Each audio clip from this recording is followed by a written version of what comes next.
And here it is. We go again. Roll up, ladies and gentlemen. One man went to Mo. Here it is. We go again. Here I am again. Hope you are there with me.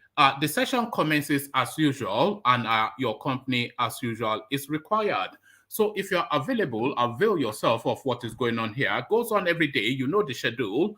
This is where everything happens. The most exciting platform on the whole of YouTube, bar none. One man went to Mo. The eagle has landed. Another Savior, holy, holy, holy, holy, Adimebujuku. Another Savior, holy, holy, holy, holy, Adimebujuku. Well, this is Mobien. This is dedicated to the gallant heroes of the Nigerian Biafra War and IPO families all over the world. I remember the Nigerian Biafran War, in the thickness of the Biafra genocide. Hey, one man revived the vanishing hope to life. Let the great Biafran army to fight, and they were singing out, holy, holy, holy, holy, all the men will do. They were singing out, holy, holy, holy, holy, all the men will do. Please another Savior. Holy, holy, holy, holy, all the men will do. Please another Savior. Many years after the genocide, whoa, yet another great leader has risen up now. And he's leading the Biafrans to victory. In your madika, yabika kokwa na mloa. Hey, anamekele mazuche mefo. Manemo, it's an honor having you on board. When I'm singing along, holy, holy, holy, holy, Namdekano, it's another Savior. Just sing along, holy, holy, holy, holy, Namdekano, it's another Savior. When I sing along, holy, holy, holy, holy, holy, holy, holy, it's another Savior. Getting moving right and getting moving faster now. Holy, holy, holy, holy, it's another Savior.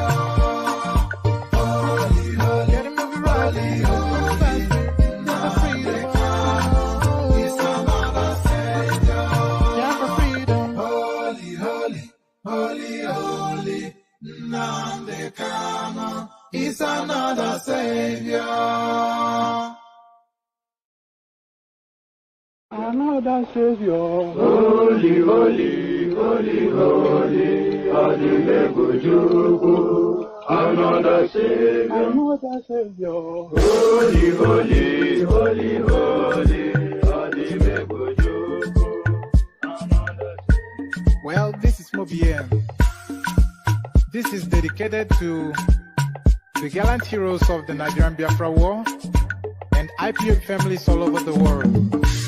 I remember the Nigerian Biafran War, in the thickness of the Biafra genocide. Hey, one man revived the vanishing hope to life. Let the great Biafran army to fight, and they were singing out, holy, holy, holy, holy, all the men will do. It's another Savior. They were singing out, holy, holy, holy, holy, all the men will do. It's another Savior. Holy, holy, holy, holy, all the men will do. It's another Savior. Many years after the genocide, whoa, yet another great leader has risen up now. Oh, and he's leading the Biafrans to victory. In your madika, yabika kokwa na mloa. Hey, anamekele mazuche mefo.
All right, there it is. I hope you can hear me. So this is it. This is what happens sometimes. It was a system issue.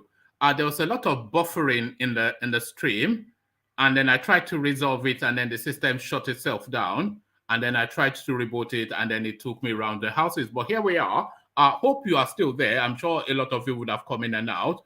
So there it is, and there it is, and this is what happens sometimes. It's just a one-man operation. The whole of the setup is no more than me in front of a laptop, and this is what you get. It's just some or your man from the villages trying to negotiate a new technology. So let me take you then just straight away to the talking points that we will be addressing. So those of you still around, so I'll take you to the talking points straight away.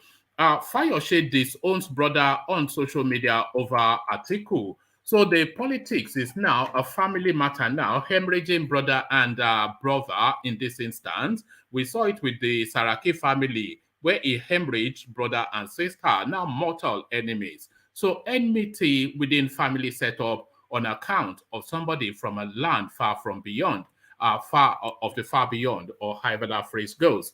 Fayose disowns brother on social media over Atiku Abubakar. So quite what is in play there, but you know the Fayose family is a drama a minute, the most ridiculous family in the entire Nigerian political space. So from that to this, Nigerians 2023, Nigerians react as Christian Association of Nigeria rejects Muslim presidential ticket. So it is that bridge now that Tinubu necessarily must cross. It's always been the narrative in the build-up to Tinubu getting that ticket, who his running mate will be. And that running mate, of course, it necessarily has to be from the north to counterbalance the north-south divide of the Nigerian journey. But it also, the preponderance of anybody of relevance and influence in the north, they are all Muslims. So is he going to have a Muslim ticket is the question. And can he get away with that is the other question. A lot of people pushing aggressively against it. And leading that front, surprisingly, of that pushback against the North agenda is no less a figure than Babachir Lawal, an old-time, long-standing Tinubu supporter who was now mounting that saddle of North-North, not North-North, but Muslim ticket. So he's anti-Muslim ticket, but why is Babachir Lawal leading that anti-Muslim charge against the Tinubu ticket? I'll tell you in a moment, but I have my suspicions as to why, but you have to hang around to hear those suspicions. So there it is right there. The pushback has begun against that space. Yahaya Bello donates campaign office to Tinubu. So now they are now rallying together. So no victor, no vanquished. Let's forget what happened in the past and gather together and launch then at the PDP. So this seems to be the tonality that is coming out of the APC. Yahaya Bello donates campaign office to Tinubu. So quite what that means and how that came about, we'll find out shortly. This we'll find out shortly as well. I never paid tribute to Tinubu for winning APC presidential tickets. This is Wale Soyinka. They are trying to loop his name into the Tinubu hoopla and the noise making around that. And the one thing that we all know that Prof hates the most is noise making. So enough of the noisy neighbors. Don't bring my name into this mucky business, is what the professor is saying. I never paid tribute to Tinubu for winning APC presidential tickets, Wale Soyinka clarifies. So another clarification here as well. The incident still fresh in everybody's memory, the Owo incident, of course, when a bunch of Fulani gunmen went to savage a church. The attribution quickly made to Iswap, but the frontman in that space tells us otherwise. Iswap not behind Owo Catholic Church incident. They would have claimed responsibility. Governor Akeredolu counters Nigerian government. So they are not buying it because that Iswap, of course, it provides a ready excuse for the Nigerian space. It provides a ready excuse for the Nigerian space to park all atrocities under that banner. so that they don't then have to deal with the plethora of things going on. If you want to know what my suspicion is about Owo, I think it's essentially politically motivated.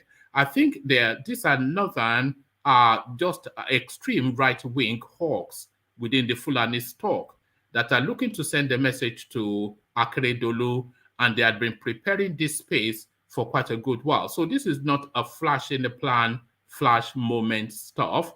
This is a long-term planned and well-executed thing to send that message to Akeredolu, who seems to be leading the front charge of getting the Fulanis out of the Yoruba space. So I think it's politically motivated. This is what I think happened there. Nothing at all to do with Iswap, nothing at all to do with banditry, and entirely by my own mindset, politically motivated. So that is what I think. But what do you think is the question.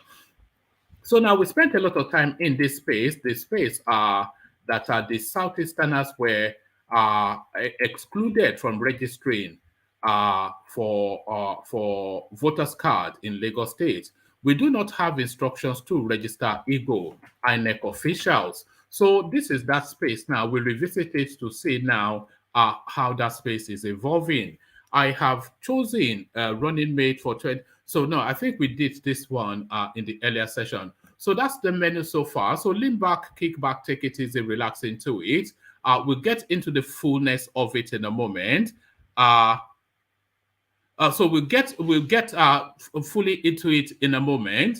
But before we get back fully into it, I'll play the Holy Holy song again, because the session now somewhat staccatoed by that long intermission for me to sort out technical issues. So we're back on firm footing now, and we play the Holy Holy song again. Another Savior, holy, holy, holy, holy, Adimebujuku. Another Savior, holy, holy, holy, holy, Adimebujuku. Well, this is Mobien. This is dedicated to the gallant heroes of the Nigerian Biafra War and IPO families all over the world. I remember the Nigerian Biafran War, in the thickness of the Biafra genocide. Hey, one man revived the vanishing hope to life. Let the great Biafran army to fight, and they were singing out, holy, holy, holy, holy, all the men will do is another Savior.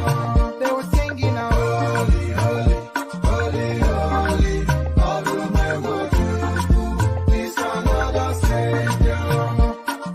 Holy, holy, holy, holy, all the men will do is another Savior.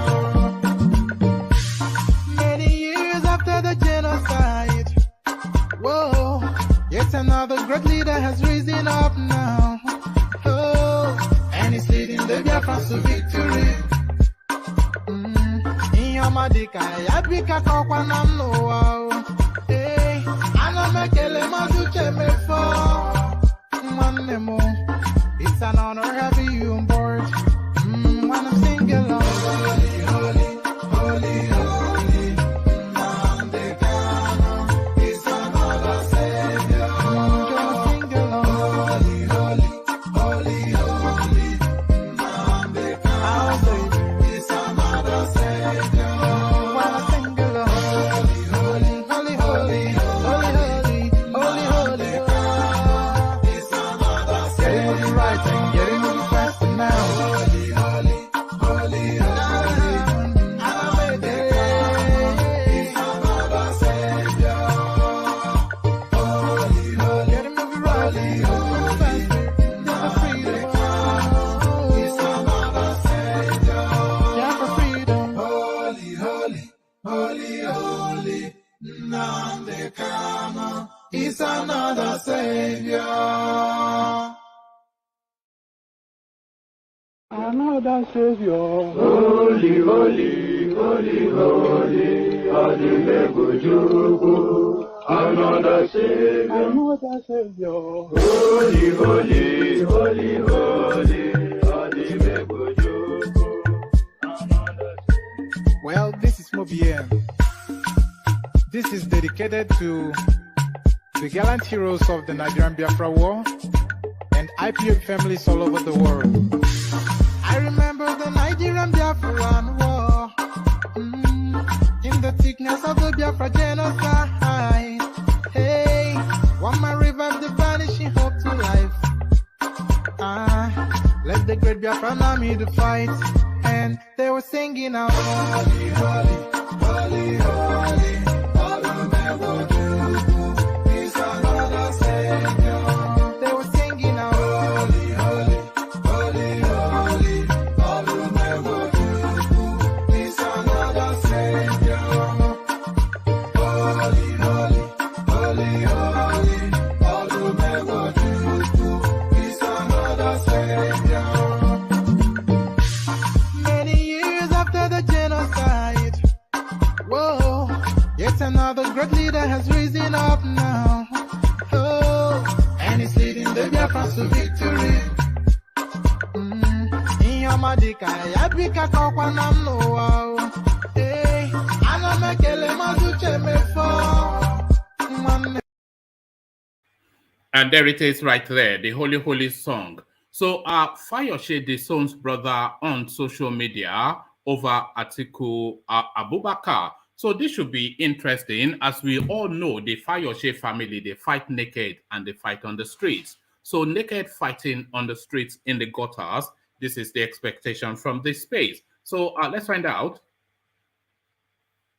Politics seems to be tearing the relationship between former governor of Ekiti State, Ayodele Fayose, and his younger brother, Isaac, apart. The two had been conflicting. Let's start again. Politics seems to be tearing the relationship between former governor of Ekiti State, Ayodele Fayose, and his younger brother, Isaac, apart. The two had a conflicting view over Atiku Abubakar, People's Democratic Party's presidential candidate, on social media. Isaac had taken to social media to appeal to Atiku to return his presidential ticket to the party secretariat. He added that the former vice president should rather use his power to back a younger person in the party in the forthcoming election. He further stated that it is better for Atiku to make his son the vice president than for him to contest as a presidential aspirant. His outburst obviously did not go down well with his older brother, who is a PDP chieftain. He took to social media to distance himself from his brother's comment. He said, Mr. Isaac Fayose's comment on Alhaji Atiku Abubakar is sad and undeserved. I seriously dissociate myself from such comments and make bold to say he is on his own. Most importantly, sharing the same surnames does not imply my complicity in his sad narrative. What God had made Atiku Abubakar positively, no man can unmake. I enjoin the public to ignore him. Not long after his post, his younger brother also replied him, Dear brother, I am surprised that you dissociate yourself from my comment over power shift to the south because of your political affiliation with the PDP presidential candidate Alhaji Atiku Abubakar. But I wonder why you did not dissociate yourself from my comments concerning Seyi Makinde and Dino Melaye, or because it was in your favor. Sir, blood ties goes way beyond politics, and I think I am old enough to have my own opinion on issues. I wish you well in your future endeavors, and I still remain your brother. Not done with this response, he made another post where he compared some other politicians who are siblings but have had different political views in the past but did not disown each other.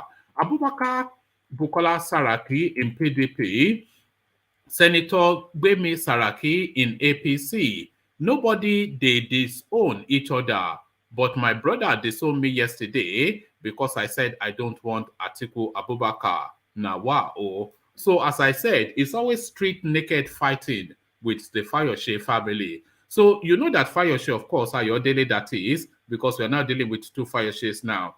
So you know that Ayodele Fayose, of course, he would not let his younger brother have the final word. So he would clap back. He will clap back even more forcefully. And then you know, if you ever have a younger brother, you know they are very stubborn. So he will want to have his. So it gets set for the drama. It's just what I'm saying, because as we know, naked fighting on the street. That is what we know that family for. Watch your back. Buhari's aide cautions Asiwaju Tinubu over Babache Lawal. So I was just speaking about Babache Lawal earlier on before I came across this headline. Senior Special Assistant to President Mohamed Buhari on special duties, Malam Yawu Darazo, has cautioned the presidential candidate of the ruling All Progressive Congress APC, Asiwaju Bola Tinubu, over some people he described as moles. In a statement, Darazi regretted the position of the former secretary to the federal government of the Federation, Babache David Lawal, in a recent interview with Channels Television on Muslim ticket of APC. According to him, Babache's position is as much regrettable as laughable, both of which are kept as a subject for another day. Tinubu should be cautious of the spoilers and jobbers within. An inglorious outing as the SGF sent BD Lawal into political hibernation. Tinubu's presidential project provides him an opportunity to come back to political life. He quickly started digging his old relationship with Jagaban, perhaps the same devil that went into the head of Vice President Oshibanjo, according to BD Lawal, must have had a stop over with BD Lawal too. This is because in his choice of how to come back to political limelight, Lawal chose mischievous controversy. It is suspect who is working for. He claims to be Asiwaju's associate, yet at the time when the political atmosphere was being overheated by the waves of primaries, he decided to release a social media voice message abusing Hausa Fulani in the name of Christianity. Perhaps only he and his supporters can explain this recklessness. Again, when the detractors of Asiwaju misrepresented his Abeokuta Yoruba statement, BD Lawal, the supposedly Asiwaju's associate, went to the media evoking sentiments of the North against Asiwaju instead of defending him. The question I want to ask BD Lawal is, as the vice chairman northeast of the then General Buhari's CPC, how many votes Buhari got in Adamawa and Taraba states? In spite of running along with a celebrated pastor, Tunde Bakare, it is curious to note that these states are the immediate political zones of BD Lawal, a Christian, a pastor, and the zonal vice chairman of the Buhari party. Our dear Jagaban, the battle before you has just begun. May God in his infinite mercy be with you. So treachery, vested interest, and stoked. And just on that Babache Lawal space, so he's leading the front line for the no Muslim ticket. And this may surprise you, but it does not surprise me. What Babache Lawal essentially is doing is politicking for a political future. So if he's able to succeed in pushing that narrative to enforce it in the way that Saraki allegedly did in 2015, then he opens that slot then. Because even before he came out with this, we've been permutating on the strongest Christian within the northern space, and the names that we were conjuring with are names like Samuel Along, Boss Mustafa, and Babache Lawan. So if he's able to successfully eliminate the possibility of a Muslim ticket, then he puts himself in a prime position to be the vice president under if Tinubu succeeds, Tinubu's administration. So this is the politics that he is playing. He doesn't essentially care about Muslim. After all, he was for a very long time the bag boy for for Buhari until he was caught stealing. So there it is right there, still within that Muslim space. 2023, Nigerians react as Christian Association of Nigeria rejects Muslim presidential tickets. So this is starting to take on a life of its own. Reactions have trailed the rejection of a muted Muslim presidential ticket by the Christian Association of Nigeria. Correspondents earlier reported that the Christian body had warned major political parties in the country against fielding Christian or Muslim presidential tickets in 2023. In a statement on Friday by its National Secretary Joseph Bade Dara Mola, Christian Association of Nigeria had described moves to field candidates of the same faith as a threat to the fragile peace and unity of Nigeria. Christian Association of Nigeria also urged that a balance of both religious practitioners be considered in the choice of running mates of the presidential candidates. According to the group, anything contrary to the above means that the leadership of these political parties do not bother about the unity of this entity called Nigeria. The two major political parties, the All Progressives Congress APC and the People's Democratic Party PDP, have produced Bola Tinubu and Atiku Abubakar respectively as their presidential candidates. Both of them are Muslim. With Atiku searching for a Southern Christian to balance his ticket, reports emerged on Friday that the APC is looking to pair Tinubu with a strong Muslim northerner ahead of the 2023 election. Reacting to the development, some citizens took to social media to express their views regarding the statement issued by the Christian group. So let's have a feel of what people are making of this. See some of the reactions below. So here is a commentator. What does Goodluck Jonathan do to the Christians? And what does Goodluck Jonathan do to the Christians? And what does Buhari is? This is what he has written. Bad grammar, but ignore the grammar and listen to the content. What does Goodluck Jonathan do to the Christians? And what does Buhari is doing to Islam now that we are all talking about this issue of religion? I think what Nigeria needs is a credible person who can bring positive change to the country. So I'm expecting a lot more of that tonality, especially under Yoruba names. A Christian Association of Nigeria do not have sense. Instead of them to talk about good governance, they are bothered about religion. So I wasn't expecting this. I was expecting more support.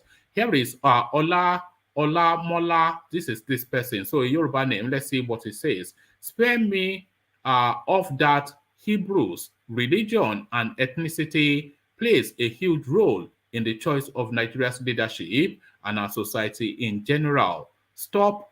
Let's stop fooling ourselves. In fact, Nigeria is in a critical state of security right now that the religion of its president is key. So that is what he thinks. Well, here's another commentator. If he chooses another Muslim, then this election will be Christians versus Muslims. This is not an Islamic country, so he must choose a northern Christian. So that is what he has to say. This is what Abdul Ahmed has to say. It does not matter who he picks as running mate. We will vote against Mr. Emilokon and Atiku.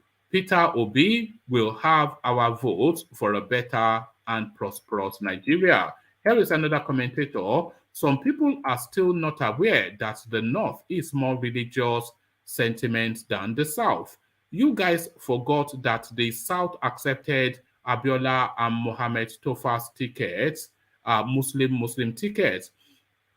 Would they not have accepted a Christian and Christian ticket? So that is what he thinks. And another commentator, now this Christian Association of Nigeria people, they cause wahala. Will they find way remove cloth? Una they talk of he must bring a Christian as vice.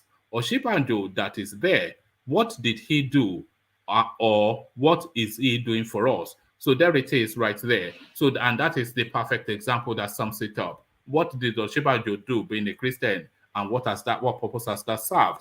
Why northern governors insisted on power shift to the south? The little man from Kaduna State. The Kaduna State Governor Nasir El-Rufai on Friday explained why the northern governors elected on the All Progressives Congress APC platform insisted on a power shift to the southern part of Nigeria in 2023.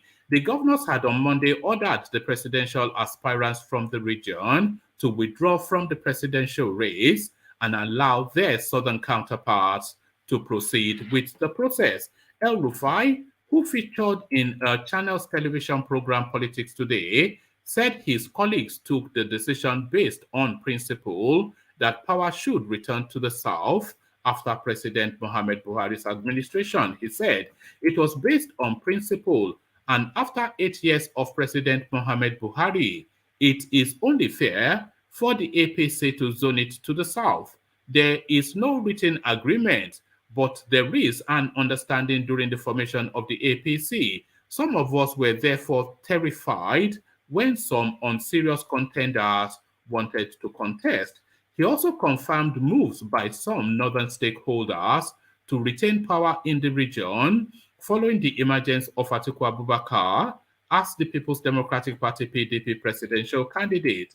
El-Rufai added, when we saw moves by some governors and the Senate president, we got worried because we had a principle based on the party's motto of fairness. As a region, we must adhere to our words, and we had to come out unanimously, which the president supported. Right from the onset, Yahaya Bello made it clear he wanted to run, but we didn't take it seriously. But when some governors like myself, Zulum and Badaru, bought forms on the assumption that if the PDP zones to the north, there is a need for the APC to reconsider. We got... So I didn't know that he bought a form, so I don't know. But let's carry on. We got worried because what the PDP does should not be what the APC does. The fact that the PDP picked a northerner should not change our stance on fairness. I was told to pick the form, but declined in the spirit of fairness. How I wished the PDP zoned to the south also. We had to meet the president after reports about Lawan's candidacy emanated.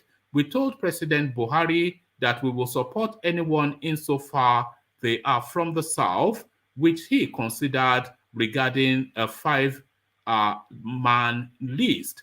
He checked the names and he ratified them ahead of the primaries. So there it is right there. So that is how that decision was reached at, on the basis of fairness, according to the little man. Christian Association of Nigeria wants against Muslim, Christian presidential ticket. So no danger of a Christian presidential ticket. So essentially a Muslim presidential ticket is what they're warning against. The Christian Association of Nigeria has warned political parties against fielding candidates and running mates from the same faith for the 2023 presidential election. Christian Association of Nigeria warned that Christian or Muslim presidential ticket will fail. National Secretary of CAN, Joseph Bade Daramola, a barrister, noted that a Muslim or Christian ticket will threaten the country's unity. Speaking in Abuja on Friday, Daramola said, Christian Association of Nigeria urges that a balance of both religious practitioners be considered in the choice of running mates of the presidential candidates. We do not subscribe to Christian or Muslim tickets. Our politicians can talk politics, but we have stated our views long before now. Any party that tries same religion ticket will fail. This is not 1993. So he's referencing it then to the Abiola space, which he knows that that is the counter argument to this position that he is taking.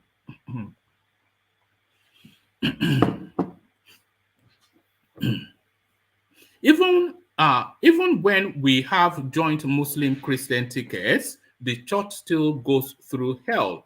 He added, imagine how bad it will be if we have two Muslims in power. The extant Nigerian constitution promotes religious balance. So, if any political party wants to try Muslim ticket, it is at their own peril. Christian Association of Nigeria is only for warning, but will make a categorical statement in the event our warning is not heeded. While he congratulated the presidential candidates of the ruling party and the PDP and Labour Party and those other parties that will be participating in the 2023 polls, he urged that Tinubu's running mate should be a Christian from the north. Also, he said Atiku's running mate should be a Christian from the south, whilst Obi should choose his running mate amongst the Muslims from the north. He said, anything contrary to the above means that the leadership of these political parties do not bother about the unity of Nigeria. Those who are planning Muslim tickets should also find out what was the outcome of MKO Abiola Kingigbe ticket in 1993. If they try Muslim tickets this time around, the outcome will be worse because our fault lines are very visible. Daramola further decried the failure of President Mohamed Buhari to address concerns over Muslims' domination of the leadership of the country's security agencies. In the ongoing dispensation, Christian Association leadership cried in vain to ask President Buhari to break the monopoly and dominance of the security architecture by people of the same faith. We are all seeing the outcome now. It is obvious that Nigeria of today is different from that of 1993. Our politicians should stop flouting the constitution by respecting the North and South dichotomy and religious factor, he said.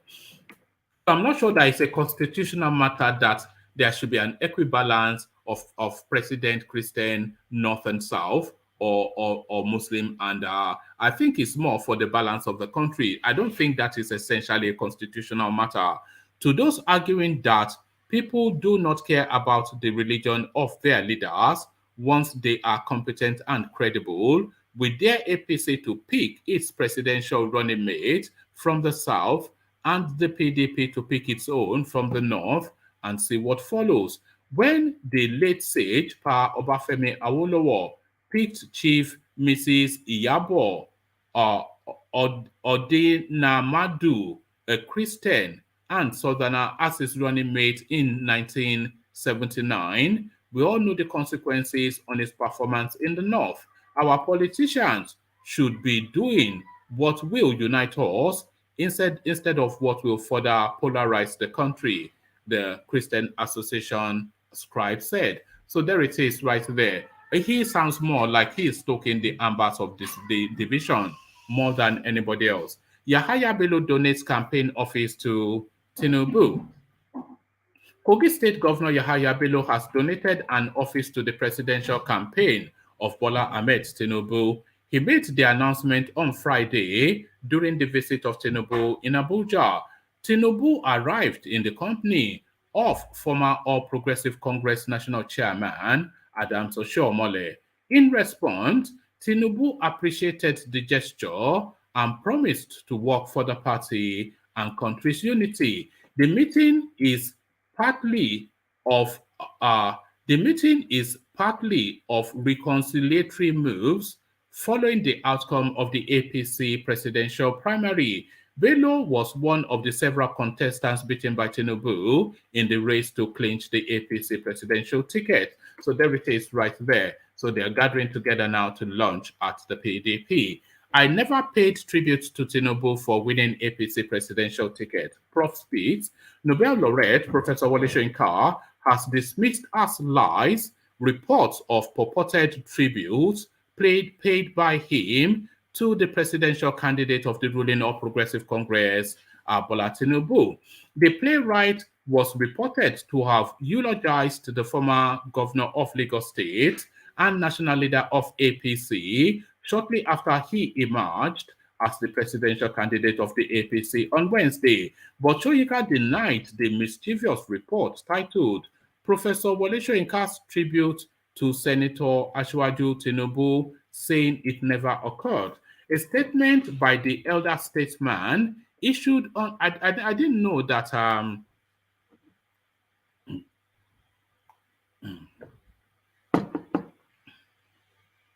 I didn't know that Wole Soyinka was an elder statesman. I thought that appellation usually applied to political stalwarts, not playwrights and authors.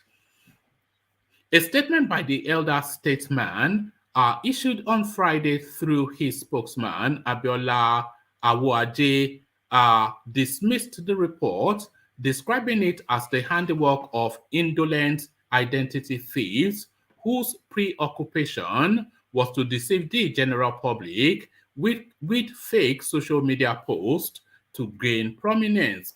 Soyinka stated that he did not operate or own social media accounts. The statement further said the literary luminary reiterated his position on the 2023 elections and the issues surrounding it, noting that he has no business meddling in the struggle for power by political parties in the country. Soyinka enjoins the general public to be on alert to the antics of faceless cowards spreading falsehood, adding that they should not partake in these despicable actions of the authors by spreading the cocktail of lies. So pretty much a standard denial of what was put out under his name. Iswap not behind our Catholic Church incident, they would have claimed responsibility. Governor Akeredolu counters Nigerian government. The governor of Ondo State, Rotimi Akeredolu, has tackled the federal government by claiming the Islamic State of West Africa province, Iswap, was responsible for last Sunday's killings and attacks in our Ondo State. At least 40 people died in the shooting, which took place at St. Francis Catholic Church during a virtual session with a Swiss-based Christian human rights organization, Christian Solidarity International, on Friday. The governor said the federal government's conclusion was hasty. Buttressing his point, Akeredolu said Iswap is known to take responsibility for its attacks and always owned up to any attacks perpetrated by its members. He said, the statement is too hasty. I take their conclusion with a pinch of salt. Iswap doesn't hide their attacks. If they have done it, they would have owned it. We are yet to know their identity, and our security people are still on their trail. The governor said his administration will leave no stone unturned to help victims of the attack, particularly those who lost loved ones and those on admission in hospital. We are helping the victims of the attack, including those who lost their loved ones and those who are in hospital. We have also had people who have offered the state government some assistance. Some people have donated to the Catholic, he said. Akeredolu added that the incident had again justified calls for state police in the country. According to him, the present security architecture in the country cannot provide adequate security for lives and property. A single police command cannot guarantee safety in this country. We must have state police now. Amotekun suffers a lot of limitations in getting all the equipment needed to fight these criminals. So that is his position. So leveraging that space then to speak to a greater matter of just how best to secure the Nigerian space. We do not have instructions to register Igbos, INEC officials. So this revisits a story that we spent a lot of time with yesterday. After a tweet shared video of harassment and discrimination that Igbo people are facing during registration for PVC at some places in Lagos. In the video, he said, "We are going home." All right. Okay. All right. This is also somewhat from some rather shady platform. So just have that at the back of your mind. It's from uh, olorisupergirl.com is where I'm reading this from. So that might well color how you're choosing to digest it. After a tweet, in the video, he said, "We are going home. The INEC officials here told us that they have expressed instructions not to register Igbo people, only Yoruba people to be registered. Even the Igbo guy that works with them has been threatened. They said if we stick around, they will invite thugs to come and harass us. Remember, we locked up our shops for today, just for this exercise." He added by saying, "It will be better for them to bring this thing to trade fair or Catholic or Anglican churches to enable people register." So that is that space revisited somewhat. But there it is, a bit of a nonsense, I would say, the totality of all of that. So DOJ, I see you, and Baba Akure, I see you. So good to have you both, gentlemen. So let's get straight to it, and let's get into it with our DOG. So DOG, let's have your commentaries then on this space of let's have your commentaries on the spat between Fayose and his brother. So this is how they go on, back and forth, public fighting. This is how people fight now. Oh. They fight on social media, even family members. They are fighting for public opinion for something that is internal to their family. DOG, what are you making of that? They are chasing clout. They want. We are not surprised. I'm not surprised about the Fayoshi family. They've been like that for a while, and that's not what we need now in that country. They need to pack themselves aside and solve their family matters out of social media. It's as simple as that. All right, brilliant. So two more important matters. The Christian Association of Nigeria talking tough. Babachir Lawan stabbing Tinubu in the back. I wonder if there's any blood left in the back of Tinubu. So many stabs in the back. So Babachir Lawal stabbing him in the back as well. The total of the narrative around who he picks as is, because all of this noise about no Muslim, Christian ticket is essentially about Tinubu's running mate. Because we all know that Atiku Abubakar's running mate is going to be a Southern Christian, and we know that Peter Obi will choose another Muslim. But Tinubu necessarily, by virtue of not having sufficient enough talent of that religion in the north, he necessarily, to give himself the best chance, has to pick a Muslim, he being a Muslim as well, and they stab him again. So what are you then making of this Muslim, Christian ticket? Where is competence in all these, DOG? Yeah, it's really a tough one for Ashiwaju, honestly, because the state of the country right now, there needs to be a balance. People referring back to 1993, then there was no really religious issue, it was ethnic, and Abiola was Yoruba, and the vice president was from the north, so it was balanced back then.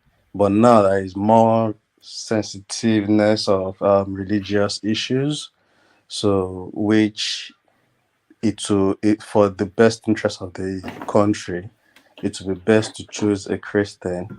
But who is this person? I think they can get a couple of Christians, but how strong these people are, and they will have to negotiate with the others. Probably they will promise them some other things from the north to get the vote from the north, but at least they have to balance it.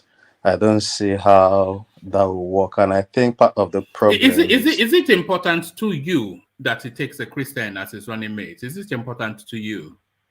For me as a person, it's not important. It's not important to me either. So who is that's it not what important matters. to? Just to get a right person to run the country right and one man can I intervene? Carry on, okay. You asked the DOG, are you Yoruba? Yeah. Okay, one man, you are Yoruba too. So if you say you don't care about the religion, it's because we are Yoruba, man. Yoruba. Why so? I'm a Christian as well. I'm a Christian as well.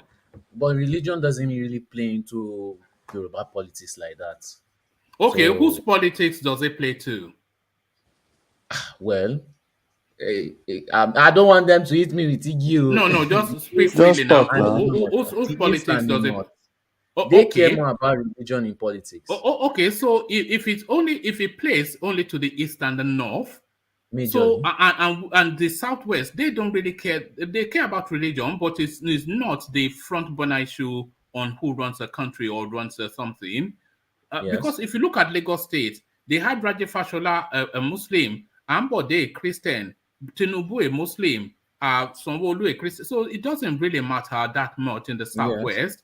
So if it doesn't matter in the southwest that much, which Tinubu should know, and it matters in the north, which Tinubu should know, but it matters in the southeast too, which Tinubu should know. Why would he not pick a strong northern person that is very popular in the north to cut heavily into article space, take the South, who will go with him anyway? One, because they are not really religious bent, and two, they want a Yoruba man.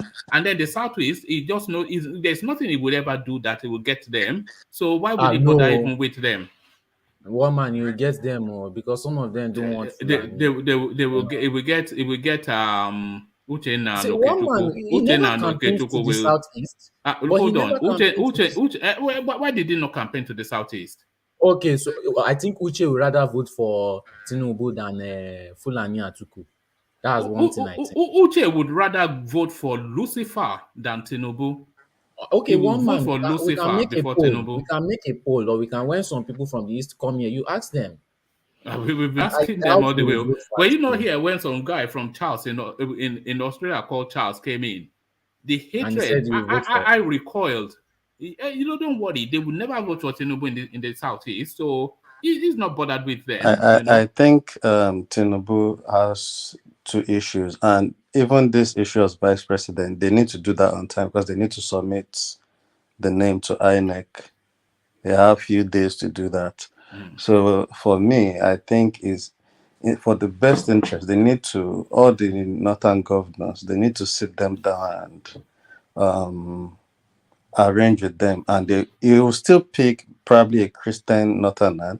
I know some people from Benue are Christian. Most people from Benue say are Christian because I remember our Megad. Most of the Megad in my estate from Benue are Christian in Lagos. So you'll probably have to choose from a Christian northerner, and then they will have to look forward to console the other governors and other northerners What role do you think a running mate plays on a ticket? it's just votes to get people to vote from their space.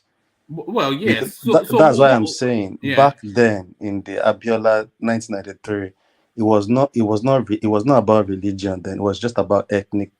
You have Abiola was from Yoruba, then he has an Hausa person.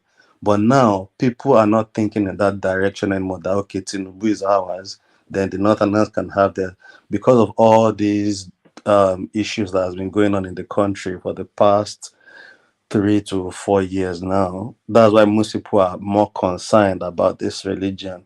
I don't think it would have been a factor if it was back in the days, since it's not the Tinubu same. will be making the biggest mistake of his political journey if But I he see him won't to pick a be. Christian anyway. I don't see Yeah, how he can. I Yeah. think he's a wise man. So I just think they need to go back to drawing board and have a closed door meeting and discuss and agree.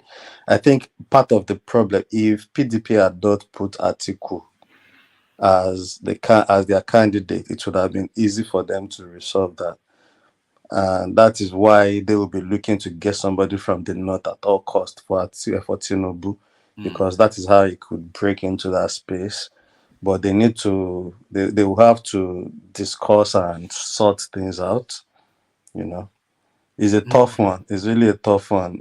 All Since right, but I will bet a lot of money that he would not pick a Christian. It's just there's no room for it. There's no room for it. That's just the other thing I'm looking at is I think Tinubu actually, apart from this choosing the president, I think he will be trying to run Peter Obi out of town. It's either in what way? Where will his battle with Beta Obi be? Where would Tinubu's battle with It Peter is Obi with be? getting, because if Peter Obi is not in the equation, it is easy for him to get all those votes, most of those Peter Obi vote to himself, because then it will now be okay. Let's vote for a Southerner. But with Peter Obi in the question, some votes will go to Peter Obi. I must be honest with you. Do, The do lot you know? Do you know where the fight? Do you know where the fight for Peter Obi's vote will be? The Peter Obi's vote will be fought between him, Atiku's running mate, who is going to be from his region, and Showore. The Tinubu cannot go to Peter Obi's space now. Nobody likes him there. Yeah, but I don't see, like, somebody like Showore, for me, his vote won't really affect anybody. But if you look at the Peter Obi movement now, both in the east and even in the southwest, for youth, most I would say, even though a Are you bit of, seeing it in the southwest? Are you seeing Peter yeah, Obi's movement there is a lot going on. It's just that after amongst Yoruba Tinubu, people? yeah, of course, youths. After Tinubu got his ticket, some of them changed the tone a bit, But Okay. I think Wait. Tinubu might try internally in the Labour Party to run Peter Obi out of, because he's already having issues upon issues there now already. So Can if he can succeed with that, because I just say that's the two things. If he can get somebody from the north, all they just need to do is they want to win. And that's why I always say I don't know why people think people in APC will want Atiku to win because they are from the north. A northerner would rather support a Yoruba party in APC to win. So because it's still their party, because you can't really bargain with the other party to do anything in the future. So I think if you can put them and they can have a fair conversation about winning the election, they rather support him than he still choose somebody from the north, but who will probably be a Christian. Although if we look at the list and was in APC, the most stronger northerners are actually Muslim.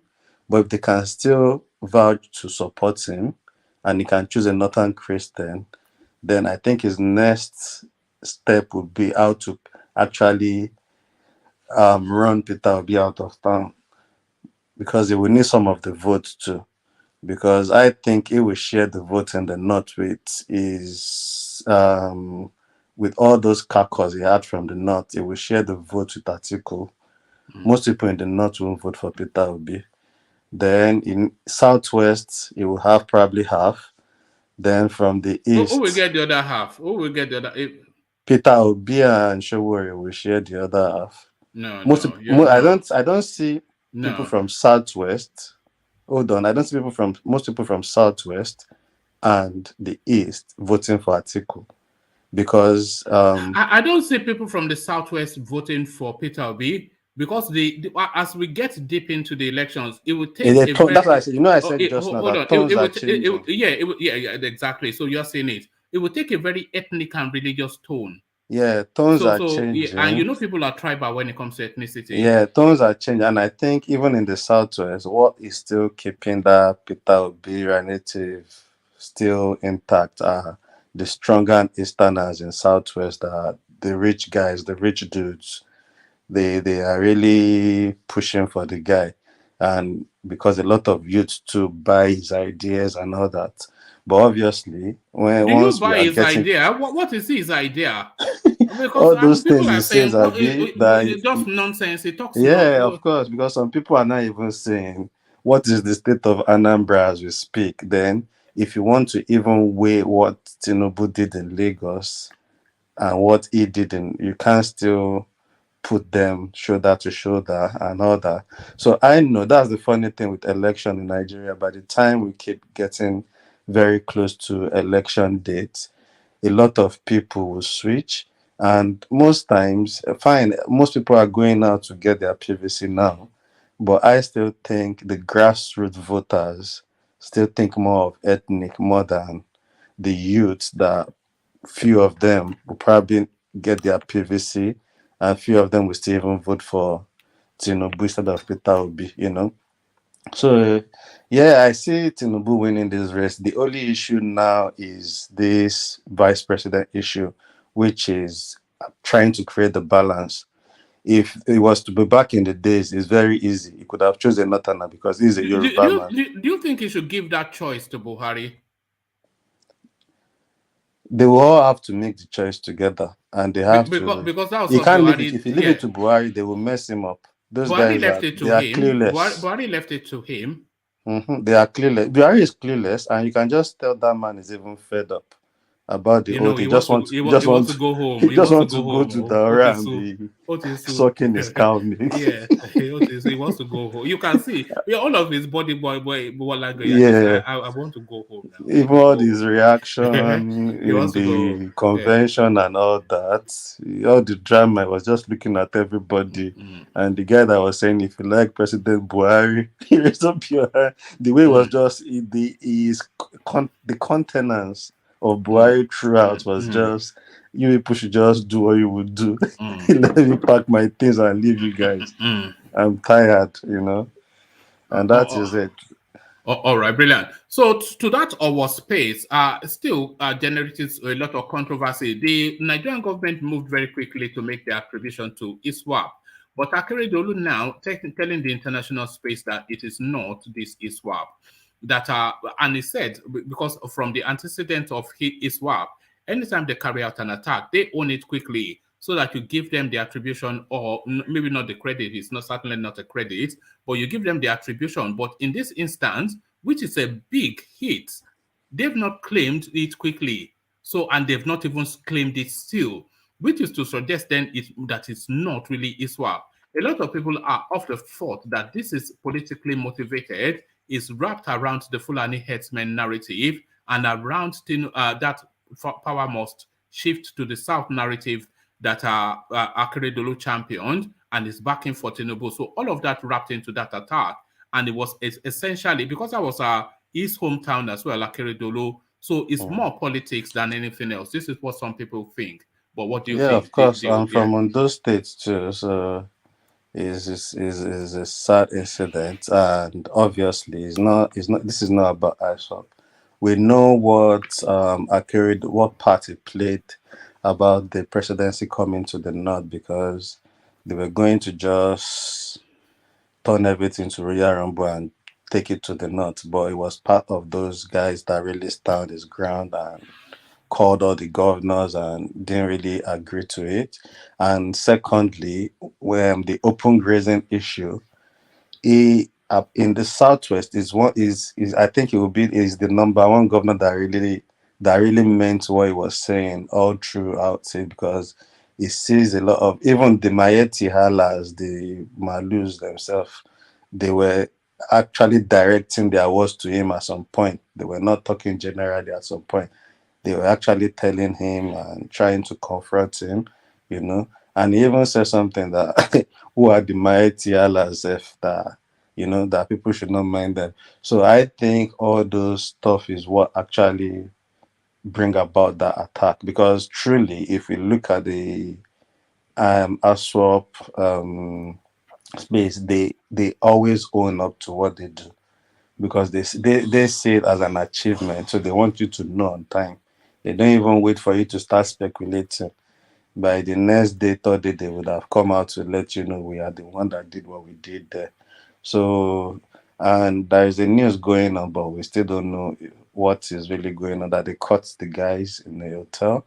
I Yeah, don't they believe. are saying arrest has been made, but you never believe these things anyway. It's a Yeah, nonsense. because Yeah. is for me, I think it will be, maybe it's anything is possible, because I don't think people will make such attack and still lodge In a in a hotel. hotel in Since this since when did this swap when start they have their lodging in pushes hotels? to When these are people that live amongst because that was a uh, premeditated, well planned it. They were not just passing by. They mm, actually planned it, mm. and it was even really close to the palace, because they said it was just a fence. The palace and the church was sharing like a fence. Does the So, palace not have security? I thought all palaces had like a complement of security. but one man, when you sit down, even if you have black power, sef, when you start hearing No, gunshot, I all meant of a like sudden, police sort of. There's usually a police even orderly or police yeah, run, they run when they hear yeah, gunshots, but and they could have they can alerted. tell. Yeah, They yeah. can tell when they hear ammunitions. They can tell if it will overpower what they have. So most time, police listen to the kind of sporadic shooting and the No, gunshot, no, how it not sounds. hold on. Not for those police to rush there to, but they could have alerted, their command or something. They could have alerted. Could they not? NPF, Nigerian police, they will run for Yeah. their dear life. I'm telling you, some of them will pull off their uniform and go into mufti and run.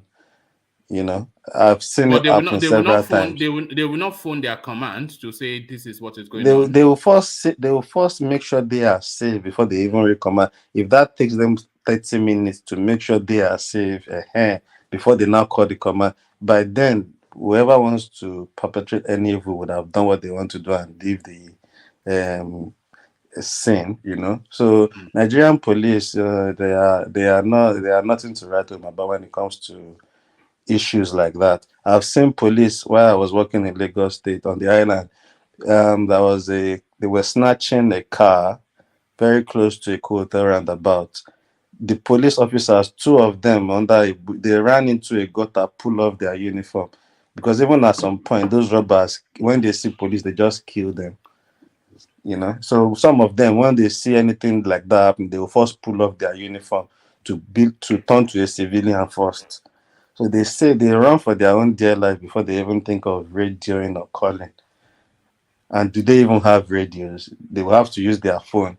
So that's why I think that state policing, and I believe if we get Tinubu, it can give us that. State policing is still there because it makes it easy Do you for think do you think this should be one of the parting gifts of Buhari to the Nigerian state? state policing. Yes. I don't think that guy would do it now. I don't think. I think the only thing he can do to is like releasing people like Nnamdi Kanu. Nnamdi Kanu. If he now goes to doing state policing, what he has disagreed. So what's the point in few months to leave in the office? And I don't seem to be that kind of person. He'll probably Because release Nnamdi Kanu and some criminals that are his all friends right, in prison. all right, all right. Because the space now, with him a few months out of office, the space opens for him to make some really big pro people decision. Because he should be looking to legacy now to to create the narrative of how he is going to be remembered. And as it stands now, as of today, how Buhari will be remembered is bloodletting. So is that the legacy that he wants to leave office with?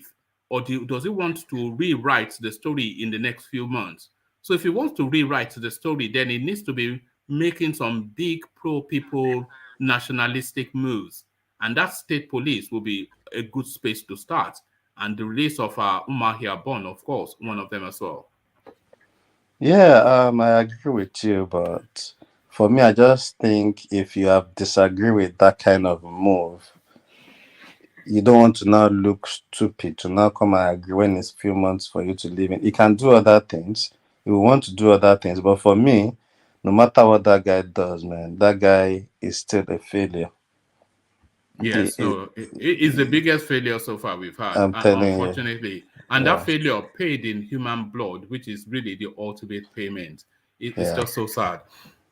But finally, to that incident that happened in Ojo yesterday, the Igbos insisting that they were not allowed to register for voters card. So this is a story that's been circulating, even though it has been copiously debunked. But is this not just typical of that space, wanting to victim play, and especially they seem to have this thing of always pointing in the direction of the Yorubas. What are you then making then of that Ojo space? Yeah, I think it's just there is the Igbos. Some of them are just pushing that narrative to go into the space, so things can look funny again, and I just think it's time for them to wake up because apparently I don't understand them. It's like when there is a big decisions to be made with the Easterners, they always come with a lot of narrative, like playing victim, instead of them to focus and do what is right. I just read, was it today or yesterday, that there is another guy even in Labour Party that is Igbo, claiming he's meant to be the one that is meant to get a ticket, Yes, we covered giving that Peter, here. Yeah. and to me, I just thought about it. Okay, if you are, let's even agree Peter Obi came, but you've seen what is going on, how some people are calling for this guy. Why won't you just support him? And this is what we say about the Igbos. But most time when you try to make sense to most people, some people will come here and won't want to listen. They'll just let their emotions set in and not try. Let's understand that I'm Yoruba. If you come to me and tell me, oh, what this man is doing is wrong, I will not think, oh, because I'm Yoruba and he's Yoruba, I should start supporting him blindly. Let's think, because we need to build this thing together. If somebody is doing something wrong, It's let's not just agree is doing belief. something It's wrong not. without sentiment or emotion of, oh, is my person or is my tribe. It doesn't matter who is your tribe. We are all human beings. It was just written that we all come from different tribes and all that, but we are all human beings. If something is wrong, is wrong. And I don't understand some people, they still come here and say things even when it's clear, it's point, everybody can see what is going on. They still want to change the narrative because they want it to suit what they feel because it's their tribe. It doesn't make sense. Like that guy, why won't you just support Peter Obi? Why do you have to even be the one giving him problem? You know, Mm. looking at the momentum the guy is building already, why would you want to come out and start all those stories? So I don't think they are still ready, and that's why I keep saying Peter Obi will win election 2023, but it might build on this momentum going forward to give the Easterners a chance. But if they change their ways, they need to change their ways. There are a lot of things the Easterners need to work on themselves about. Look at Bola Tinubu. I'm sure if he was an Easterner, he wouldn't have won that primaries. You know, DOJ, just two things on that space. You know, off the back of the narrative of what happened in Ojo, where they are saying this, that, and the other, and they were saying INEC was telling them that they are only registering Yoruba, which is, of course, a lie. What actually emerged? Do you know who the vice chairman or the vice chairperson of that local government area is in Ojo, where this incident took place? Do you know who that person is? No, no. The person is an Igbo woman. Do you Uh-huh. see? So, You so see? that tells us what's going on. How many Yoruba people are the vice Yeah, chairman of anything in in the East, Abakaliki? Do you know how many Southeasterners are in the cabinet of Sanwo-Olu? there are One They man. must. loads. There are loads This is of something them. even me. How I many never thought about. vice There's Easterners loads are of on them. I've said how one many are time. then are on Soludo's team? Oh, I've said Uzodema. one time. I think we Yorubas, we don't really have issues with anybody, and I think that's why sometimes it's painful when we go through some stuff with other tribes. Look at the Exactly. Easterners in the Southwest; they are doing very well. Nobody is questioning them. They are Even it got buying to a land. point, They are even making fun of us while buying our own land. you know, and They it's always funny. act Even like it we are got some to a stupid point. I think people the allowing former them. What Olubadan, do You your know, own land? what? No, no. Yes, because this is how they talk. They make it seem like we are stupid that to allow them to you come know, to Lagos we to be we buying we land. we They gave act them a like lot of we are rope. stupid doing that. The way We gave them a they lot of rope, you and know even at some point, this guy, I think the previous Olubadan got tired of them in Ibadan, and he has to say they should stop all those they are easy, this is it, that. That anybody that wants to be king should go and be king in the East, because they have a lot of chance, and everybody just, and mostly Southwest.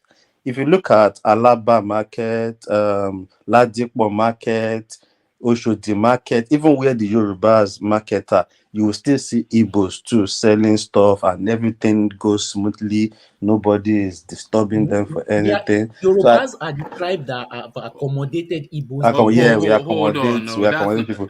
So So I says think they need to because change that narrative, because it's easy for us as Yorubas to deal with the Northerners together, and I think it's like that with the Northerners too. They find it easy to do things with the Yorubas. Whereas, if you look at it naturally, we and the Igbos are more like brothers than even the Northerners. Our ways are still kind of similar. So I don't see why Do you they think should. so? Do you think so? Do you think the ways of a Yoruba man is more similar to the ways of an Igbo man or a Hausa man? It's more similar to Igbo man than an You think Hausa man. so? I don't Yeah, think so, but you know. I've lived with a lot of Igbos around me, my neighbors in Lagos, in Ibadan, everywhere. Yeah, but those are Lagosians. Those are the ones in Yoruba land now. Yeah, but They are most of them Yoruba. came They are from their most of Yoruba-fied them now. came from their village. They are Even those ones in Yoruba-fied. Ladipo Market, Alaba Market, they all came from their village. Because when they go to Lagos, it's like they are traveling abroad, you know. So they come, they start and work and all that. And when you start talking, you can see we still have some kind of thinking in some. I think the worldview of the Yorubas is more akin to the Hausa man, not to the Fulani man, but the Hausa man, than anybody else in Nigeria, even more than the people from the South. You see, the Hausa man, in a way, when you look at how the Hausa man gels with the Yoruba man, is what brings us together with the Hausa people is more of the Muslim religion because there's a lot of Muslim Yorubas too. And obviously, there is always Sabo in most cities that is not even in the north. That's where the Hausas are. And they always mingles with the Yorubas. Like there is Sabo everywhere in the southwest. There is Sabo, even in Oyo, there is Sabo. In Ogbomoso, there is Sabo, you know. You see, So, the only thing that I feel that the Yorubas and the Igbos share in common is a love of education. So that love of education, I think they share it in common. But in terms of this is just my own personal, of course. I mean, you think yeah, you're differently, making perfect sense. yeah. You're making But in perfect terms of sense. worldview, because the Northerners they are conservative and cultural by nature, the Yorubas are conservative and cultural by nature. The Northerners are accommodating, you know that, and the Yorubas Mm. too are accommodating. I'm not sure how accommodating the Easterners are. I've never been to the East, but a lot of people have the opinion that they are not. You know, Yeah, they are not that. they Yeah, are that's why it's hard. very insular, very tribal. You It's know. hard. Most people that actually live in the northern, live in the east are not eastern, are probably married to an eastern person. Mm. So which make it a bit easy. But for you, I know a lot of people that went to serve in the east. Even they got a better job, but they have to just relocate back to the south to look for other jobs. I know a lot of people that got jobs in telecommunications back then. So and most of them left it because they have a chance for them to be retained, but they left it to come back. They say, "Oh, the way things are there." So it's more like when you're in a strange land in your own country, kind of, you know. All right. But I just think it's time for them to see to reality and see that being if you want to be president and you want to rule, because to me it doesn't even matter who rules Nigeria. We just want that country to come up right and all that. And if you have the right person, obviously everybody have a fair chance. But the way you play your politics will determine where you land eventually. So that's why I keep saying Peter Obi can build on this momentum because I think he still have love of the people. But the politics that Nigerians are playing right at this moment and the situation of that country, he might not have a chance. But going forward and peradventure the nearest future, you might have a chance if you build on this going forward and learn from the mistake and from maybe Bola Tinubu should open the school for him and Showore and teach them to, You know, you know, Bola Tinubu should write a book on politics. So six, because you know. you know, you write a book on politics.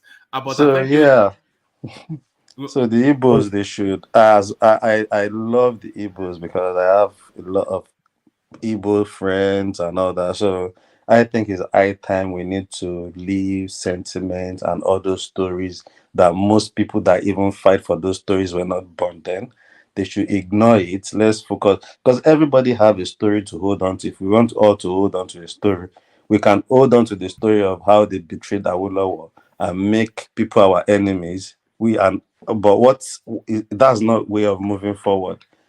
The way to move forward is to leave the past in the past because most people say are not born back then, and the way they put it and talk about it sometimes it's even scary. I think you were not even alive. even some of them, even some of these people that talk about these things, even their own fathers were not born in that No, yeah, period. They are You so know, young. so You start and I some just think 19, 20 year why old guy just a saying narrative. Biafra Mobile. Wọ́n ní Even tàbá your bá father, Yorùbá was máa not by, as was Yorùbás not will say. born. And tí ó bá Yorùbá máa but some of us start buy it now, but you can't be living your life on all those stories and be making your decisions on old stories, past stories to now hinder yourself of moving forward. It doesn't make sense. Yeah, that's it about it. Yeah. One man, can I Yeah. clarify something quickly? All right, You know, carry on.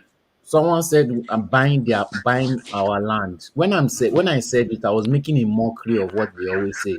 Our land, our land, our land, our land. That's what I meant. I wasn't saying, oh, they are buying Yoruba man land. We don't care. I was just making a repetitive mockery of So what they Lee, said. you see, let me tell you something. No matter what you say, I'm sure the way I'm talking, that some people will even be talking, oh, I'm being tribalistic and I'm all even that. surprised they And that haven't is even what started. that is what I'm saying. People, we don't. If you are talking about a Yoruba person, I would just think about. I won't put sentiment because it's Yoruba. If what you are saying is right, it's right. It doesn't matter if it's just. It doesn't change. It doesn't take anything away from me because I'm Yoruba. I would just say, oh, you are right. You are correct. That person did what is wrong, and which makes that's a step forward rather than a step backward, disagreeing with what is obvious that is true. You know, some people will say, "Oh, you are being tribalistic on this," but we are saying the truth. Oh, Let's speak the truth to the light and let everybody understand. Nobody hates anybody. all You right, know. Dave. All right, thank you, Dave. So let me move on from you, Dave, to Baba Kure. But for me, really, the one thing that redeems the southeast is the fine women. Yoruba women, the Yoruba men, they like to marry Igbo women. So that's the one thing that redeems them. So if apart from the fine babes, we can let the Easterners go. If we keep their women, no, they can go. But thank you for that. But that was a joke, by the way. So thank you for that. So let me go on to Baba Akure. And Baba Akure, I want to trail this with this screen that I'm going to share with you. It's still around that Ojo space, and it is Reno Omokri highlighting something that I just mentioned a moment ago. If I can get this into, yeah. Reno Mokri highlighting something that I just shared a moment ago. So this is what this is where I actually got that information from. So here is the vice chairperson of that local government area that these people are saying they are not allowing Igbos to register. It says, this is Reno. It says, the vice chairman, so that should be the chairperson, the vice chairman of Ojo local government is Mrs. Edna Uche Ubochi, an Igbo woman. There are several Igbo members of House of Representatives representing Lagos constituencies. Please stop selling these lies that Yoruba thugs ganged up to stop Igbos in Ojo getting their PVCs. I watched all the videos. Do yourself a favor, mute the video whilst watching so you don't hear the narrative. Then focus only on what your eyes are seeing in all the videos. Other than the narrator telling you what you are seeing, what you are actually seeing does not gel with the accusation that the Yoruba are against the Yorubas.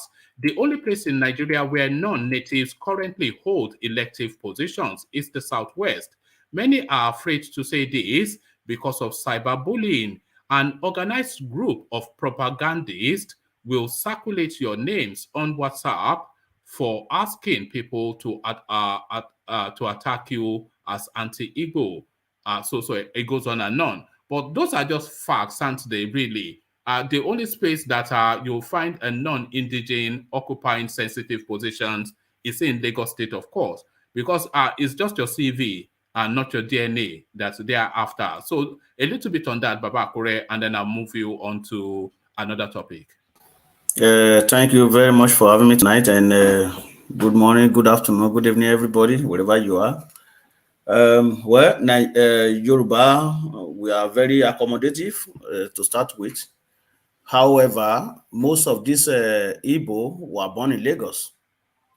There's no doubt about that, and that is why most of them will not even go to Biafra land if they eventually get it, because they already used to Lagos. That's why you see a lot of Igbo representative who used to bear Igbo names, be the representative of local government, maybe House of Assembly of Lagos State. I don't really know much about that anyway, but I know for sure that most of them are in political landscape of Lagos State. However, we discussed about this matter yesterday, and I said that is not possible. I don't believe that they run able to go back to their state where they came from and go and register. I don't really believe in that for a bit. So it generated a lot of arguments yesterday. So to me, it is not. It is just some people who just want to cause confusion among Yoruba and Igbo. Cause ethnic tension. So I want to believe that. So to me, I don't believe that anybody is running Igbo out of Lagos to go and register in their state. So that is my take on that. All right, brilliant. So even matters more ridiculous, the Fayoshe family, I'm not sure that it's humanly possible to be as ridiculous or more ridiculous than Fayoshe family. So he and his brother now in an open fight on the social media over Atiku Abubakar. Atiku, the brother invites that Atiku should step down for a younger man, and Fayoshe, of course, wanting to protect his food, he starts to fight his brother to the point of disowning him. What are you making of this, Baba Akure? Well, that is just nonsense going on there. Everybody entitled to their own opinion. It doesn't really matter, even if you are the brother of somebody, that is his own opinion. I don't think it should be up to the issue of cursing one another on social media or having family having problem being from the same family. And what the guy said is not. He is right. There is nothing wrong in these people just go home and leave this issue of politics to younger people. We know the age of David Cameron. We know the age of what's the name of this guy in France, even in Canada self. How old is Justin Trudeau? I think maybe it will be like 48 or 49 right now, or 50, in between that range. So all these people that they still parading the corridor of power, they're supposed to go home and give chance to younger people. So that guy, Fayoshe's brother, is very right in his comment. They should allow younger people to run for the office, not all these old cargoes that already closing down to home calling. So that is my take on that. All right, brilliant. Well put, Baba Akure. So, Baba Akure, let me move on from there to this more serious matter, Muslim tickets. We always knew that this space was always going to be controversial, especially when Tinubu took that ticket, because there's no strong, real Northern Christian that can bring votes. He has to go Muslim, but then all the vested interests are already warning him in that space. What decision should he make, Baba Akure? Well, I think like DOG as mentioned, I think if he need to really find some Christian vice president, because like me also, I'm not really comfortable with that. For us to have a Muslim, so though some people might say, oh well, it has nothing to do, but that is my own opinion. I'm not really comfortable with that. I think it should be, since Bola Ahmed Tinubu is Muslim, though he's a liberal Muslim, but at the same time, he still needs somebody Christian that will be his vice. I think by the time he searched very well in the northern part of Nigeria, I think he will be able to find somebody that's one Christian politician who can be his running mate. I think there was one Christian guy that was vying for presidency too, but I think he got maybe 4 or 2 votes from the north. Yes. APC. Yes, I think there was a guy. His name, I don't even know his religion, but his name so much in connection with Christian's name. So I think he should find somebody like that to be his running mate, and like DOG rightly said, then promise the other people with maybe ambassadorial position or other position that so that they can get enough vote from the northern part of Nigeria. But to me, that is my own opinion. I don't know any about you. Even you, woman, that is your own opinion. Is your own opinion. But my own opinion is that. Do you think Tinubu would Tinubu having a Muslim running mate be sufficient enough reason, one, for you not to vote for him, and two, for you to vote against him? Would you feel that strongly to vote against him? Yeah. Yes. Because like me, I'm not really comfortable with that issue of Muslim. It should be balanced, because this is one of the things that is causing problem in Nigeria right now as we are speaking. So I think it should be then when you take a president Muslim, then a Christian vice president, then you take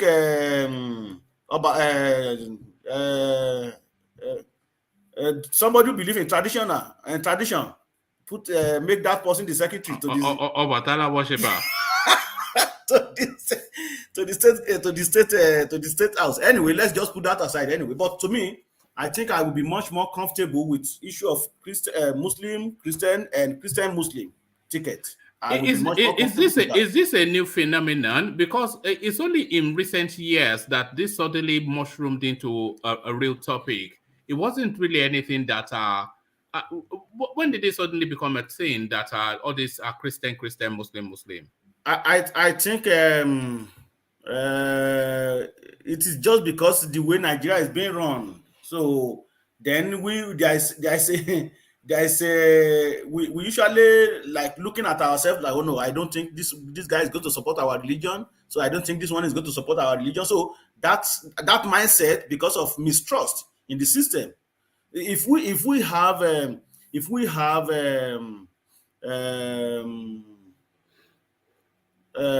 everything in place, let me put it this way, maybe our constitution or our if there's a regulation in place or our constitution is working good, then you can be rest assured that, okay, well, this person will do what my religion really wants. So there will be no issue of mistrust. But for the past few years, we've been seeing a lot of mistrust between the Christian and Muslim and stuff like that. Particularly that these are caused by our leaders, not Christian and Muslim really, but this problem are caused by our leader. So it is, to me, if we have good thing is good something in place like constitution that satisfy everybody equally, then it will be better. And I think that is the problem we are having right now. That is why you see Buhari. If you look at the cabinet of Buhari right now, you will see that both ministers and those who hold the position of key position, you will see that most of them, 99% of them or 99.9% of them are Muslim, and most of them are from northern part of Nigeria. So this issue of mistrust it's even, that's why I find that we have a vice president to be a Christian. So this issue of mistrust came after I will say maybe after this guy MK Abiola lost the election. And I'm not really going to put it that way also. I would believe it has been in existence for a very long time. It is just that the way we've been governed now bring everything out. So that is my take on that. Baba Akure, somebody pointed out that Vice President Pastor Yemi Osinbajo, he's a Christian, and he at the forefront of Buhari's Fulanization, Islamization agenda. So they use that to highlight that the religion of the vice doesn't really matter, because the way the Nigerian state is structured, the president is all powerful, and the vice really, as highlighted by Yemi Osinbajo, he really has no potency. So should it really matter, or is it just something that people are just fixated on? Well, we might sit down here and talking that, okay, Yemi Osinbajo, because he was part of those who are trying to Fulanize Nigeria. I don't really believe that. I can tell you if it is Christian, I mean, if it is Muslim, maybe we may even get it worse more than this. It is quite possible that we get it worse than this. So let alone you have a Muslim and Muslim. But at the same time, things can work out. You never can tell. If we have a liberal Muslim like Tinubu and Zulum, like we discussed this morning, but to me, I'm not really comfortable with that. I still want it to be either Muslim Christian or Christian Muslim ticket, and I think a lot of people will still share the same idea. And the funnest part of it is that if Tinubu choose a Muslim as his running mate, I think he's going to have a big issue. He's going to have a lot of problem. And this was my concern the very first day that he won the ticket, because I was looking at, okay, if Oshibanjo win the ticket, then we have to choose Muslim counterpart from the north. But now we have Tinubu won the ticket. He's a Muslim, quote unquote Muslim, but not the fanatics one. Now then you want to go to north. So for him to choose a Christian in the north, not that part of Nigeria, because I don't really see any Christian that is really powerful in the northern part of Nigeria that can really pull crowd like Zulum and other Muslim like that. So, but I still strongly believe that if you could find somebody, maybe one Christian in the northern part of Nigeria that can really command little, not much, but at least reasonably vote for him, then maybe he may promise Zulum and others with one high position in his government. I think that may work well for him. Baba Kura. Yes. Sorry, woman. Yeah, I'm even thinking they can even arrange to have a Senate president that is from the north, because yes. They can't. They can't. No. I think they have to choose Igbo. Yeah, they have to choose from the southeast. Yeah, true. If the vice president is from the north, yes, that makes sense. Wow. So you can see now that you can see now that Tinubu is in a big trouble right now. It is in big trouble. So Atiku has, in fact, he has his tentacle anywhere. He can decide to choose vice from the southwest. He can decide to choose from the east, because he has option. And all these people, they have a Christian that are very strong in their political party, and they command crowd. You can talk of Wike command crowd. You can talk of who's there again. Even if he choose Peter Obi, I'm not saying that he's going to choose Peter Obi anyway, but people like that. Now, if who's in the west that he can choose, but I know for sure. Seyi Makinde. Okay, Seyi Makinde. You have all these governors from man. Seyi Makinde won't accept it. He would rather go for the second term. Well, he won't accept that offer because it's not guaranteed. It's just like Fashola back then with Ribadu that he didn't accept it. Yeah, but we have people that he can choose from the southwest. So Atiku has more choices to make than Tinubu right now, because Tinubu now is like it's very in a close place right now, like close situation. So he has no much options to choose and fire from I mean, the vice president that they can choose from now as a Christian. So even the Northerners in that party. Sorry, the Northerners in that party, if they want to be fair enough and make it make sense to people, like, okay, we have Christian in the north too. I think it's high time they let that narrative come into the space. Like, okay, there are Christians in the north, because it's just like everything about the north is just Muslimized. Most people don't even really know that loads of Christians there. So if they can grip the, I don't know, I don't just know what they could negotiate with the other guys, because I think if those other governors that would have get the chance to be Muslim ticket can still work for him, he will still get the votes he will get from them. They just need to agree Yeah, to giving it to a Christian.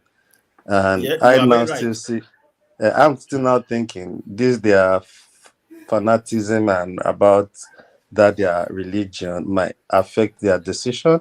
So I don't know what they will agree Yeah, to, no, but you've already countered what you said, because the fanaticism, the fanaticism in the yeah, yeah. But I'm just thinking they should. I think if they want to, like the way they've come out and say, "Oh, let's go to the south." Why is it not the time to think? Okay, let people know that are Christians in the north. To let the vice presidency. no, Let's choose one person. But it's I think hard, yeah.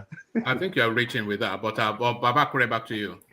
Yeah, I've already made all my points on that All right, point. So you brilliant. can move forward. Let me take you to the space then. Akeredolu counters the narrative that it is Iswap that was responsible for that Ondo space, and he highlighted that Iswap traditionally they are not shy in coming forwards when they are responsible for an atrocity. So, do you think that the Nigerian state was too quick to make the attribution, Babakure? Well, you know, what Akeredolu said, he is right, because I think it was yesterday you presented this narrative. You first presented it yesterday. Yes. So, and I was at the background and I was listening to it and I said, no, this can't be possible. I think they jumped quick to just make that comment. Federal government jumped very quick to make that comment. So it is very, very bad idea. You can look at what happened in Benue State. Benue State. You can imagine what happened in Benue State when autumn, when it was being attacked. Give me a moment, please. All right. All right. Let me come to Solly then, as Babakure takes a moment. So Solly, are you there? All right, we don't have Solly. So let's go to Efe. So Efe, are you there? I'm here. Let me finish. I'm back here now. All right, back. Good. So you were on the Akeredolu space, and he So countering. I to me, I don't really believe that Iswap, where just from all the way from Sambisa Forest, and they came to a war. So they left what do we call it, Kogi, all those places, and they came to Ondo State. They don't even stop in Akoko, right in a war. So even yourself, when you look, which just happens to be Akeredolu's hometown. Exactly. When you look at that, you will know that no, this is just make up story. It is not. It is not right. It is not true. Because if, like you said, if any terrorists if they do something, they will claim that glory to making sure that they are threatening people. These people, I will say that they could be hired assassin. They could be herdsmen, because and I think it has a political motivation, because remember, Akeredolu was in front since all this while. When you're talking about Amotekun, and they shut him down, and they keep on saying that no, they have to find form it. Remember, there was a time that it was like supporting Yoruba Nation. If you look at it, if you remember that he posted, he told all the school to start singing Yoruba Nation anthem in the school. So all these things is not going well with these people as well. Then thereafter, he is the person that be like mouthpiece that no, the presidency must come to the from APC must come to the south. That there is no way they are going to take it if it doesn't come to How much credit are you giving to Akeredolu for Tinubu getting that ticket? I know I have to give him at least. I have to give him at least. It's not because of it's from my state. We are not friends anyway. the reason why we are not friends is that he's not paying his staff. So, but for him to say that and stick with that, I give him 90%. Because every single day he's still re-echoing it to them to make sure that they get this thing into their head. This thing has to come to the South, and if it doesn't come to the South, forget it. So I think they realize, and with the prayer from Tinubu as well, everything works out. And to be honest, I mean, it's going to be very funny anyway. I think he's going to be like Tinubu. Remember, Tinubu said he single-handedly made Buhari the president of Nigeria. I think Akeredolu may as well assume that position when the time comes. Yeah, true. That's very true. You know, I agree as well that a lot of the attribution must go to Akeredolu. When that time comes. So I think that is why they came to his hometown and say, okay, what can we do? Let's just shut these people down, and they want to color it like, okay, it's going to be religion fight or religion issue. Do you ever heard any in the history that or were people fighting with any Muslim? No. It's even a predominantly Muslim space, I imagine. No. Okay. But at least they have sorry, Baba Akure. Yes. Don't we find it very concerning?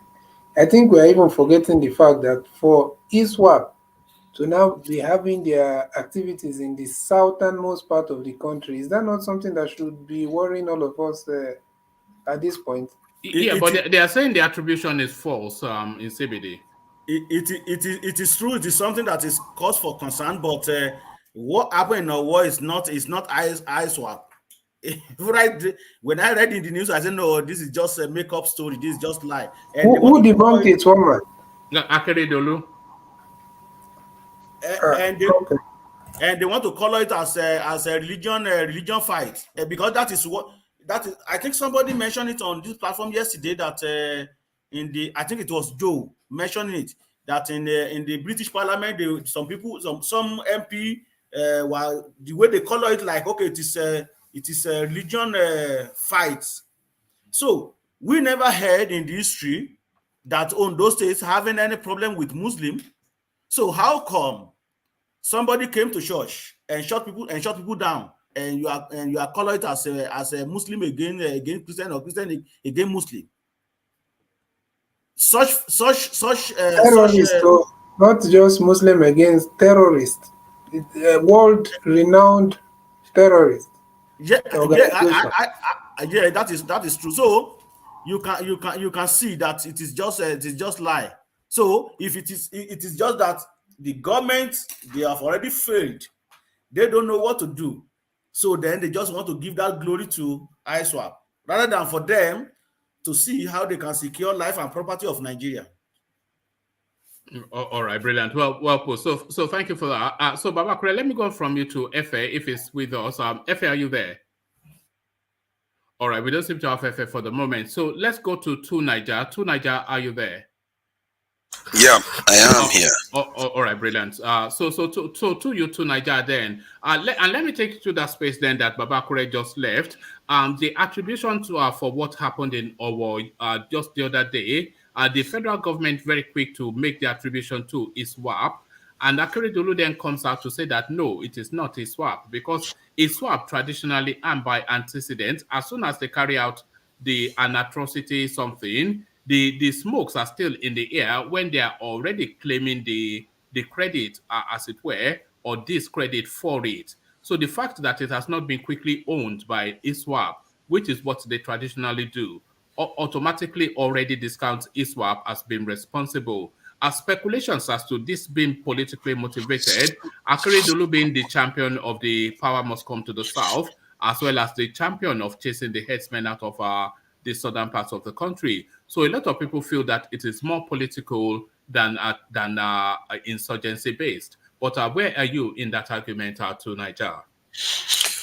My position is that we have to be careful before we give more credibility to a terrorist group than government officials, because I don't know where we go from there. Part of it is that we don't truly know what happened. But one thing I know about some of these forces that are at play is that they clearly plan this thing so that they value not being captured more than they value the targets.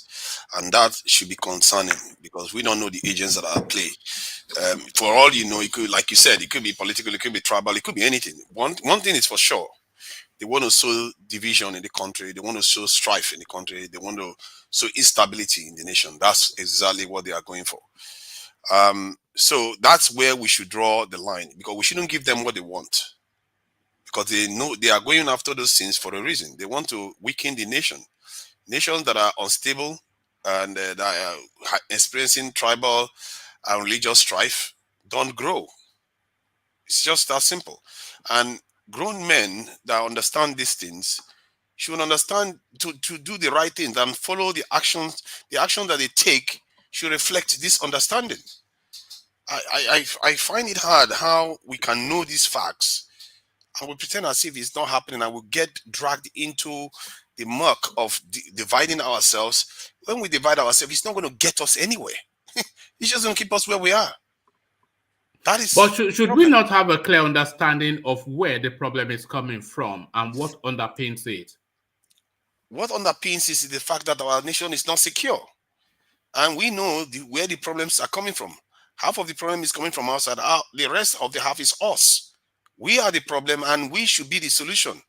And we have the capacity to be the solution. If we understand that it's our action, men like us, and the ones that built those nations that we listen to, men died to protect, to create those nations that we like to envy. Why are we not doing our job? Whenever we say we need to protect our societies, our men were like, no. It's like we have been babied and wrapped in cotton wool. We don't understand our responsibilities. In the Soviet Union and Russia today, some of them from 6 years old, they're already teaching them that their job is to protect their nation. We don't understand that. All our job is, we think is about to go and work and earn money for our family. We don't understand the idea of protecting our society. This is why our nation is so weak. We can't. How can our soldiers be everywhere at the same time? They are not ghosts. They go and secure the south, northeast, and then it goes to northwest. Then the next thing it goes to north center. Now it's heading towards south. What do you expect? We are getting the security we paid for. We are not securing our country. And if we as grown men don't understand this and keep beating about the bush, we're just going to remain here for years to come. And I don't know why our governments are not doing it. They're not doing their due diligence to fix these things. I've said it before. I am beginning to suspect them as people that are just caretaker governments awaiting our recolonization. These people don't seem to want to run our country as a sovereign state. Why is our security so weak? One soldier has to defend over 1,000 citizens. I don't know how our soldiers can do that type of job. It's stressful. All right. So on that space, Akeredolu is leveraging this rather sad incident that happened in our war to go back to that regional and state policing debate that is already on the table within the Nigerian political space. So he's saying now that off the back of this now is an inevitability that security must be regionalized, state police must come into being, because really, if you had state police, then you would have had a better opportunity to either prevent or stop this thing or apprehend. So there'll be a quicker, more rapid action because the state police would know the terrain and they would know the landscape better than anybody that carried out this activity. So do you think what happened in the war essentially enhances and makes it inevitable the narrative for state policing? Yeah, it does make the narrative for state policing.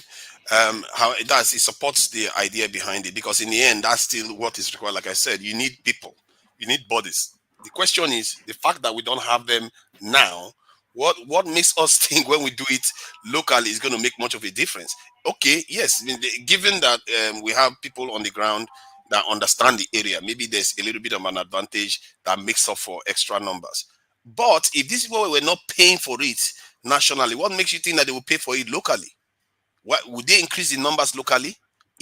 And there's also a danger that the state governors could use these forces against political rivals. We know how quickly they start becoming dictatorial when they own the authority of a state.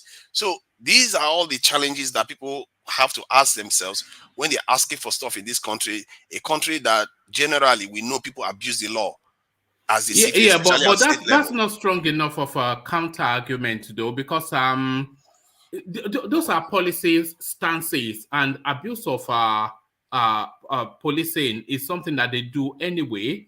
They abuse even because they have they have command over the security structures within their state. Even that security structure, it still has a higher authority that it references. So that abuse is still in place, and that can be but via policy and processes. That can be, but the argument for state policing is so overwhelming.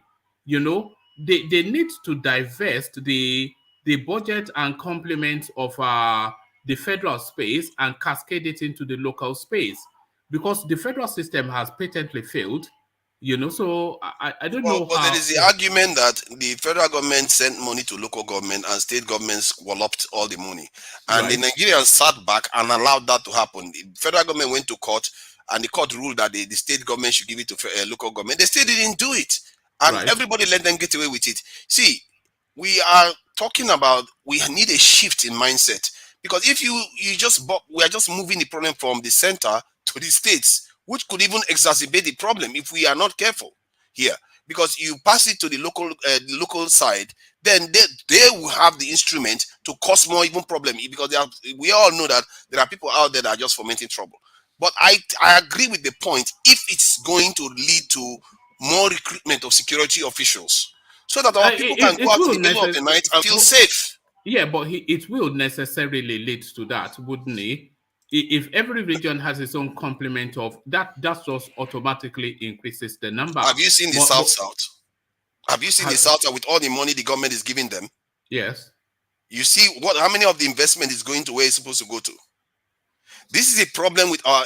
We have to look at the source. That's why I keep saying we have to make things transparent. The money they are giving the Niger Delta for development of the area, most of it is not heading to where it's supposed to go to. Federal government gave local government money. It's not getting to the where it's supposed to get to.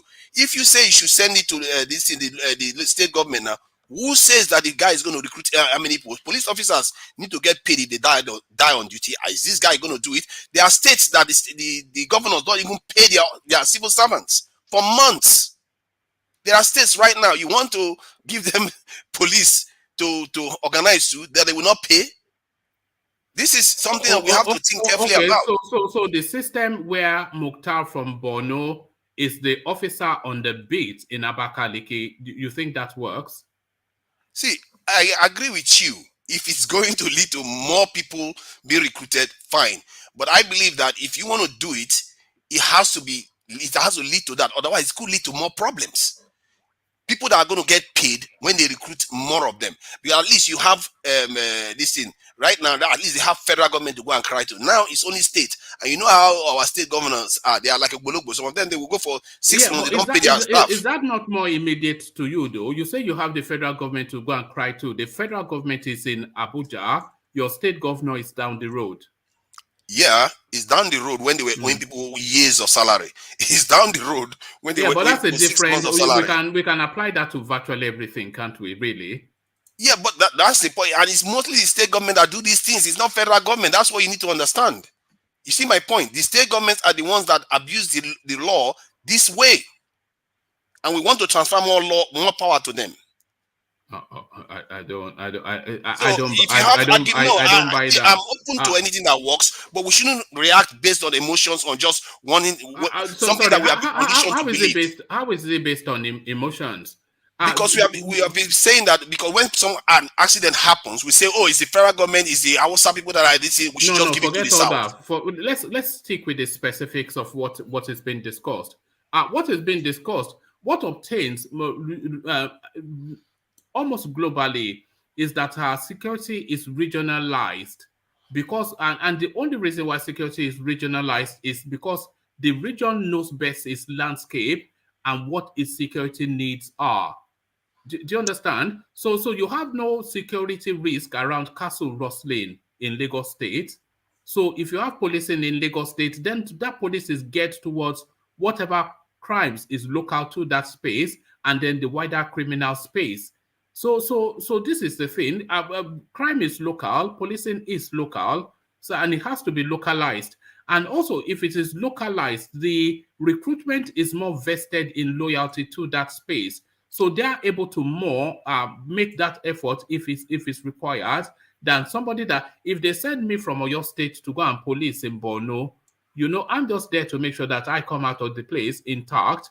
I'm not really there to, I'm just begrudging that I've been sent to the middle of nowhere to people that are alien to me, that I don't think like me, I think there is argument against that too. It means that if people know you in the local area, they too be concerned that because people know them, they can't dispense their duty with this in impartiality. Otherwise, they could be reckoning their family members and all that may not I be don't safe. know. That sounds So like argument for argument's sake. no, All right. it's not. No, it's facts. This is how It's not this facts in. now. But if What you're in sort a of local what sort area, of you're in a local area, you want to go after a gangster that knows where your family is.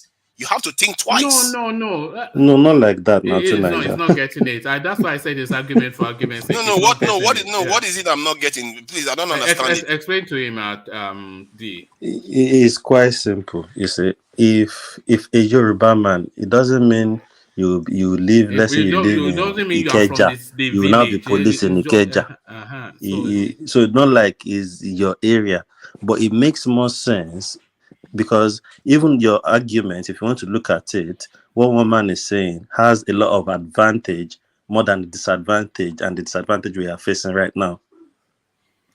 See, the advantages you are talking about is based on, like I said, it's not based on logical facts. I'm telling you, It is states are logical violating. now. Even all over the world, Make that is make what the is case to me practiced to say that in the a- state governments are going to pay these people the way they are not going to treat them the way they you, treat you, their you, staffs. you are looking, they will raise the money, and this is where I think all these issues state government need to look for means to raise funds themselves apart from what allocation they get from federal government. And this is where we'll put everybody. You can't just be governor because you just want to be collecting money from. So you have to improvise too. That is how job creation come about. That is how these things work, and that's how those countries we are looking at, that's how they work. But if you want to sit down and just get allocation and just spread the money, like you said, they get allocation from the federal government. Some state governors don't even allow local government election anymore. That's how bad it is. But if everything is right, if everything is in place, things will work well. There will be job creation. There will be everything will move smoothly. In other words, he just made my case for me. You are moving the problem from the federal level to local level. No, you're not getting it. I think it's not really to win an argument. It's to make a greater point to Niger. No matter what the difficulties are, fundamentally, localized regional policing is infinitely better and more effective than a federally controlled policing. It's a fundamental basic. See, here in the UK, I think you are in the UK. Yeah, so forget the UK. Just as a fundamental principle.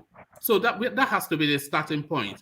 As a fundamental principle, a localized policing is fundamentally more effective, a lot better than remote policing, which is essentially what you have when somebody is in Abuja policing Lagos.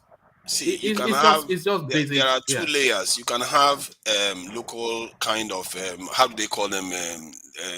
Local beats, people on the beats locally to just give information to police and whatever. The problem is not even the police itself. The police is not paid enough. One, secondly, they don't have the numbers. Most of our security operators is very weak, just like the police is weak. We are making the argument in the wrong area. We are saying we want to change the structure. The structure is not the problem. The system is stressed already. You can change the structure is the problem. The system is stressed. We don't have the people. I think you're not getting it. It's not getting it at all. Explain it to the middleman. Maybe you'll understand it in your own words. To Niger, crimes are local, right? like this crime that happened, it doesn't matter where those people came from. It happened locally in that church. You see, now you imagine you are a member of that community, and somebody from, let's say, some Usman from Sokoto or Borno comes to investigate. How many people in that community will be bold enough to talk to him or to give him information? But if They a view him with policeman, suspicion. They view him with suspicion yeah, already. exactly, So exactly, because they will really view him with, they will say, "Nah, them. Who guarantees that the the informant, that you will not go and give information to the same people that came and committed that crime?" Now, if the police officer was from that locality, they already know whom to talk to. They already know the boys. In every country, even in the US, police people know who the possible criminals are. So when a certain type of crime is committed, they already know where to start their investigation. If it is murder, if it is drugs, they already know the area where they go and the certain people they have to talk to. That is how, and that is why they'll tell you that, look, the criminals are local, and the police officers know them. That is why when police wants to work, they do their work. When they decide to work, they do their work. Now, about these other things you say about corrupting the police, is that not what is happening already? The that's state already a government. problem. That's already a Yeah, situation, and up to the yeah, federal level. Up to the federal yeah. level. So I agree with Now you. imagine if you have to call the police, a police commissioner, and then he has to make a call to Abuja to authorize him to do something. That is what happens in Nigeria. Sometimes a governor makes a call, and the commissioner of police in the state will have to take authorization from Abuja to Meadowman, we saw it before infamously they with can go Meadowman. and do their. Sorry, Meadowman, we saw it Yeah. infamously with Sanwo-Olu when he went to step an officer down at an estate, and the officer was saying that it was Abuja that told him to go there, and if Sanwo-Olu wants him to step down, Sanwo-Olu has to get in touch with Abuja before he Yeah. can step down. Do you remember that clip? Yes. Just look at that. Just imagine Because that. it's the same thing with the FBI. Let's not get confused here. The federal level has this in a priority over local state level. So But if to the Nigeria, FBI what are was you saying operating now? somewhere, FBI Hold comes on. in Let at me some just if the FBI was certain. operating can somewhere, you come hold on, on, please, please hold on. let's Yeah. elevate actual accurate information here. If the FBI was operating somewhere, the state police cannot override them. All right. I think we're reaching beyond the topic somewhat, but round off your thoughts on that space and I'll just move you on. I don't think quite, but those are your thoughts. So, yeah. It's my thought. And like I said, the real issue is the numbers and this in the motivation of this in the police force and the military. If we don't have significant number increase in these areas, we will be living on borrowed time and we'll be living on a wind and a prayer, because no nation that is well founded should be this insecure. I mean, we are so underdefended, it's not even funny. I don't know why we are shying away from this. Get your Google search military size of Nigeria, military size of we Brazil. all know the numbers. Search it. Nigeria, we all know the numbers, so nobody's shying away from it. It's the topic of it's a hot burner, a front burner topic has So been for years. So we all know the number. The Nigerian police, with Nigeria saying that they have in excess of 200 million people, they have less than 700,000 military personnel within the army. About less than 400,000 police. 150,000. Yeah. No, it's not less than 150,000. They are actually active. The rest are paramilitary. I don't know about where you're getting your figures from, but It's right there. okay, right, that's fine, but it's understaffed. We can all agree on that. And if it is, do we pretend as if it doesn't exist, or we go and tackle it? Because if you are going out to work, you don't leave your door and window open constantly. Why do we leave our nation like this? We put iron bars on our doors, on our windows, on our gates, on our fence, and we pay estate levy But when it comes to the nation, we pretend as if it doesn't exist. This is illogical. We need to confront our problems and deal with it like men. This is not a woman's job. It's our job to protect our country or our lands. To Niger, you keep saying something that I noticed. You keep saying nation. You see, we are still building a nation. We are still going towards nationhood. I digress a little. We're still going towards nationhood. And you see, you can put 2 million policemen or military people in Nigeria. If they are not organized and focused, it will still be the same thing. They will be corrupted. We've heard that our security agencies are even colluding and participating in these crimes. So that is why it is not just putting boots on the ground. It has to be coordinated and it has to be organized. That's what I'm saying. Does not support that. That's the problem. Evidence does not support that. Any nation that builds their military to a standard level, all this problem goes away. Egypt had similar problem, it went away. Algeria had similar problem, it went away. Sri Lanka had similar problem, it went away. If you do your due diligence and secure your territories, how is it that Asian men that are 5 foot tall are doing better than 7 foot tall black men, not able to secure their countries? This is not only a Nigerian problem. Look at Ghana, they have 15,000 soldiers. They are living on a boat, wind, and this thing. They have 15,000 soldiers. It means one soldier has to defend almost 2,000 Ghanaians. This is crazy. There is no other part of the world that do this nonsense. It's only black countries. I don't know why they are like that. We should be asking ourselves, why are our nations founded like this? Because the new system is Nigeria, are you saying that one man cannot protect 2,000 black Ghanaians? Have you stood in front of 100 men? And no, I'm just joking. I'm just pulling your leg. Good luck and see what that feels like. Well, I don't know what the ratio is, but there's a ratio for that. Recommendation by the United Nations on the policing to population. But certainly, whatever the recommendation is, Nigeria under-complemented in that space. Definitely, yeah, well under-complemented, all of them. And under-complemented in security, in healthcare, in education. So it is not just. It is just. And this is not a new problem, by the way. This is decades old. Yeah. The population continues to explode, and the security continues to shrink. And you are wondering why the country is in the state that it is. You know, so and you know what?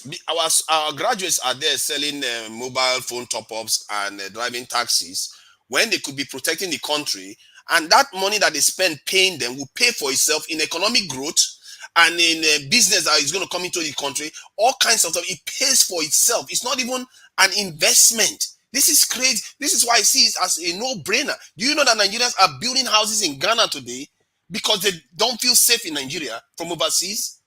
They are doing that right now because we can't even do our due diligence. Our Nigerians, individually, we are very smart, but as a group, we have extremely low IQ. It's scary. No, I don't think you. No. That's too sweeping a statement. I don't think you can say that as a group. No. What do you mean? It's a fact. Are we too smart as a group?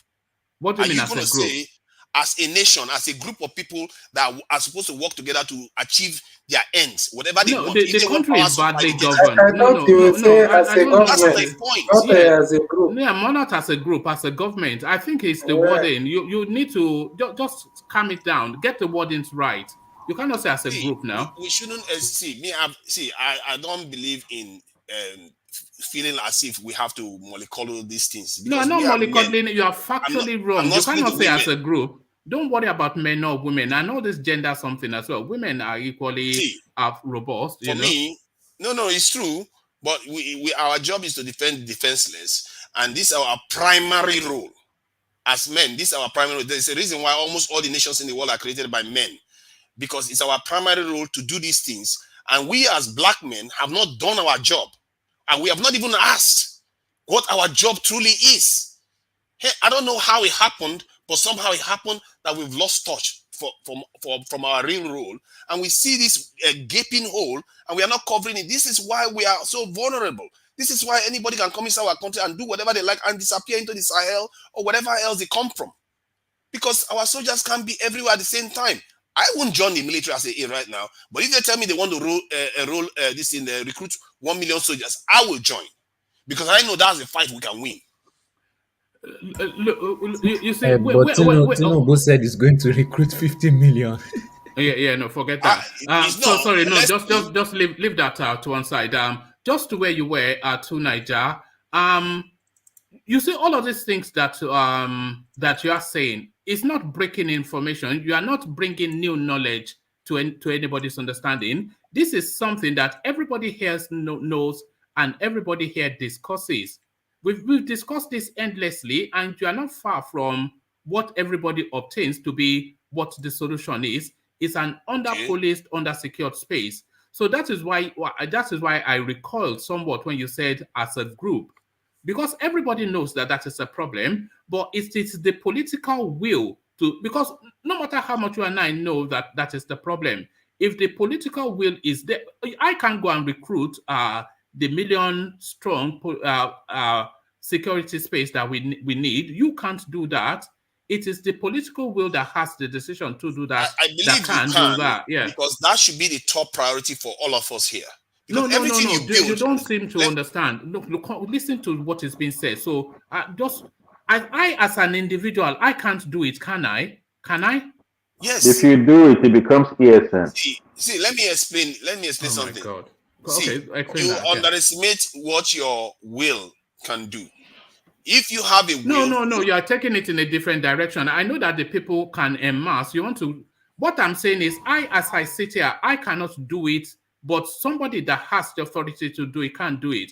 I know that if the people collectively will it, they can force it, which I think is where you are going. But as it subsists now, the people that make the decision are not making those right decisions. because you can, but you Niger, reserve the right to talk about man. this Right. continuously. So let him because just do that. Then let me so finish sorry. the point I was making. Let me finish the point I'm making. Let him do that. You Then. I reserve wanted the to right. just Hold Can on, I just please. finish in CBD?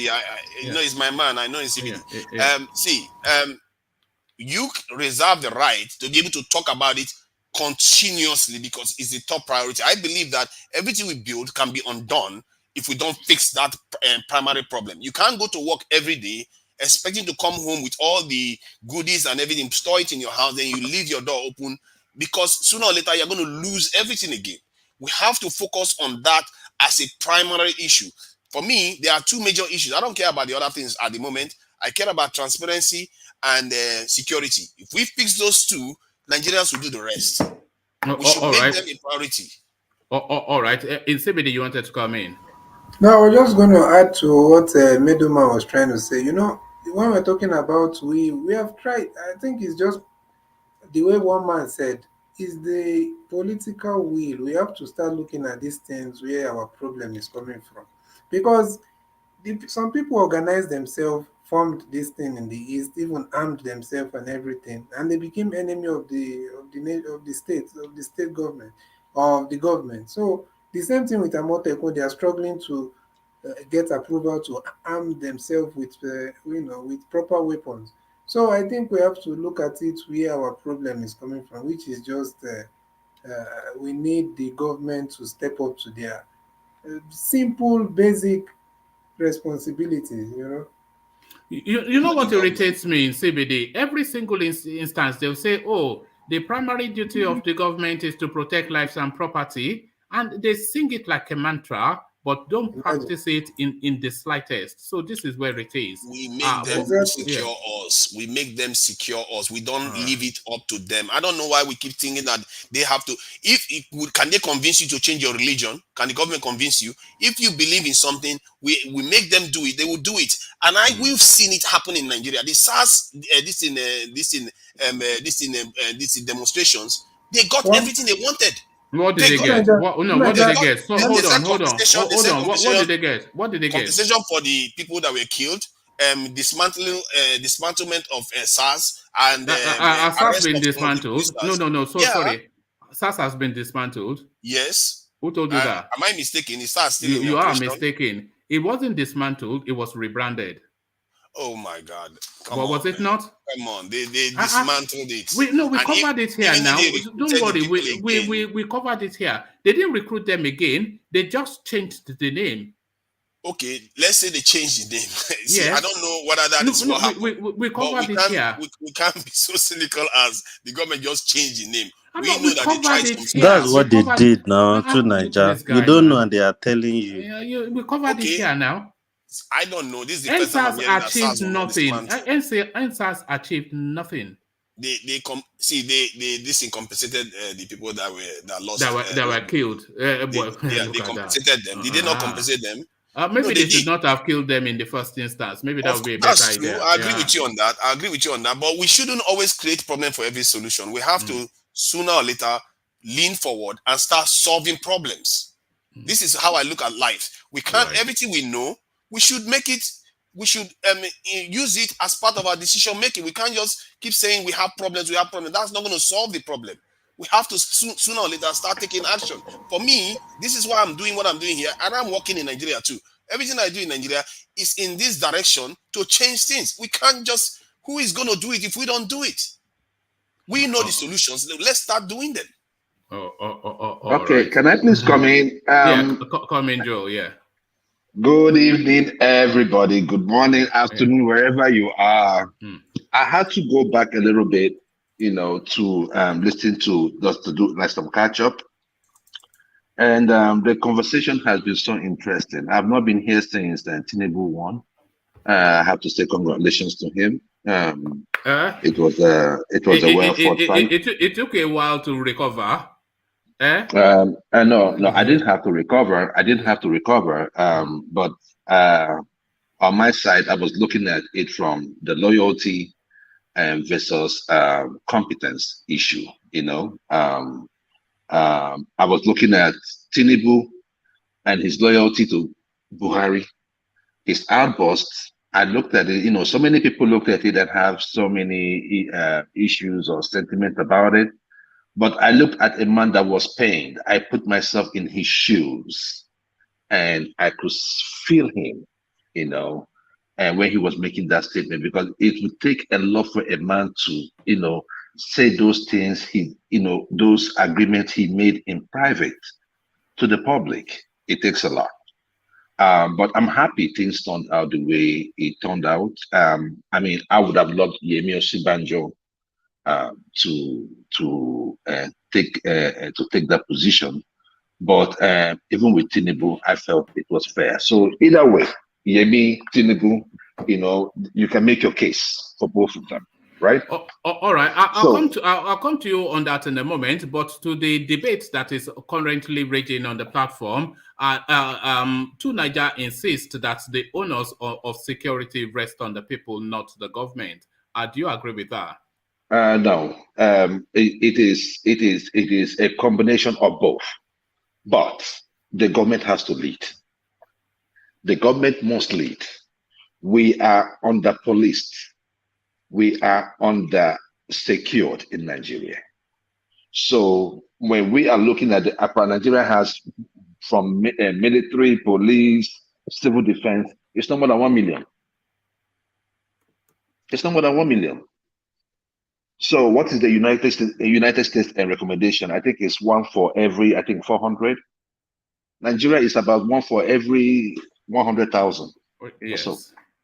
So when we look at it from that perspective, we can see where the problem is. We can come here and shout.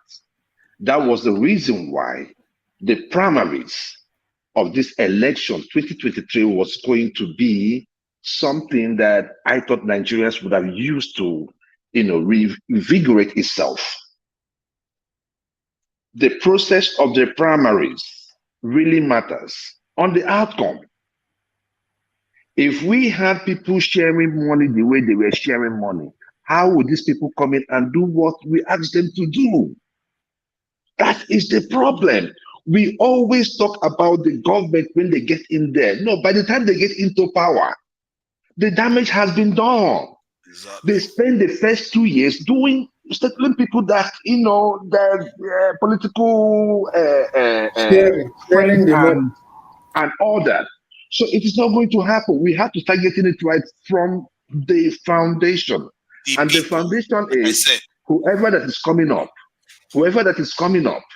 to lead us, we have to ask them, what are your plans? We hold them by their plans. That is where the citizens come in. That is why I say it's a yes and no. If the leadership leads, then the followers should hold the leadership accountable.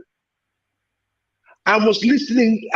Sorry, I have to go back a little bit. I was listening to DOG about his take on the people of Southeast.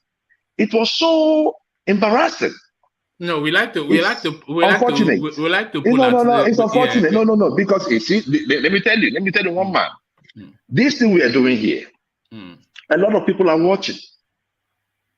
A lot of people are watching. We have to use every medium. That is nation building. We have to use every medium to right the wrongs. Look, maybe we have a little bit of amnesia. I'll take you back a little bit. We are talking about voter apathy. Whenever you allow any part of you to be marginalized, people say, oh, it's Southeast. No. The moment you marginalize Southeast, you marginalize yourself. That is how nation works. The moment you marginalize the South, you marginalize yourself. Because what happens is this: the oppressor does not give a hoot about you. The oppressor is more important. What is important to the oppressor? It is his selfish gain. So if he says, or he look at you and say, oh, you allow me to oppress these people and you support me, what do you think he will do to you? He will give you a stipend, knowing full well that you don't have the moral latitude to judge him in whatever he does in office. We keep going through the same circle every year, every 4 years. If the Igbos in Lagos in 2015, they went out to vote, in the booths around that Agor area or Joe area, thugs went there and destabilized the voting stuff going on there. In 2019, the same thing.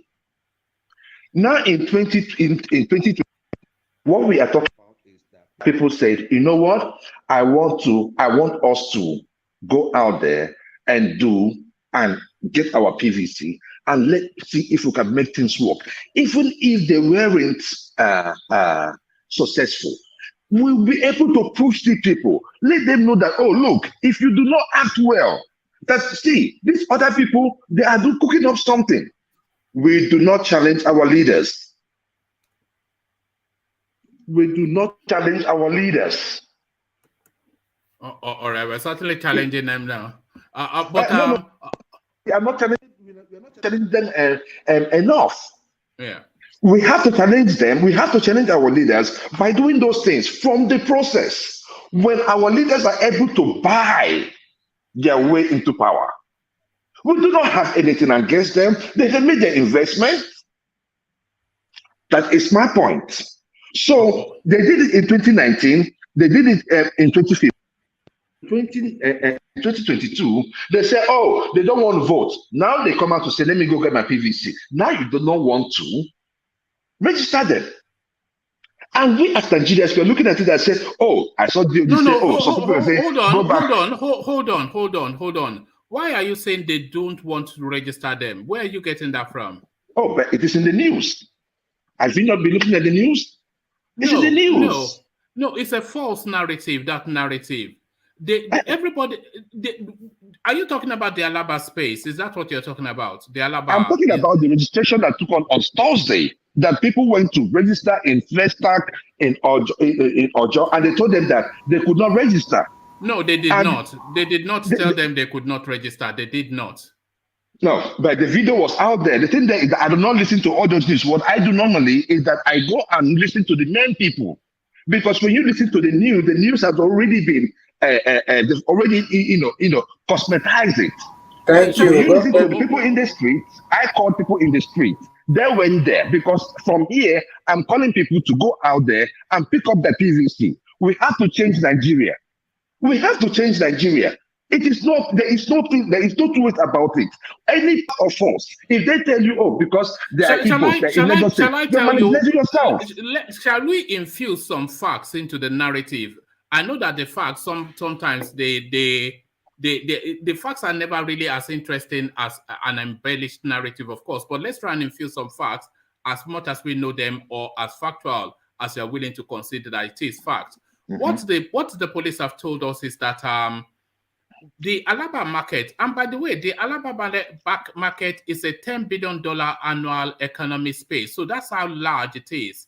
So the Alaba market, which is predominantly southeastern, they made the decision to shut down for the day and register so that their members will be registered. So now they all shut down, but when they shut down, the registration spaces that was closest to them, it only had one functional terminal. So imagine the mass of a space that commands a $10 billion economy cascading on a one terminal space. So they quickly overwhelmed that space, of course, and the terminal could not cope with the mass. They did not synergize with INEC to say that this is our plan and please facilitate for it. So there was no synergy between them, the authorities, and the INEC. So there was no synergy there. So that space was overwhelmed. And because people got quickly frustrated, there were skirmishes and some fights broke out, which the police told us only lasted for a few minutes. But because people have a lot of smartphones, they were able to severally capture those few minutes. And that is what is going viral. So this is what the police accounted for, that they should have phased, the registration rather than going. And we've seen clips. I have clips of them on this platform, which I can play to you. There was just so much of a mass of them that overwhelmed. Watch this. There was so much of a mass. They want to allow us inside. So there's just so much of a mass of them. So imagine that mass being facilitated for by one terminal. So that is a recipe for implosion, which is exactly what played out. So that narrative that they were spread, and the narrative, because the people that are recording it, they are giving it their interpretation of what transpired. Do you know that the deputy chairperson of that space, as we've just read, is actually an Igbo woman? So it was nothing ethnic. It was just a systemic thing and a failure to synergize between intent and facilitation. That was what happened. I wasn't tagging it. I did not say anything tribal. I did not say it was tribal, right? Not you I'm not saying it was systemic. I was saying it was systemic because what I told you that is that from in the past 3 weeks. Now, if we talk about this for Alaba, okay, that is fine. What about in the East? They are having also problem registering in the East. That is my problem. It is like everywhere they are, they always an issue with the functions of the system. That is why I said, if you want people to come out, make it easier for them to register. If they register and people in government knows that these people had wake up and they are coming out to vote, with the vote we have in the Southwest and the one we have in the North, we can tell these people, they cannot keep using us. We are only enemies at the political level. In the street, we mingle. So I just want to put it that way. Please, let us make sure that everything that we are doing, every part of Nigeria, remember the last time we talked, I was talking about the Amajuris. I knew the reason why I was talking about those. Because any part of us that is not doing well, that part of us will draw us back.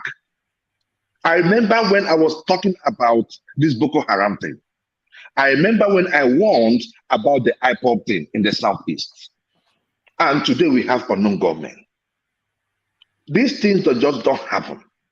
These things we allow it to happen. Please, to the issue of Owo, we need to have state policing. Hold on. I think Tunaja has the floor. So let me get back to Tunaja, but I sense your passion, and you cannot wait to share your thoughts. This is how I will remember you. Very, very impassioned in the way that. But Tunaja, let me add some, and you too, Joe. Let me add some data to this conversation that we're talking about regarding policing. So this is data. So this is data that I've come across regarding the Nigerian security space. So this is our 2022 data. This is from a platform called Global Firepower. So this is 2022 Nigeria military strength. It says for 2022, Nigeria is ranked 35 out of 142 of countries considered for annual whatever. So let me take you to the data, which is really, this is the breakdown now of how they see Nigeria. I'm not sure how they're drawing their data, but this is what they see.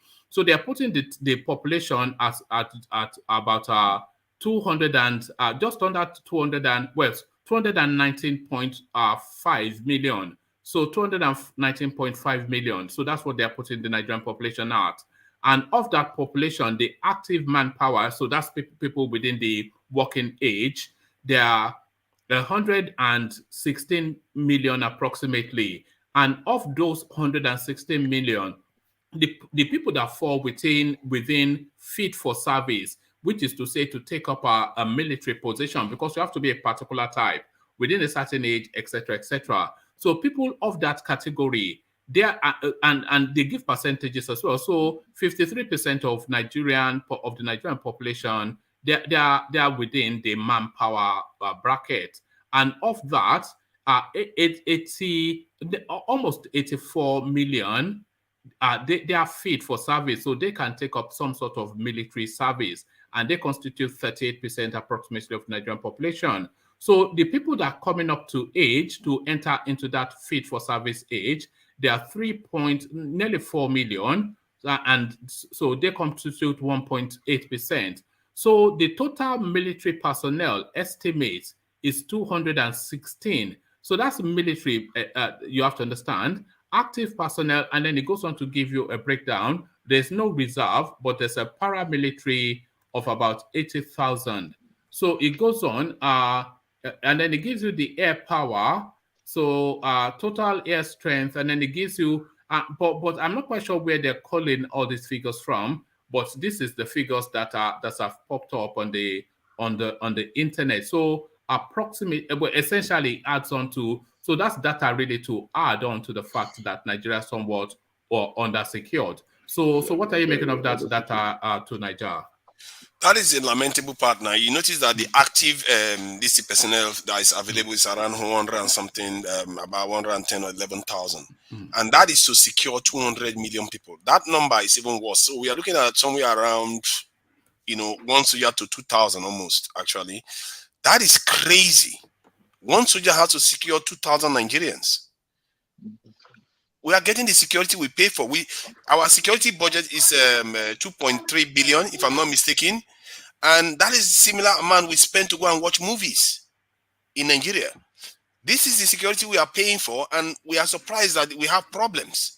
And I believe that if we spend the right amount, recruit more people, this problem will go away. It's not even money, because in reality, it's going to pay us back. In terms of investment, there are millions of Nigerians outside Nigeria that are willing to come back and invest. We are not even looking for foreign investors, just Nigerians alone. They will build, they will found companies, they will boom the economy and employ even more people.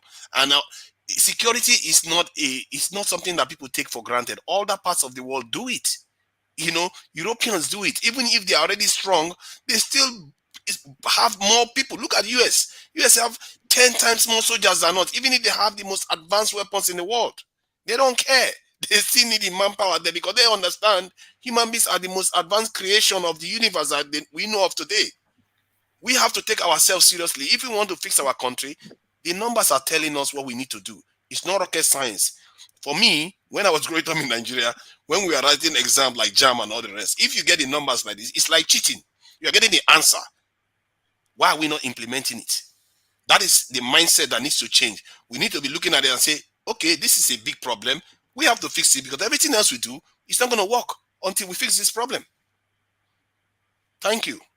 Oh, all right, brilliant. Well put. So thank you for that. So let me go on from you to Niger, and let me go on to Meadowman. So Meadowman, let me take you to a completely new space and have you speak then on Akeredolu's take on what went down in Owo. The attribution was to Iswap, according to the Nigerian government.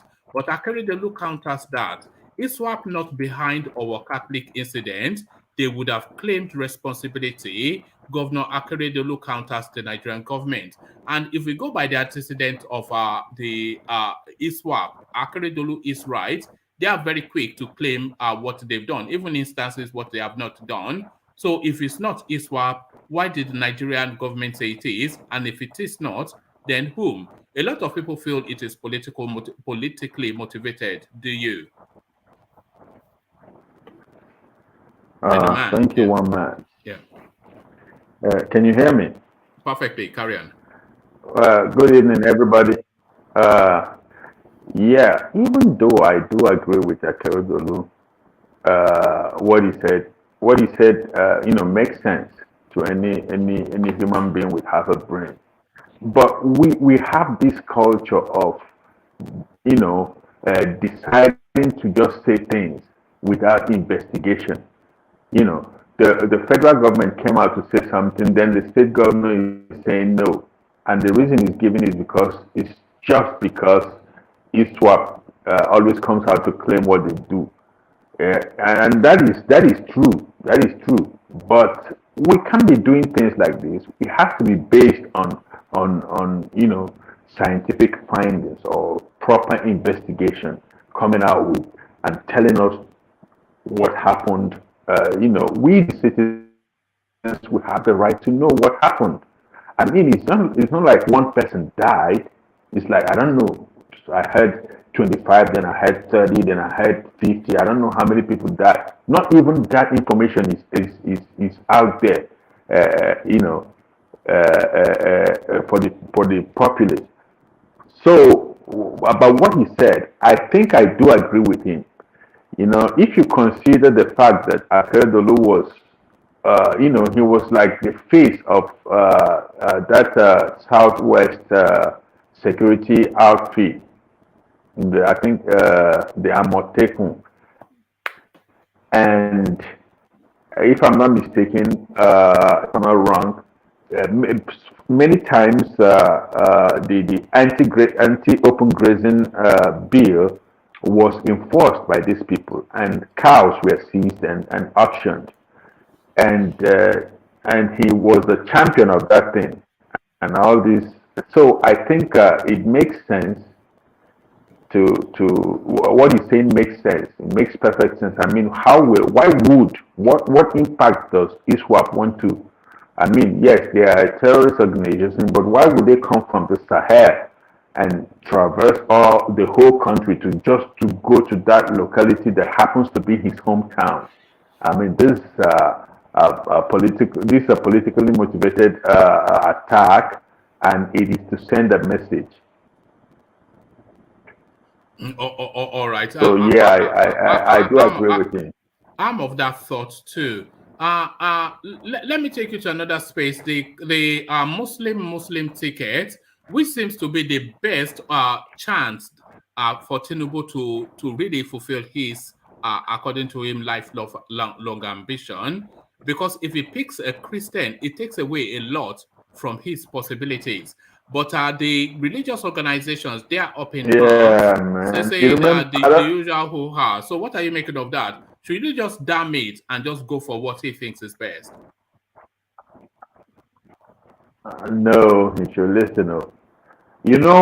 Some 6 months ago, we were talking about this situation. I mentioned that this would be an interesting part of the whole thing. Who is he going to choose? Will Tinubu be Muslim enough for the far north, or will a middle belt and be northern enough for the far north? That is the question here. Is Tinubu Muslim enough for them, or is a North Central person northern enough for them but he does have, he does have some options. He does have Boss Mustafa, who's a Christian, and a Christian northerner. He has the governor, the current governor of Plateau State. Does Boss Mustafa bring any votes? Is it popular in the north? Not really. Not really. So that's but Solomon Lalong does we bring votes, especially from the North Central. You think so? Middleman, I don't know what's wrong with your system these days. Have you moved house? Your system is always crackling now. No, we can't hear you. He should be a good candidate. So that is an option. Okay. I will log off and log back on. Yes, yes. Your system, the way the Ajale Coco system always dips in and out sometimes. But let me take that question to Okay. Joel. Yeah, Joel, do you want to take it up from where Meadowman left it? So the Muslim thing, it's a real sticking point for Tinubu, because all the usual quarters, they've already attacked the space to say that don't do it, but it serves him best to do it, because there's no Christian in the north that brings votes, and he needs votes from the north. And as Meadowman said, Tinubu is not Muslim enough to command any Muslim vote, so he needs a real Muslim to be on the ticket with him. What does he do, Joel? So you see, our political space has been filled with what quote unquote strong men, and our institutions suffer for it. So that's the reason why we are looking at who is going to bring in the vote, and not based on what the person can bring to the table, as in what he has upstairs to offer. Now, that question about Muslim ticket, I must say, if I could borrow the word of is it Babacha? Is dead on arrival. Babacha Lawa is dead on arrival. It's not going to work. Nigeria has not gotten to that point. Now, we've made references to MKO, the MKO time, right? Yeah, MKO King Gibe. And King Gibe. But then we were not as divided as we are today, right? Today we are so divided along tribal and religious lines. Now look at what has been going on with the death of Deborah, the guy in Abuja, now in Owo. Look at how Buhari has filled up our military space with people from the north, from the northeast and northwest mainly. All these things have implications on the side of the people. So we have not gotten to that point yet where we say we were there before, but you see, in Nigeria, we take 500 steps, then we take 400 steps back. Then probably we just make a gain of 100 steps. So that is the issue there. And Tinubu should go for, I don't care where he is, where he's coming from, he should go and get a Muslim, a Christian, Muslim, and Northerner to put on his ticket. If he puts let's try and unpack that a little bit, Joel. So yes, it would be ideal if you can get a Christian Northerner, but really there are no strong Christian Northerners, as we are already struggling to. They say Simon Lalong, which tells you that it's a far reach. So his opponent is Atiku Abubakar, and by the way, Atiku Abubakar is also not really considered a real Muslim by the Northerners. So they cancel each other out in that context, because they're always saying he's always cavorting with women and all. So they don't consider him strong enough for Muslim. But that is for you. That is for you. That's for. But when it comes to the nitty-gritty, they're still going to take Atiku over Tinubu. Okay, so they will take Atiku over. So let's go to that space. They will take Atiku over Tinubu. So for Tinubu then to have a chance, he's never going to take all of the north from Atiku, of course, but for him to cut inroad into the north, he needs a strong popular person that he knows that the Northerners, they really like. And we're talking about names like Babagana Zulum. So that's the sort of person, because he will bring votes, Babagana Zulum. They adore him in the north. But he's a Muslim. Sorry, can I add to that? Hold on. So, but they adore him in the north. So Tinubu has to make a calculation. The cry against a Muslim ticket is essentially a southern cry. So where are the Christian bases in the south? They're in Yoruba land and Igbo land. So the Yoruba land, he already has them by virtue of he being one of their own. His chances of getting any significant vote in the southeast is very slim. But he needs to go to the north to try and capture some votes. So should it make the calculated risk then that the Yorubas will follow me because I'm one of their own, but I need the Northerners to cut into Atiku space? and I need a strong northerner, which has to be a Muslim, because they will vote with religion and ethnicity, and it needs something to tap into that space. So I would suggest that he just goes for a Muslim ticket and see how it plays out. It will only be the Christian Association of Nigeria bouncing off the walls, nothing more, just noise making. Oh my God! Sorry, can I just quickly just say something quickly, please? Okay, go Yeah, ahead. you know what? I think you are quite spot on that. One man I think it's a very good idea, because I think that if Tinubu want to play politics, he will choose a Muslim ticket. He already has the West. He needs inroad into the North. I mean, so that is how he could win. However, everybody will accuse him of, not being like a statesman. He's choosing only one side of the country, and that's one religion. So that could be a problem. But as a politician that wants to win an election, he could do it. What was the Christian Association of Nigeria? They would have press conference and throw Agbada for about 2 weeks. It's still a political suicide for Tinubu. Exactly. You think so? Who's going to come after him? Look, the more they start go after him, the more the North will want him. You see the problem. All right. Joel, permutate that suicide. Walk us through that suicide as you understand it. It's going to be a political suicide. Like I told you, we are not yet there as a people. We were there before, and in the last 8 years or 7 years, it has been so badly scored with. We cannot continue to have. No. Let's do details rather than who will punish him if he does a Muslim ticket. The electorate. No. But which section of the electorate? You see, in a general election, you cannot be so sure. Right? Let's break it down. In a general election, see, you can never be so sure. You see, we have this false narrative in the South. When we talk about the North, we say the North are one. You see, the North is only one politically. When you go to the streets, when you go to places like Taraba, Plateau, Benue, all those places, the Muslims, these guys are massacred on the daily. And when they report, you have seen people like Autumn, right?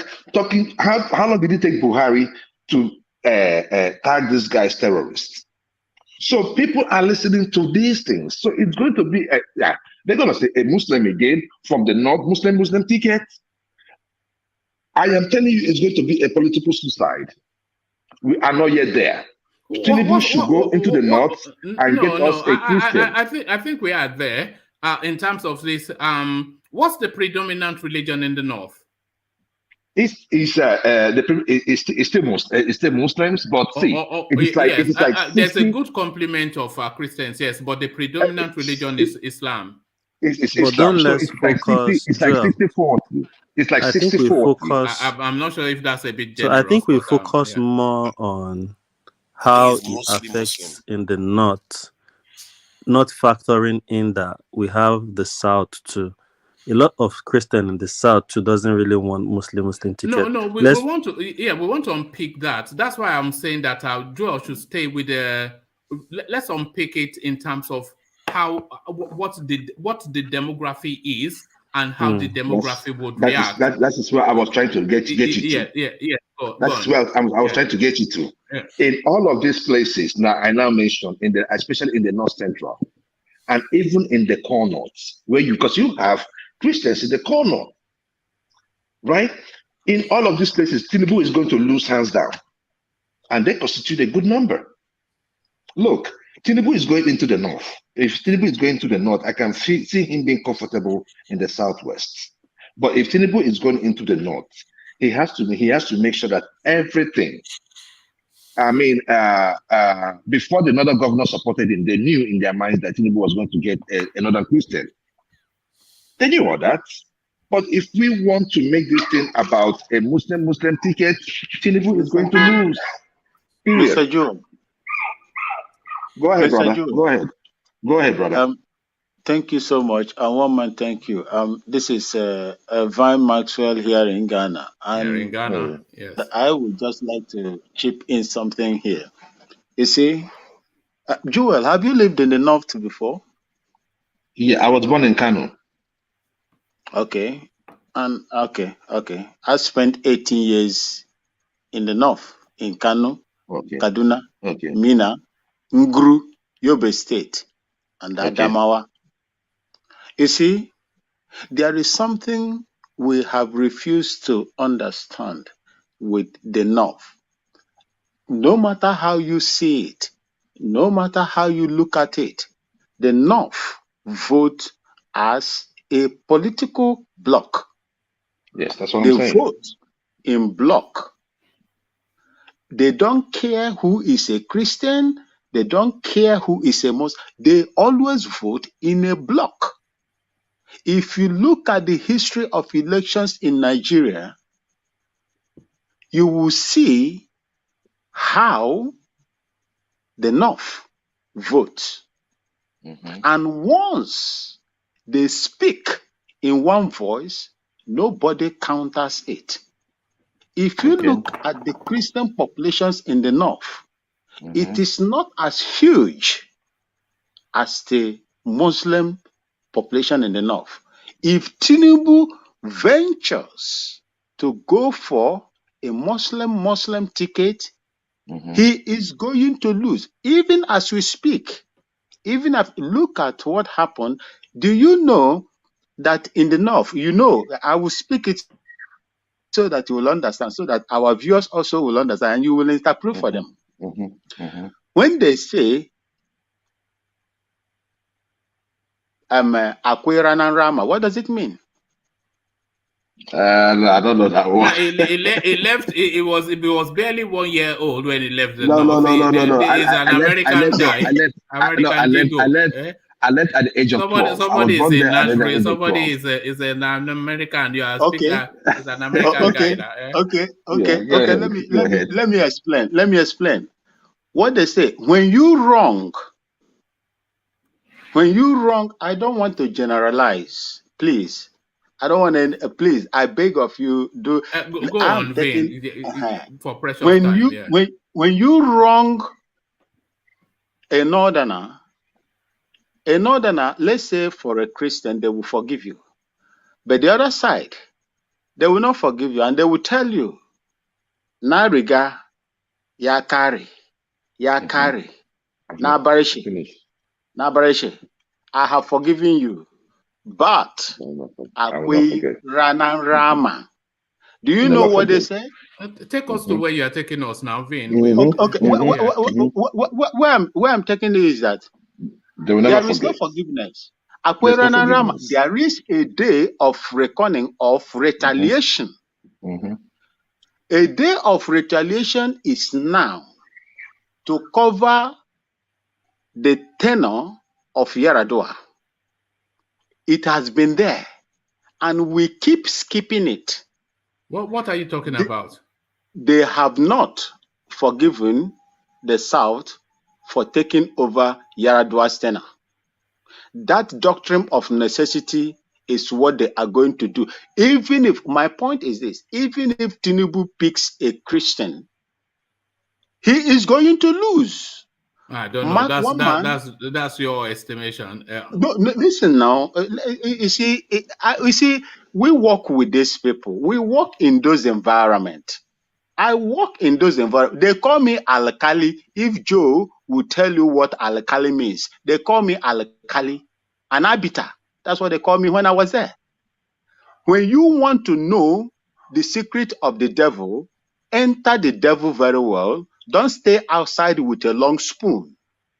Thank you.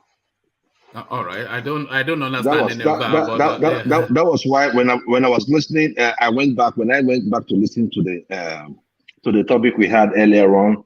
I was listening to DOG saying that that when you come to the Southeast, that they are not accommodating, and I was like, who says so? I keep listening to these things on TV. I didn't say they are not accommodating. I cannot buy a land in Southeast. You don't feel you can't compare how a southwestern person will feel in the east to how a eastern person will feel in the south.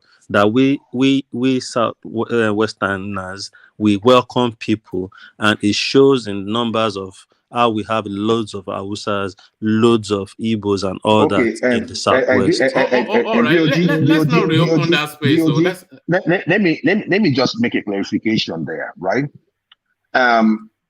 Welcoming people, right, has no degree.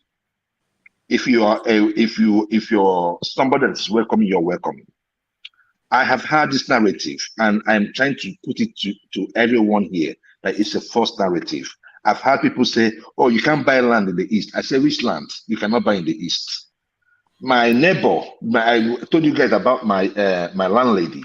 My landlady bought 3 plots of land for Olu, Bimbo, and what's his other, the last one. My mother told her about the land. He bought it, she bought those land for them. Today, that land is worth 20 million naira each. What I'm trying to say is this: let's stop pushing this false narrative. Lagos, people came to Lagos, and we all know the reason why people came to Lagos. If there were ports in Warri, Calabar, right? Maybe the rush to Lagos will reduce. And don't forget that Lagos was a former capital of the nation. All right. So many people move to Lagos State because of the sea, and that is the politics in Nigeria. Nigeria is the only place where, if you're moving away from if you're moving towards the desert, you meet more people. If you're coming towards the savannah area, you meet less people. That's right. talking about the north being greater than the south population. Yeah, Joel. I don't want to reopen that space, because anytime we go to that space, I always notice the comment section. They don't like it. They don't like when we start to talk about Yoruba versus Igbo and all those. I know. I'm trying to sell Igbos to everybody. I'm trying to sell Igbos to everybody, to tell you, every one of you here, that if you want to get a land in Igbo land, you are more than welcome to buy a land in Igbo land. If you want to marry, we have beautiful women. Okay? Because that's obviously it was solely that talk about land, though. I didn't talk about all right, but don't worry. I am coming to Anambra anyway. I'm not trying to sell the southeast to you. Yeah, so don't worry. I'm coming to Anambra with Soludo there. I am coming. Yeah. It's obviously a false statement. I said it here several times. I grew up, I spent a lot of years in Aba. I told you how my direct neighbor, I said it here, how they are Yorubas. So one Yoruba man lives in the whole of Aba. No, you guys don't want to travel. You guys don't want to travel. It's nobody's fault. So if you don't want to come there, it's because of people like Nsebide. Now we're scared of people like Nsebide. If you're not traveling, how will you complain? If you look at the Wait, come just a minute. If you are in Akure or wherever or Abeokuta, and you're saying that somebody have not welcomed you when you've not made any move to go there, so how will you make other kind of? All right, thank you, Sibili. Let me acknowledge Plenty Waters super chat, and he was super chatting to the conversational space that Joel was expanding on. It says, will a Christian Northerner trigger the Northern APC members to vote against APC for the sake of Islam? Now you see why I asked Sir Ajanle Koko to educate us on SDP and Michael Otedola's NRC. History shows. So I'm not sure if history shows anything, but thank you for that. Will a Christian Northerner trigger the Northern APC members to vote against APC for the sake of Islam? I'm not sure because they don't consider Tinubu to be a Muslim, not even a real Muslim. I'm not sure that in the core north they consider him to be a Muslim. No matter how Muslim you want to be, as long as even Nigerian Muslims are not even considered main Muslim in the Middle East. No. So that is how it is. So in Nigeria, as it is, the northern Muslim does not believe that the southerners are real Muslims. So we get all that. But the fact that he is a Muslim, they will still respect that he is a Muslim. he should go and get a Christian, a northerner to put on that flag of one man. It's not going to work. I'm just telling you, it's going to be a political suicide. All right.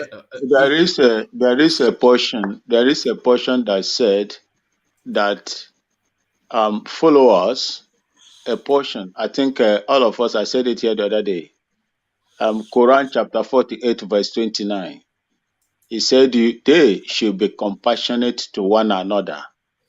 Even if you are an Igbo Muslim, you are Yoruba Muslim, they are compassionate to one another. Quran chapter 48 verse 29. You can Google it here, one man, you can place it there. No, your Quran doesn't even have chapters. They have a date or a date or a date. They call it. They have chapters. They have chapters and the surah. Now, if you Google it, you will see it there. You will see it. It's there in the Google. It said Prophet Muhammad is the prophet of Allah, and his followers must be firm on unbelievers and compassionate to one another. So if you are a Muslim in the south, you are a Muslim in the north, they will give you preferential status than the other side. That it is there in the Quran. So there is no disagreement about that. I agree. All right. I'm not sure any of us is Muslim. So but let me sample Obi's thought, only because Obi is joining us for the first time, and I like to document the new voices just to get a feel of their politics. So Obi, if you're there, you can unmute yourself. Obi Ruben. Yeah, one man. All right, brilliant. Good to have you. So you've been hearing the conversation, especially the positions that Joel has just fleshed out, insisting that Tinubu must necessarily, for best chance, pick a Christian from the north.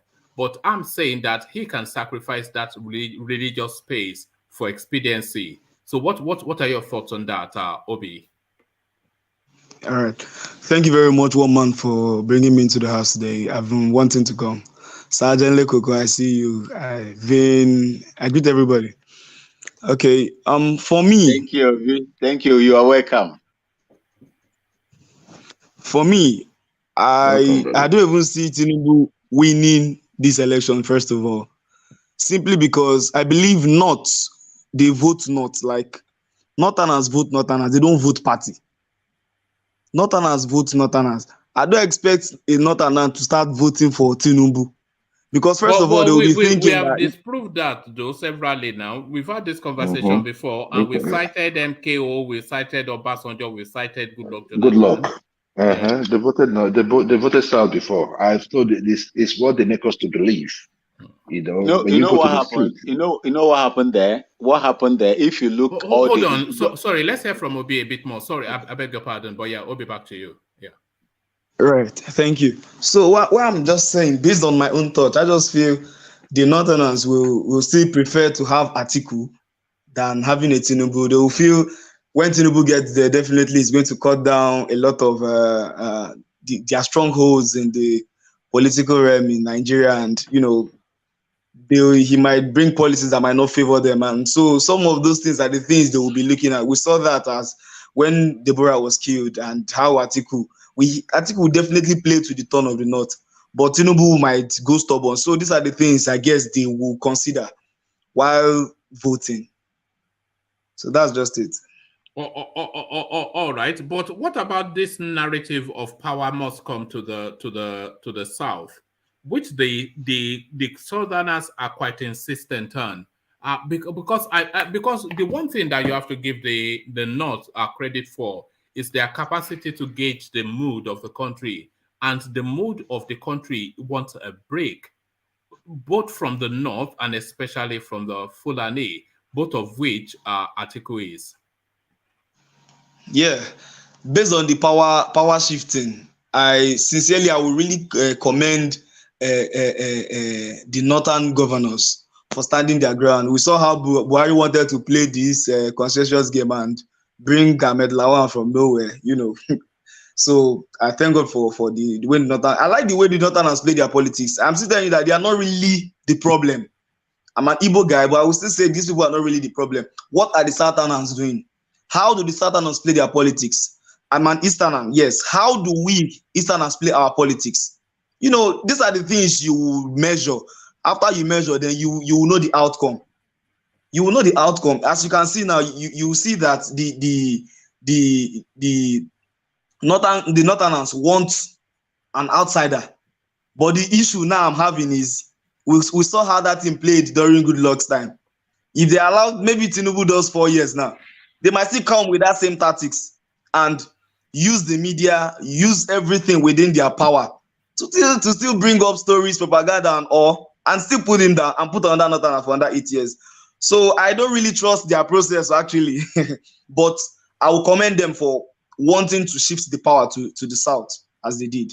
I really commend them for that.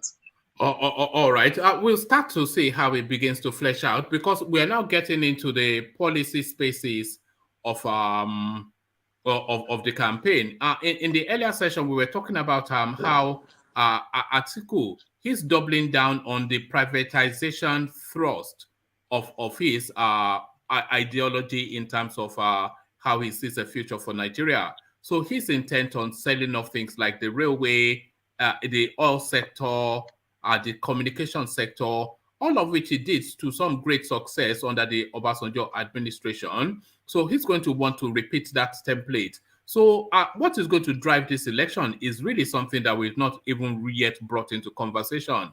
Is it going to be the traditional go-tos of ethnicity and religion, or will policy get some breathing space within the discussion as we move forward, Obi?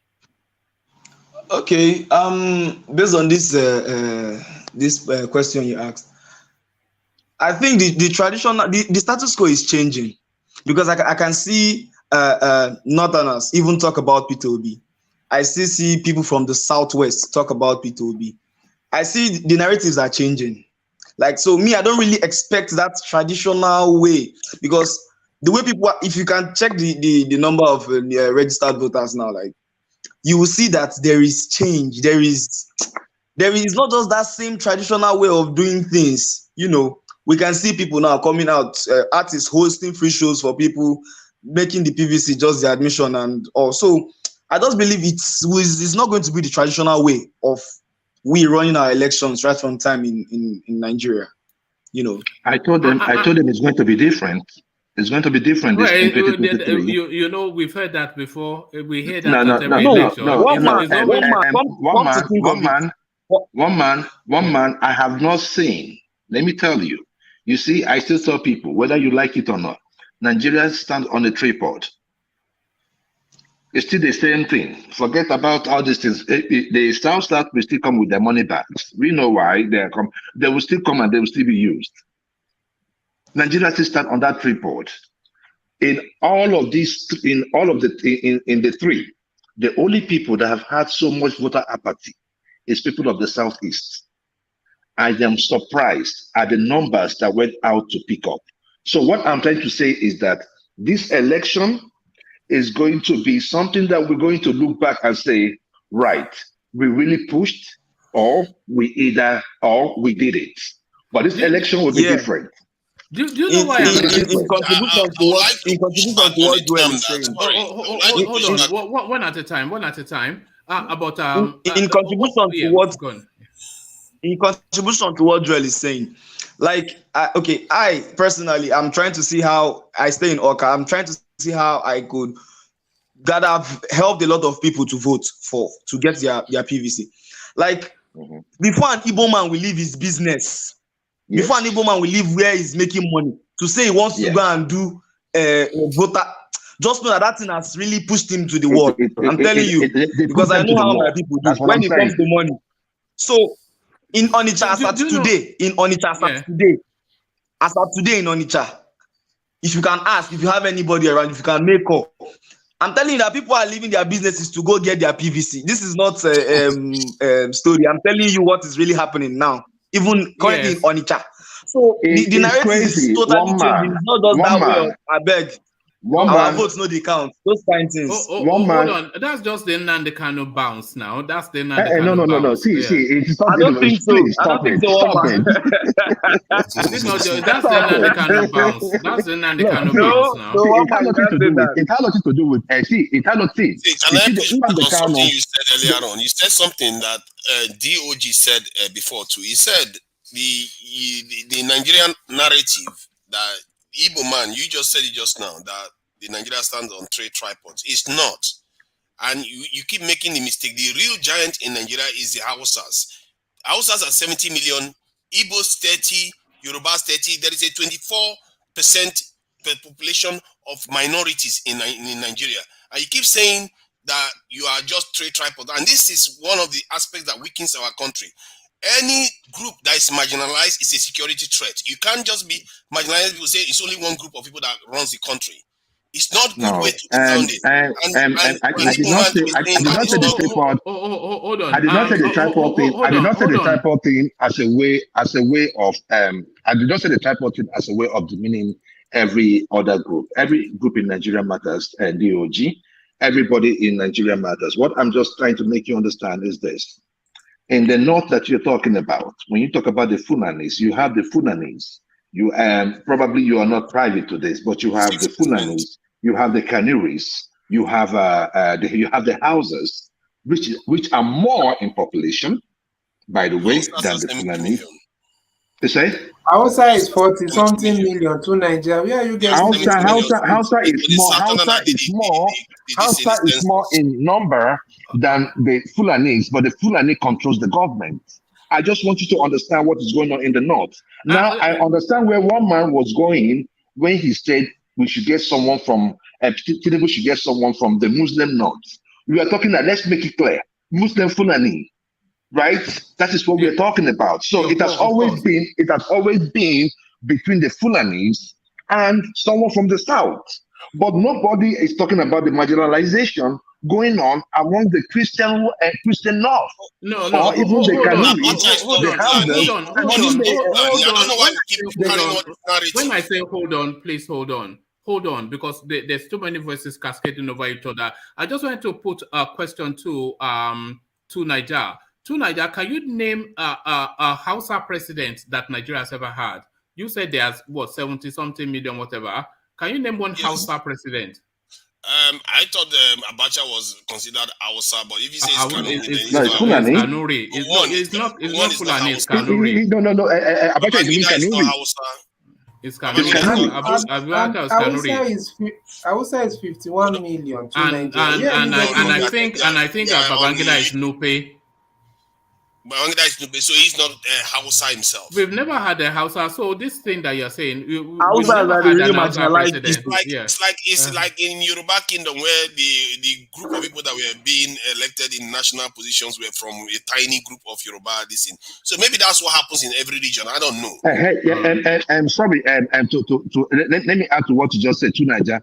Even remember, right? You know, one of the reasons why Osinbajo did not make a good showing in the Southwest from a report that is coming up is that we did not know that even among the Yorubas, they were saying, Abba, it's not going to be only Ogun State.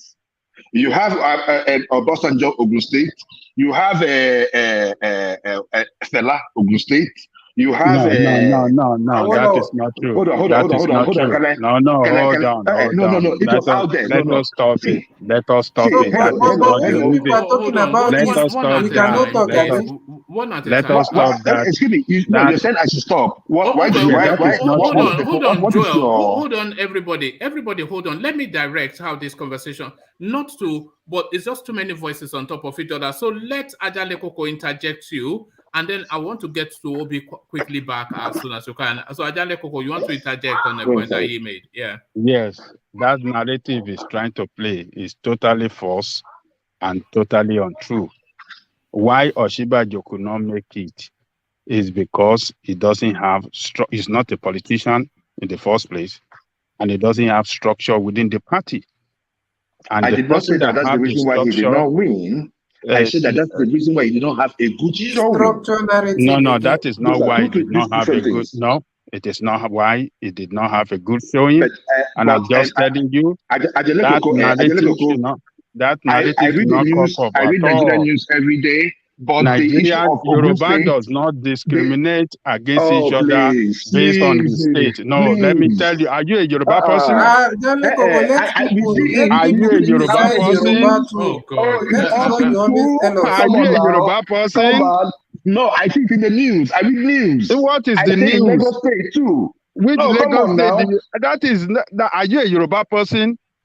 I'm not a Yoruba person, but I Okay, mean, I and know I'm among a Yorubas Yoruba, and too. I am telling you, do you know better than myself? No, you're just one man, my brother. Please, if you don't argue, you don't argue. Okay. I can No, speak. he's I can speak. entitled. No, hold I can on, speak. hold on. Okay. He's entitled to an opinion. One man.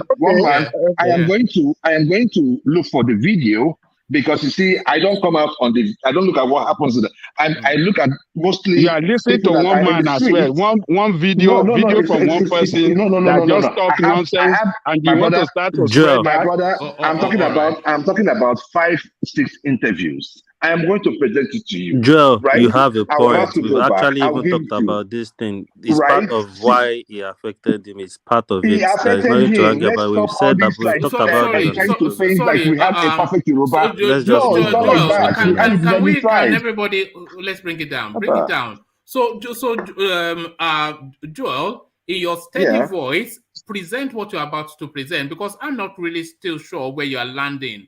So present what you're about to present, because I want to get back quickly to Obi, who has the floor. But present that space, that narrative you want to present about Osinbajo. So present it, and then Ajanle Koko can counter it, and then we get back to Obi.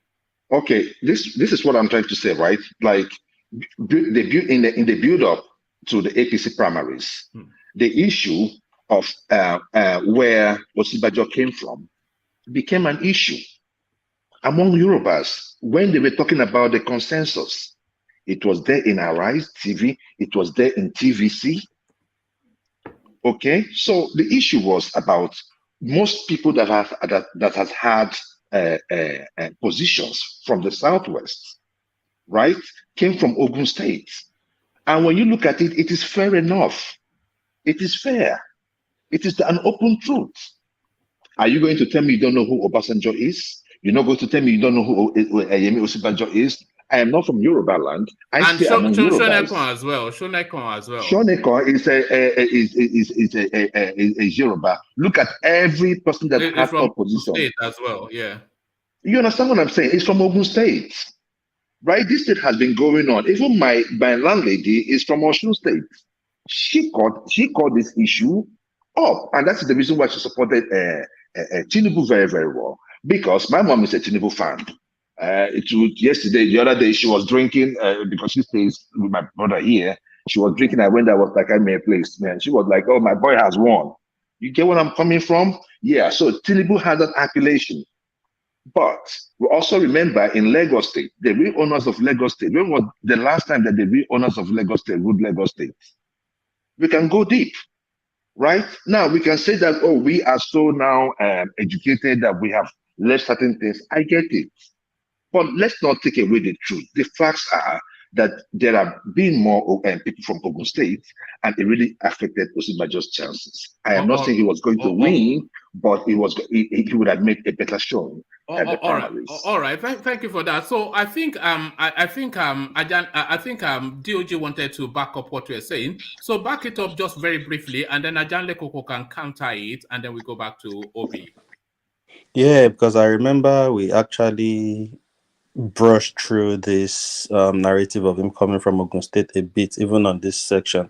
So I don't understand why Ajanle Koko was trying to do you think it affected his chances? It did affect it, and it actually came. It was right. It came up when the issue of consensus came up. It was part of what they were talking about. DOG heard about it too, right? Yeah, 100%. Oh, my dad told me. So I mean, it's not like I was trying to make up something that's not out there. All right, Ajanle Koko, you disagree? It's unfortunate that some people can come up on internet or play some some narrative that does not cohere with the real situation, and they will be blowing that trumpet as if it is true. When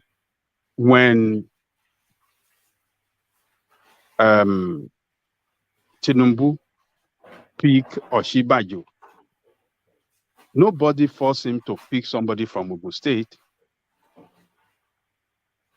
Oshibajo worked with him as the Attorney General,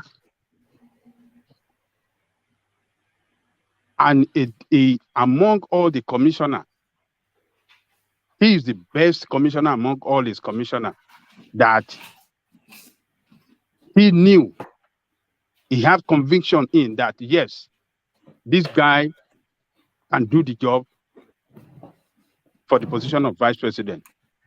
So he chose him.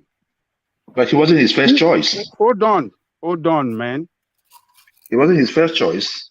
Remember? Can you hold on?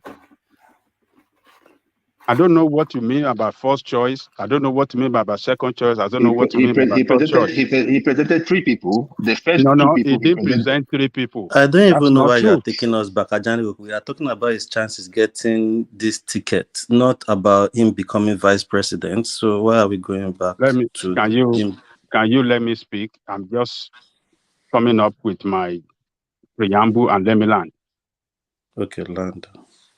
Tinubu was asked to send 3 names. And he said he figured out that they are trying to corner him with 3 names. That they could add another name and choose that name as the vice president. And he refused to send 3 names, but only send 1 name, Oshibajo's name. He himself personally chose Oshibajo without consultation with anybody, without consultation with any leaders in Yoruba land. He did not act under the pressure of anybody. So he chose him. And Oshibajo is not a politician. If Oshibajo is an astute politician like him that have built, structure around the country within the party, it would have been a different game.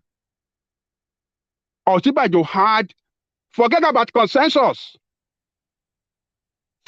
Consensus among them, we know that Tinubu will never agree to consensus because he knew what he has done, how much he has put, how much structure he has put in place around the country within that party. So this idea of they don't want somebody from Ogun State, where is that coming from? No, Obasanjo rose to the highest top of the military rank before he became head of state. Nobody chose him to be. It is not Yoruba people that choose him to be head of state of Nigeria. And when he became the civilian president, it's not Yoruba people that choose him to be president of Nigeria. It was his past record and his past position as the former head of state that the Northerners love him, and they back him to be president of Nigeria as a civilian president. When Awolowo became the president of Nigeria, it is not. Sorry, Ajani Koko.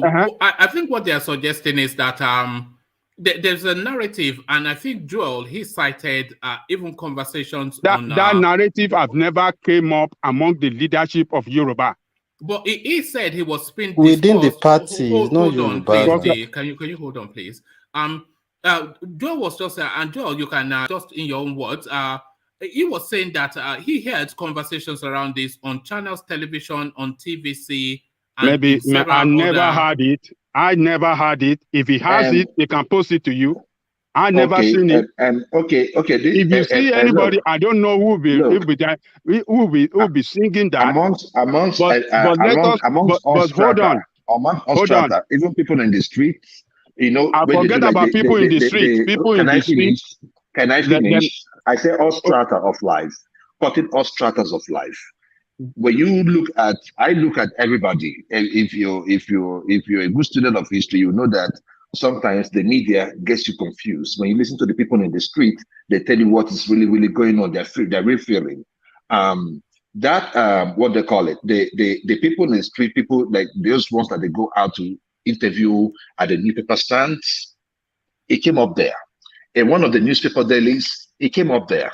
And China's television, moving up a little bit, I've forgotten the guy's name. He came up and he made that statement. And Arise News, someone higher, made that statement. Then, even within the party, they were discussing this issue about Ogun State. Now, they might not have made it so loud, but at the end of the day, this issue is gone. What we're just trying to say is stop painting a perfect picture, of the Yorubas. No, there were fracas. If what happened to Tinubu, where Yemi came out, Amosu came out, happened within the Igbo land, everybody would be like, Igbos are not united. But we still had these people who Tinubu himself made who they are, made them who they are. Still came out to contest against Tinubu. We all saw what happened within the even when Tinubu was addressing. You will find out that they took him as what could I use for Tinubu? Tinubu I don't know if you have had time to please hold on one man. Yeah. If you had time to listen to Tinubu's acceptance speech, right? You'll find that if you had listened to the body language, you'll find out that he did not expect that he was going to win. So that is to tell you that for him to have come out victorious meant so much to him, and I still congratulate him. All right. Well, okay. so let me respond. Sorry, I want to move away from that space. Let me respond 1 minute. All right, but it will never end though. But it is going to end now.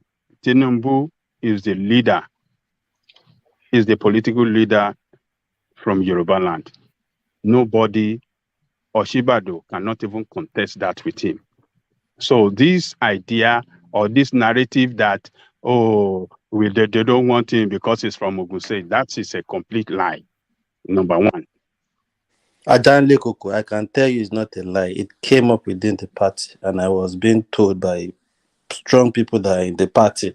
You can't be sure. You can't be saying it's a lie. It's a lie. Were you there with them? Somebody is telling you something about, and I'm confirming it to you. You guys have actually been speaking came up in that discussion. You guys have been speaking since the beginning of the program.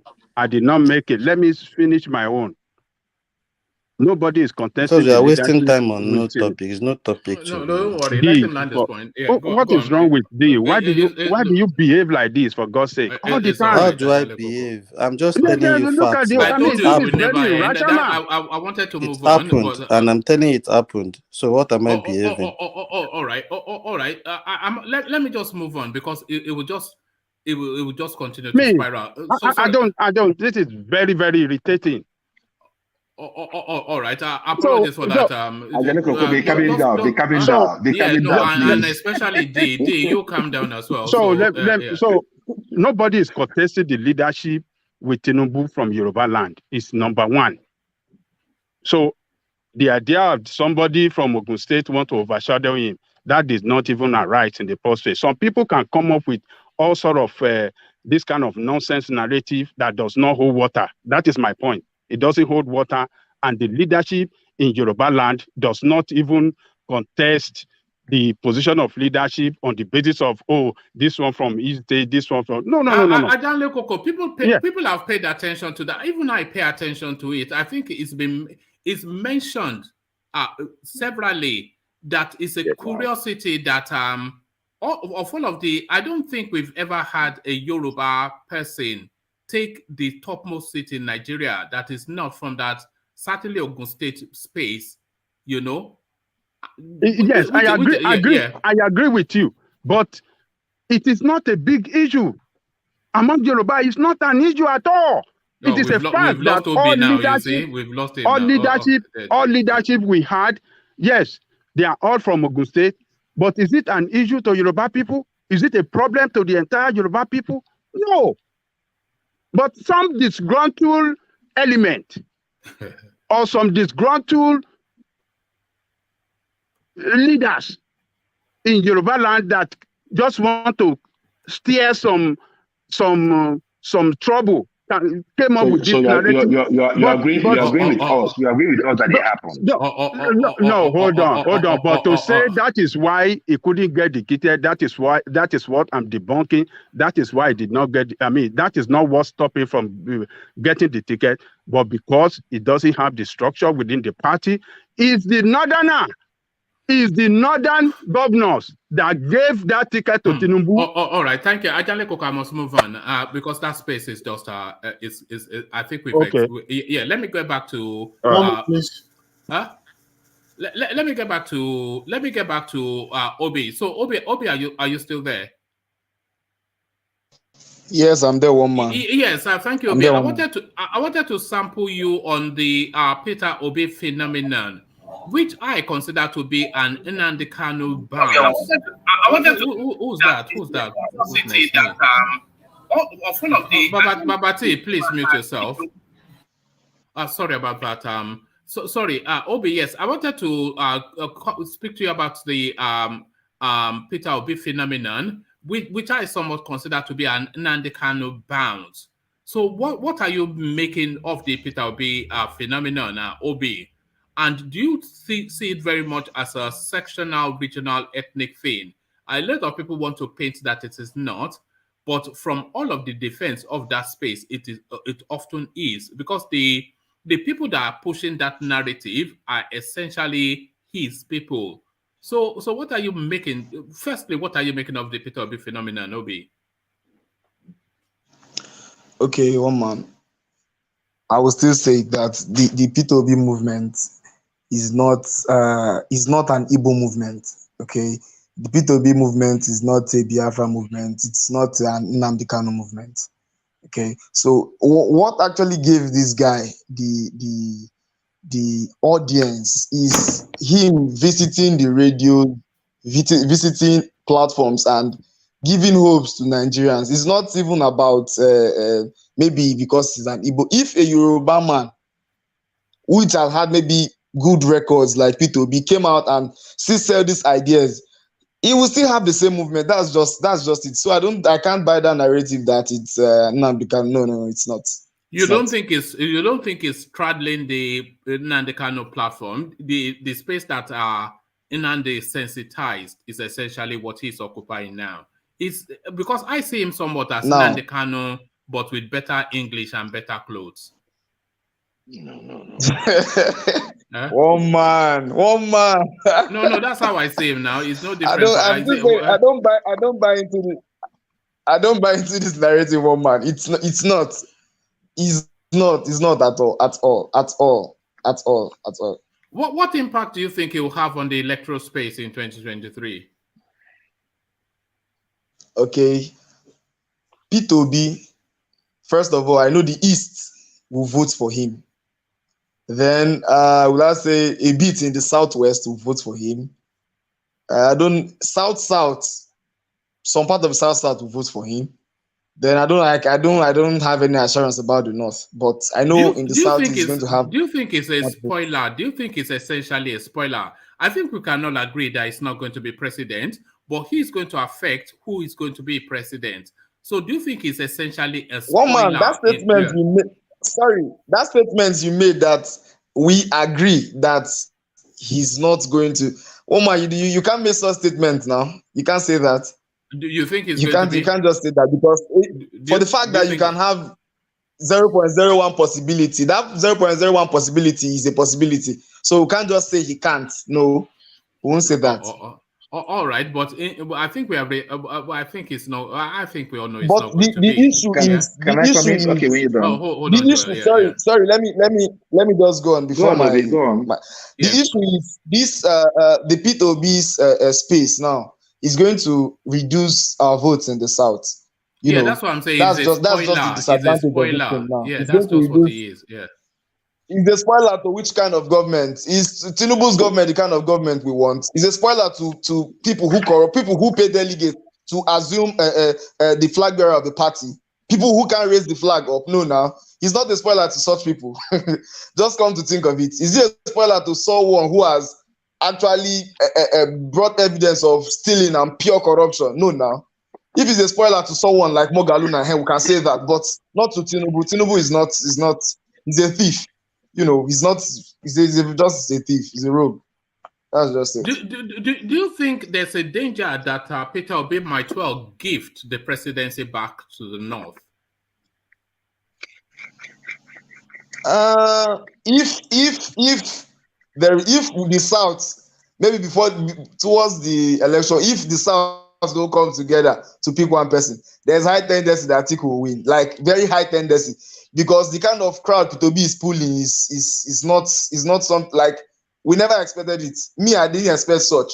So he might reduce the vote of Tinubu. You understand? So that's just where the issue. So there's possibility that the vote that Atiku will win. Yeah. Do you think he should step down for Tinubu? Do you think Peter Obi should step down for Tinubu? Never. Why will he do that? How will someone who is competent being president for someone who paid delegate to assume a flag? No, woman, what are you saying? Forget all that now. Sorry, woman, sorry. Obi, you said that the South should come together and pick one person. Then woman asked you that you should step down for. The obvious answer should have been then step down for unity's sake now. The way you just said no. DOG, when I mean the South should come together, we know what we want in Nigeria. So I can't expect all of us now to come together now to vote for someone like Tinubu. No, now that man is who knows. So let's just try to understand. When I say come together, so Peter doesn't step down for Tinubu, and then he divides the southern vote with Tinubu. Atiku holds strong. Yeah, he holds strong in the north, and he takes the presidency. And then we are back in the trenches, fighting Biafra, fighting Oduduwa Nation, and it's back to square one. Well, the truth is, if anyone, let me just go, please. The truth is, if anyone goes to ascertain that seat, as far as you can do the needful, you will not hear anything about Oduduwa. You will not hear anything about Biafra. That's just it. So you know what these guys want. You don't mind Atiku is what you're saying, so long as it's not Atiku that don't used to stay in Nigeria. Atiku that every 4 years he will come back from Dubai to come and contest election and lose. And that one himself, he's going to sell us. He will sell. He's going to sell everybody. He's going to sell everything that concerns Nigeria. That guy. So in your wildest dreams, Tinubu will not step down for unity of the South. How will that's not possible now? You know, Tinubu step down for who? You said you can't now. Wait, I'm asking you based on what you said. You said that we should come together in the South and pick one president, right? You said that. So Tinubu, and you said Peter Obi, right? So Tinubu should, in that narrative, he should sit down for Peter Obi so we can win from the South. Is that what you're saying? I'm just trying to figure out what you really mean by that statement. If Tinubu wants to change this, let him step down now. What is he going to do? It's not BT. And BT, see, let me just say this. The thing there is, Peter Obi will definitely affect this election. Definitely, no doubt about it. In a good or bad way. In a good or bad way. Whether we like it or not, it is what it is. And I was listening to a program, and people were talking about structure, and people were asking, "What is it about structure?" They say he doesn't have structure, and people were saying the structure is the people. How do you feel about Nigeria? What will you lose voting Peter Obi? I mean, we've tried. The structure is not the people. The structure is the structure. No. The structure is the people, because if you vote en masse, the structure makes no sense. We are giving these people that same power we do not want them to have. We are giving them not so much power, the northern elite. Remember when people were talking about how Tambawa stepped down, it took the persuasion from the generals, including OBJ, to make Tambawa to step down for Atiku.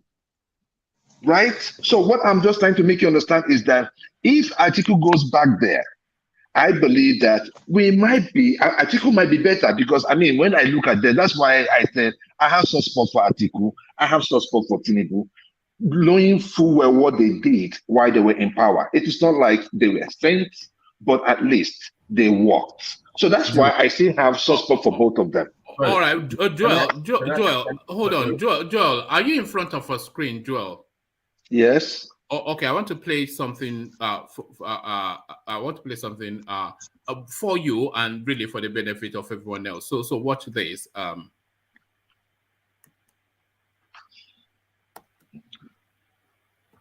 I knew that even the Easters may not support their own. I knew. Peter Obi is my very good friend. I have tremendous regards for him. We live 5 minutes apart in Lagos. He's someone I admire, but I knew his own people were not going to vote for him. And when you look at the voting pattern, it's the nature of man, self-preservation. Let me ask you why you have said that you know that the Igbos will not support themselves. What have you noticed about them? No, it's not about Igbo. It's about every human being. I have been one of the biggest champions of Igbo nation.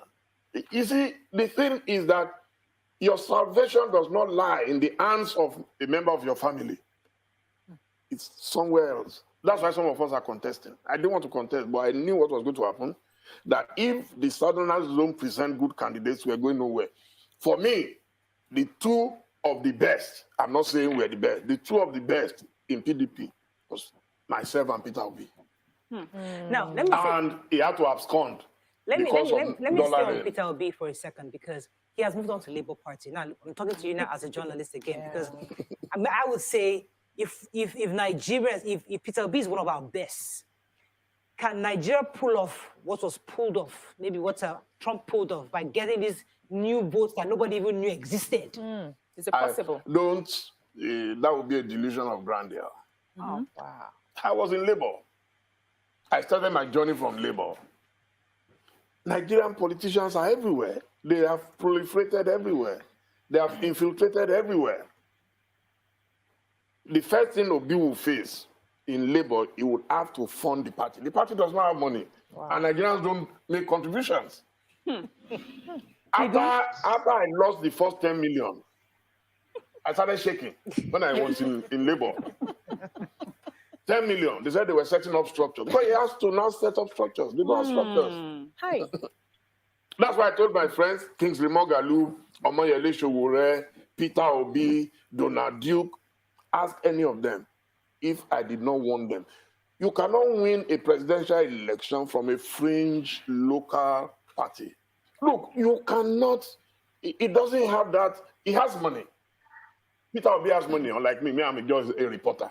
But can Peter Obi spend his hard-earned money on fighting an Atiku or fighting a Tinubu if he emerges in? Okay, can I respond? So that's that thing. You have to have a structure. Do you know what a structure is? Yes. Can I come in? Can I come in? Yeah, go on. I watch Nigeria, and by the way, I watch Nigerian. I watch that particular program, the news, the TVC and channels every day. So I watch that particular interview from the beginning to the end. To win election in Nigeria, let me just put it out there. To win an election in Nigeria, you need between 300 to 400 billion naira. Now, so when what's his name again? What did you just say now? To win an election is how much? To win an election in Nigeria, you need between 300 to 400 billion naira. Billion, okay, thanks. Or more, or more, right? No, you don't. You do, and I'll tell you. No, we have that data. We have it from I think it's actually Wall Street Journal of one of the senior American business. The price of the Nigerian presidency is $2 billion. $2 billion. $2 billion. That's an exaggeration. No, so you're talking about it's an underestimation. So 1 trillion. No, it's an exaggeration. And I mean, so many things. Oh no, they cannot see. This is my own thing, right? Probably they are putting, including the forms they bought and everything. Yes, from I'm start talking to about, finish. Yeah. no, I'm talking about what I'm talking about is now that the elections are over and the primaries are over and we are moving forward, they're going to spend at least 300 to 400 billion in order to get there. And the reasons are simple, because you need to reach out, you need to put up adverts out there, but in the Nigerian case, in abroad, they spend more than this, but they spend it on adverts. Some of you that stays in United States will understand what I'm talking about. In Nigeria, they give it to individuals, to buy individuals, right? In this particular election, it is not going to be like that anymore. I remember what happened in Anambra State, where a woman was given about 10,000 naira, and she refused it. That inspired people. Now, don't worry about In that. P2B, That's so just now, a one-off. so now we're That's talking a about one-off. how P2B will fund his campaign. I am telling you that if the money for P2B to run his campaign is 400 billion naira, we are going to make up that money. I personally, I am donating 1 million naira to his campaign, and I'm donating another 1 million naira for his promotion. Where I go to play soccer, a combination of every tribe in Nigeria, we are making a donation of about, say, $20,000 to the Peter Obi Foundation. Are you a Nigerian? Yes, I am telling you. Then why are you calling football soccer? It's not soccer now. Please, now don't do that. Sorry. Football. So you understand what I'm saying? There was an interview. There was an interview being done by that was granted Okube. And on that interview, I think it was one of those ladies and one of those radio stations, but it was live on YouTube. And someone donated 10 million naira because he said that when they were in school, when they were in Nsukka, that he was the only one that had a generator where he lived. But whenever they come to him in the evening, they'll ask him, hey, can we charge this? Can we do this? Our rechargeable lantern and all that. He'll be like, he opens up his door and everybody does that. That aspect of him was what engineered him to say, hey, this man is coming out, that I am donating 10 million naira towards his campaign. Now, this is what I'm telling you. P2B, the problem P2B is having right now is that he has not provided an account.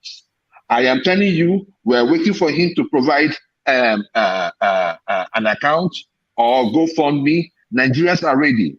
Even if we do not win it, we want to change the trajectory. We want to make them understand that the people can do something and we can really change things. So you're better wins, giving that money to charity will have more impact and you feel better. Don't. No. I have my money for charity, but this one, I am donating it towards the betterment of Nigeria, and I know that P2B is going to kill this election. I do not care which way. Tinubu and Atiku, they are the same thing. What is my own? My own thing is that I just want someone to go in there and make a Tinubu who feels like he can win an election, cry, or make an Atiku who feels he can win an election, cry. Tilt it a little bit so that these people will start listening to us. They are not listening to us. It is not about P2B. We need P2B more than P2B needs us. It's about how these people are making us look so bad in the eyes of the international community.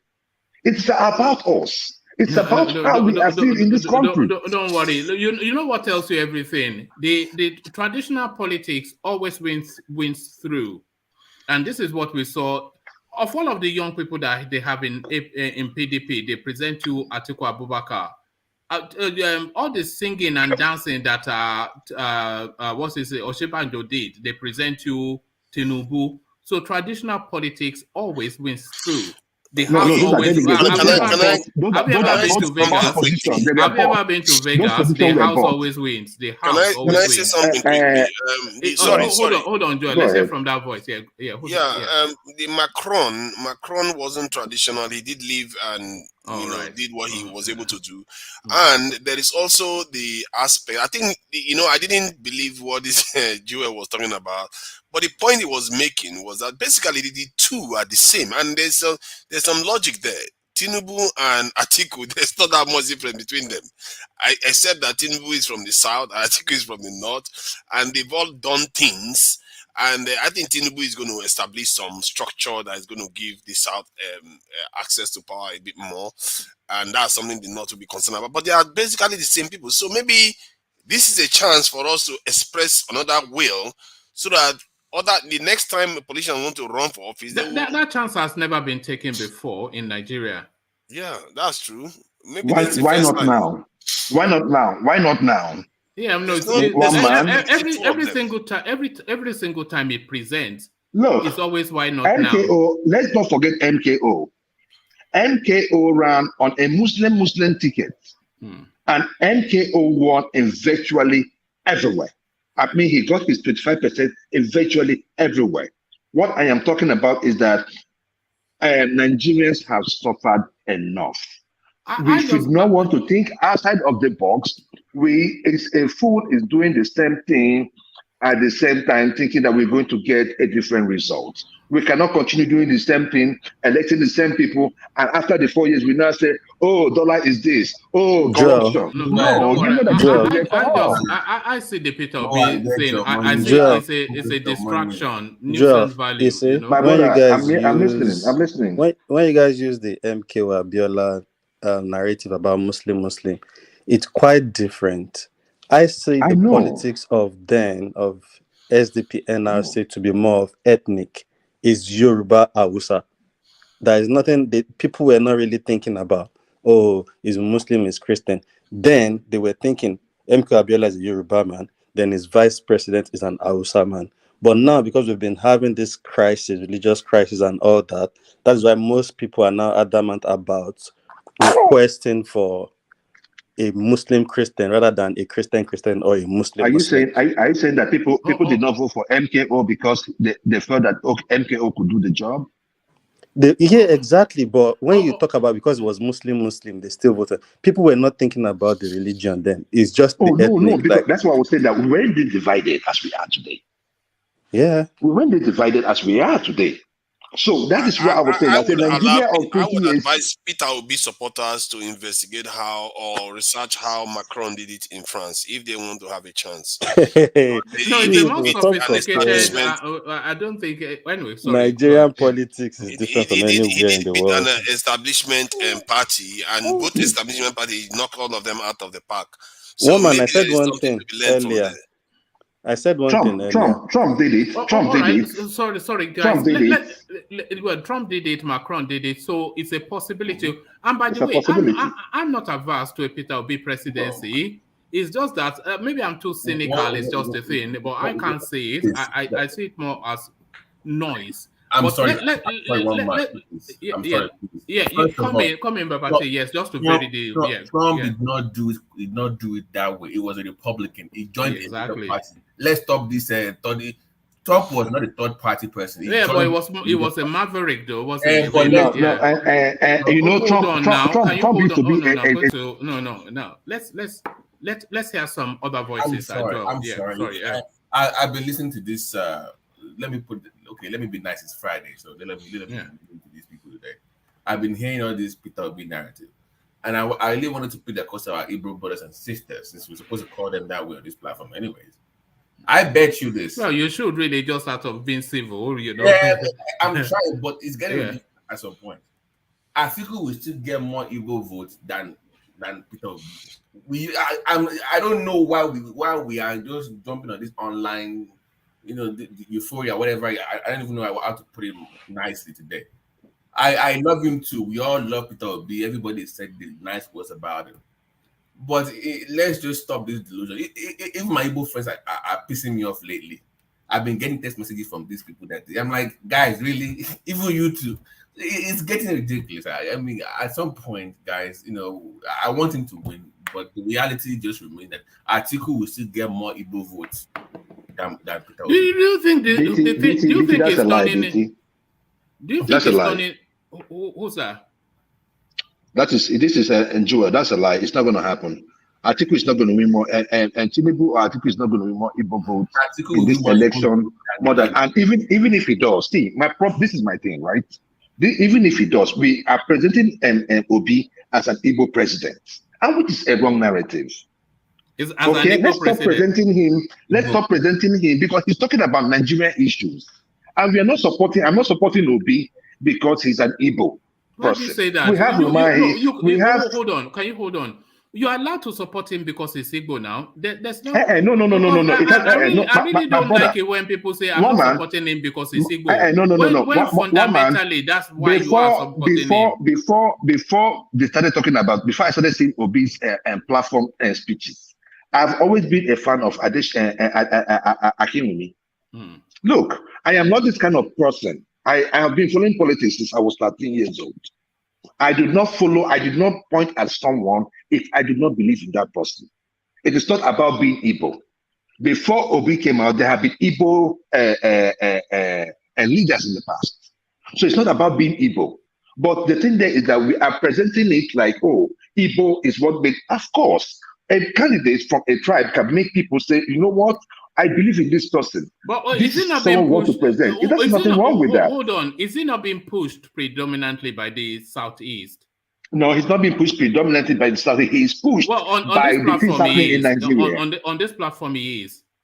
No. The thing there is that this is what you people here wants to say. But I am telling you, in the streets, when people are hungry, they are not thinking. The streets. This is the streets now. This is the no. This is kind of a bougie street. Yeah, I know, but it's still the streets now. It's still the streets. My point is that in Nigeria, people are hungry in Nigeria, and they are not thinking about. They are not thinking about where their savior is going to come from. They just want a savior. So. You understand what I'm saying? They are not talking about P2B because he's from Igbo. I am pushing the candidacy of P2B like I will push the candidacy of Akeredolu if he comes out in 2027. I am going to campaign for him as well. It's very easy to say that when the it's not journey in for Nigeria, Nigeria must be done. All right. The problem. Let's give Babati the chance to land his point. So Babati, you take the center stage and. Hopefully without interruption, land your point. Yeah. Babati. Look at that. After I've played the deck for you, Babati. Okay, so there it is. Babati has gone to raid the fridge. Yeah. Look at that. And the side is trying to lose weight. Can I just add something to I think part of the narrative in the politics of a nation is winning the argument. Because if you win the argument, and you may not win the office, but the person that ends up in office will be forced to carry out some of your argument. And I've seen that happen in the UK sometimes, where the Labour lost the election, and the Tory party had to be carrying out policies that are not necessarily towing the line that the Tories wanted, because the Labour won the argument, but not the office. So I think there is always space for people like Peter Obi. If they come in and make serious arguments for the Nigerian people, he may not win the election, but he will concentrate the minds of people in office, because the people now are aware that these things are possible. You see what I mean? So that is a function of this in third party. Sometimes they may not win. Like, I think you are more correct than not that Peter Obi will not win. Likely he's not. But if they push hard enough and the message gets out there, then Tinubu may not have a choice than to do most of the stuff he's talking about. I agree with you. I agree with you. That's the point. Yeah, that's a solid point, because he's forcing the narrative now that these are the things that this country needs. And you know what will really force what you just said to Niger? Because I've always said that victory for Peter Obi will be to get 500,000 to 700,000. And if he can get 1 million votes, which he can't get, then he will force what you are just saying now onto the center stage, because he's getting at least, let's not even say numbers, let's say percentages. If he can get about 15% of the total votes, or even 17%, so that forces his agenda onto the center stage of the country to say that this guy is a maverick, is a lone ranger. We are coming here saying he has no structure, he has no chance. But of the chance, off the back of being a lone ranger, if he can command 17% of the votes, like you just described to Niger, he will force his agenda as part of the permutations of whichever government, because that government will have to recognize that this is what the people feel and this is what the people want. So yes, there is a lot of validity. So, Yes. I bet to disagree with that statement. Okay. Peter Obi will win, Abi. Go yeah. Right. We have asked there again. We have asked there again. Oh yeah, go on. Please, the point is that all these Nigerian politicians, they don't care about the narratives. If peradventure, after we make all these noise, at the end of the day, no matter the percentage of B score or gets, they finally win, maybe Tinubu or Atiku. They don't care. They spend money in getting their delegates and getting their mandate and in the general election. They don't care. That will be the end of tough force in Nigeria. I'm telling the truth. There will not be tough force anymore. And all these politicians will still continue with their narratives. That's just the simple truth. No, they will continue with their narratives, but they will factor in the arguments that the people have. Do you understand the point that I get your point quite all right. Just that was making. You are saying it based on your mind. They don't care about us. These people we are talking about, they have their structure in place. They must satisfy those people they are loyal to, or people who loyal to them, as the case may be. They don't care. Okay, imagine, okay, as we are speaking right now, we are talking about politics, we are talking about how to move the nation forward. We have never seen an article coming to any of the radio station or any of the channels. The radio station. What are you saying that forget? No, coming now. Let me make a point. No, you always say the same things. It's not the same thing. It's not the same thing. We are talking about, okay, fine. We are talking about the issue affecting the nation. I have never seen Tinubu apart from normal. Okay. For all that you say that Peter Obi is galloping from one radio station to another. So Atiku is not galloping for reasons of being a 77-year-old man. But what did it come out to tell us? Was that he was going to run a private enterprise, capital, and market-driven economy. Fine. Thank you so much. When he made that statement, when he made that statement, were there any interaction? Were the people there when forget all that. You forget. Look, no, hold on now. You will never get it.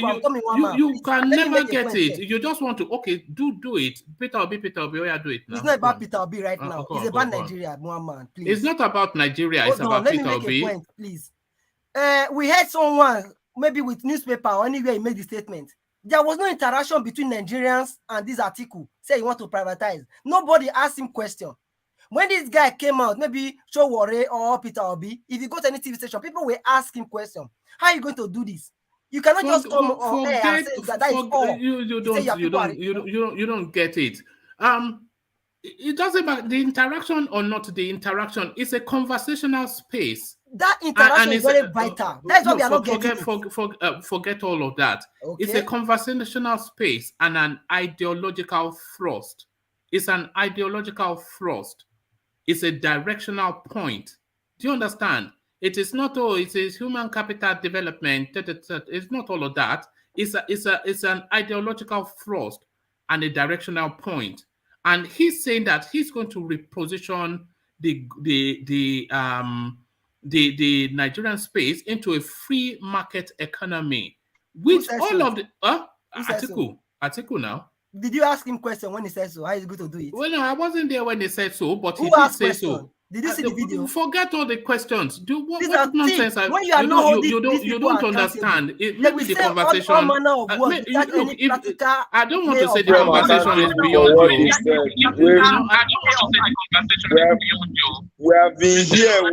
Sorry, we have been here when we see politicians make promises. I will restore electricity in 6 months. How will you do it? You have been here in this country. They will just say, I will do this. I will do this. How do you want to achieve that? Without conversing with, let him go to Arise and let them question him, let him talk. Exactly. So you just stay in one place and say something. All right. Who's that bouncing? All right. So that was OB. So let me just tell you how I see it. You see, all of this politics is in phases. Because all of this, he did not go to the radio station. Where we did it, I know it's not that you know, that's crowd from the Peter Obi No, IPOP it's space. not about Peter Obi. Okay, let's go to It's the US, about for Peter Obi instance. now. Forget Let's the go. US. It's not about Peter You Obi. don't even want to hear Forget counter Peter Obi. argument. I know you are so upset with that name. No. What Wabba, you have to just stop. Just stop. Stop, please.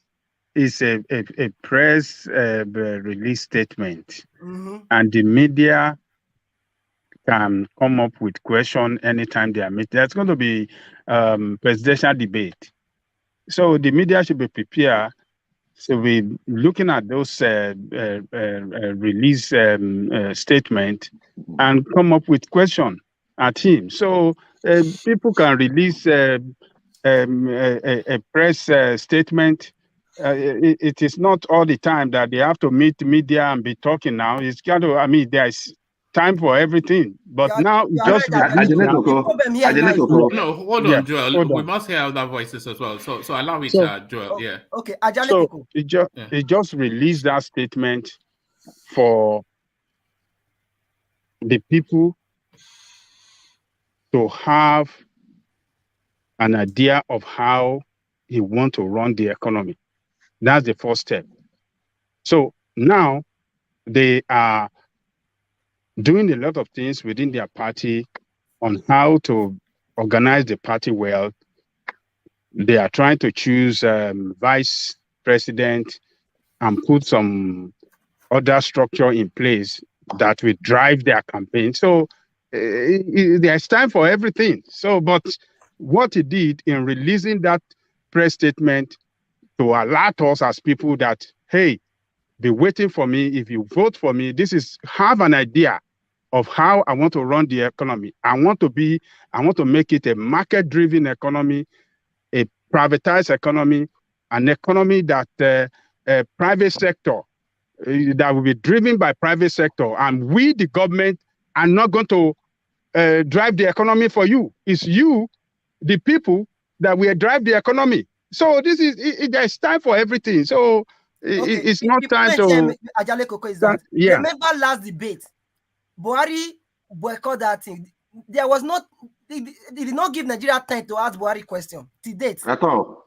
Did you we have never been able to meet Buhari to ask 1 or 2 questions to date. Did he call for debate? He did not call for debate. Definitely, Tinubu will avoid this coming debate. Atiku will definitely avoid it. No, come on, man. You know, I don't know where you're taking this to. But Ajale Koko is right, and he articulated it better than I even was. What I was saying to you is that there are several phases to this thing. They went through the primary phase, and you are already saying, why is it not in front of the primary? Can you? Okay, you don't even listen to anybody. You don't even listen to anybody. So what's the point? It's not saying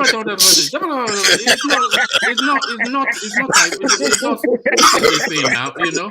It doesn't even listen. It's already. I mean, let us educate each other. Let us learn from each other. Just listen. One man, you know what? It's unbelievable. At this point, I've come to a conclusion that our Igbo brothers and sisters. No, it's not even Igbo. It's from the south. Yeah, you know what? Just let them dwell in this delusion, and when they let me even paint the picture, Babati. Then he can disagree, but then you know what I've said. Then you know what you're disagreeing with. Yeah. So what I was trying to put across to you is that there are several phases to these things. You know, the fact that somebody is going around the radio station parading himself, he has to do that because he doesn't have structure. So he has to push harder. But the phases are that the first phase of it is to secure the ticket. And that is not really about the people. Oshibajo was popular with the people.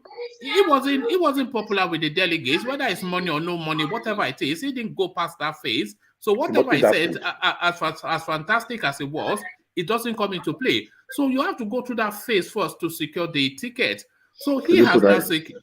So sorry. Let me just let me mute Joel.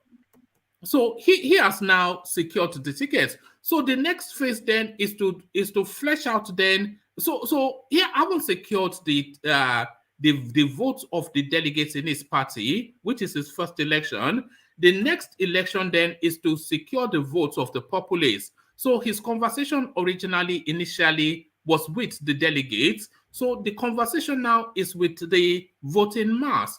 So is the first step is to say that this is my philosophy, this is my ideological thrust, this is what I'm offering the country, and this is where I intend to take you to.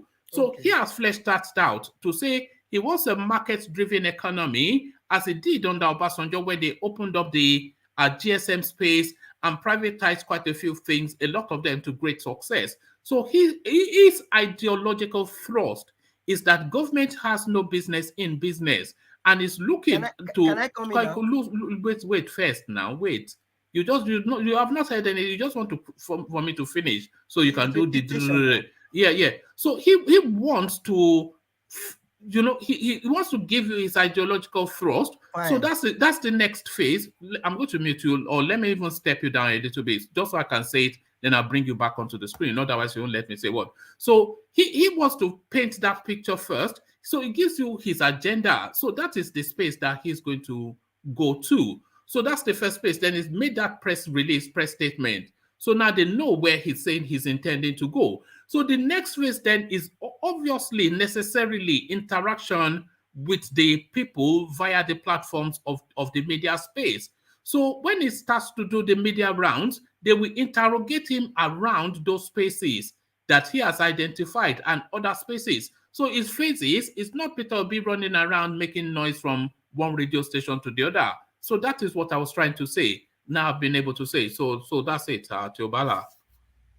Oh yeah, do the something. Okay, can I come in now? Are you hearing me? Yeah, go on. You have not bring me up now. What's you happening? are. We cannot hear you. Okay, fine. Thank you so much. You've made your point, which is very, very, very clear. Before now, during the then talking about the delegate, they did not even tell delegate, this is what I want to do that will make you elect me as your party flag bearer. You were there in the conversation. Were you there in the conversation? At least they visit all the states. You know. Yes. Were you there in the conversation? Some of their conversation, you know what they want. Fine. Let's leave that one aside. No. Are you going to build? No, but don't build on lies now. Were you there? In the? How do you know what their conversation was? It's on public space now. My point is, okay, let's leave that side now. Let us say we are not there. But you're not the one that told us that Peter Obi did not know they were bribing delegates. This is what. You, please. Oh. You know. Now they are entering the next phase now. Are you getting it? The next phase now, what they are going to be doing now, they'll be moving from state to state. If they get to Edo State or get to Lagos State, crowd will gather. They will not say, I will do this, everybody will shout. I will do this, everybody will shout. There is no interaction. That is the aspect I'm talking about. Somebody coming on air telling us that he will privatize, he will do this, he will do that. But there's no way we are going to ask this same question. Okay, how are you going to do it? What is the economic benefit? What are the steps you are going to take? Nobody is asking them questions. That is the aspect I'm talking about. I'm not against them or for them, you know. So that is the point I just want to make there. Sorry, if I might chip in. I hope we all know that the idea of privatization doesn't necessarily denounce to a better infrastructure, or better sense of improvement of the welfare of the masses. You do know that privatization, if he's asking for, like under the Obasanjo regime, when they privatized the Benue cement, it was Dangote that made some donations to the Obasanjo campaign on that. Article talking about privatization has no sense of obligation to the masses. It's basically, this privatization we're talking about is basically to the rich people who can afford to buy those investments, who turn it into a profit-making business and not necessarily improving the lives of the people. So all this talk of privatization, privatization is nothing as far as I'm concerned. So the telecom eco space that was opened up by Atiku has not benefited the average Nigerian. Well, the telecom has, but I'm talking to that other was opened areas up like, by Atiku. Yeah, I'm talking to other areas like PHC. Is that the biggest thing that has happened in Nigeria in 30 years? The telecom space that Atiku opened up. To be honest, even whether or not they privatize or not, telecom was still going to come in anyway. Look at this guy. And again, wait, and you do know that the privatization done under Obasanjo was more of an IMF policy because it was part of the policies. Yes, because it was part of the policies that they put in place for them to cut overheads. It is true. Go and do your research. It was one of the policies they put. It was one of the policies they put in place to cut the overhead spend of government to be able to pay back their Paris loans and stuff. So don't think that the privatization, they did it because they had the intellectual capacity to know what is right for Nigeria. They only did it based on what IMF had already told them was necessary for them to service their loans. That is all I can say on this matter. No, that's your subjective view, though. Let me inform you. Let me chip in a little point. Give me 1 minute, please. I have a list. So one man, I already compiled a list of excuses that our friends from the East will make when Peter Obi loses. You want to hear it? It's very short and brief. So that when it happens, you will know that I was there to tell you. So that way you see, I say you saw it coming. Number one, it was rigged. Number two, you remember that they betrayed us. It was South Africa betrayed us. Number three, there was a collision between the North and the West to prevent the Igbo from winning. Number four, they hate Igbos. Number five, it was not even an election. No. You know it's coming. You know it's coming when it happens. Wait, I want to ask you all a question. BT, why are you saying this? Can I respond, BT? BT, you see, the issue of nation building has gone past this stage of comic. It is either you're with it or you want to play the Russian Rolex with it. It is really, really sad that at our stage, look, I understand that we sometimes add comic to these things, to keep us moving. Nice with you guys. No, I'm done here. I was trying to play nice and easy with you guys before, but I'm done. No. Mind the language. Nobody is fighting you. Nobody is fighting you. You say something. You say something. Then I am trying to respond to what you're saying. No. Is that not how we're going to build a nation? Can't you just listen? No. You said it was a joke, but it was sad me saying that it was out of reality. Because it was sad for me to say that. It hurts me to say that you guys don't see it. It's my point. It's not the one being aggressive. You talk about Igbo people being aggressive, but the young being aggressive. I don't understand. Nobody is against you, sir. And BT, you are just seeing me now. I'm meeting most of you for the first time. That's how we make friends. Okay, we can. So let's just talk. And the two of you are in the same city, by the way. I think he's in Nashville too. Maybe you even meet up for a beer. Jory, I used to work in Murfreesboro. Oh, for real? Where do you stay now? No, I'm in Boston now. Oh, you're in Boston. Hey, yeah, I stay in Nashville. I'm in Nashville. Oh, nice city.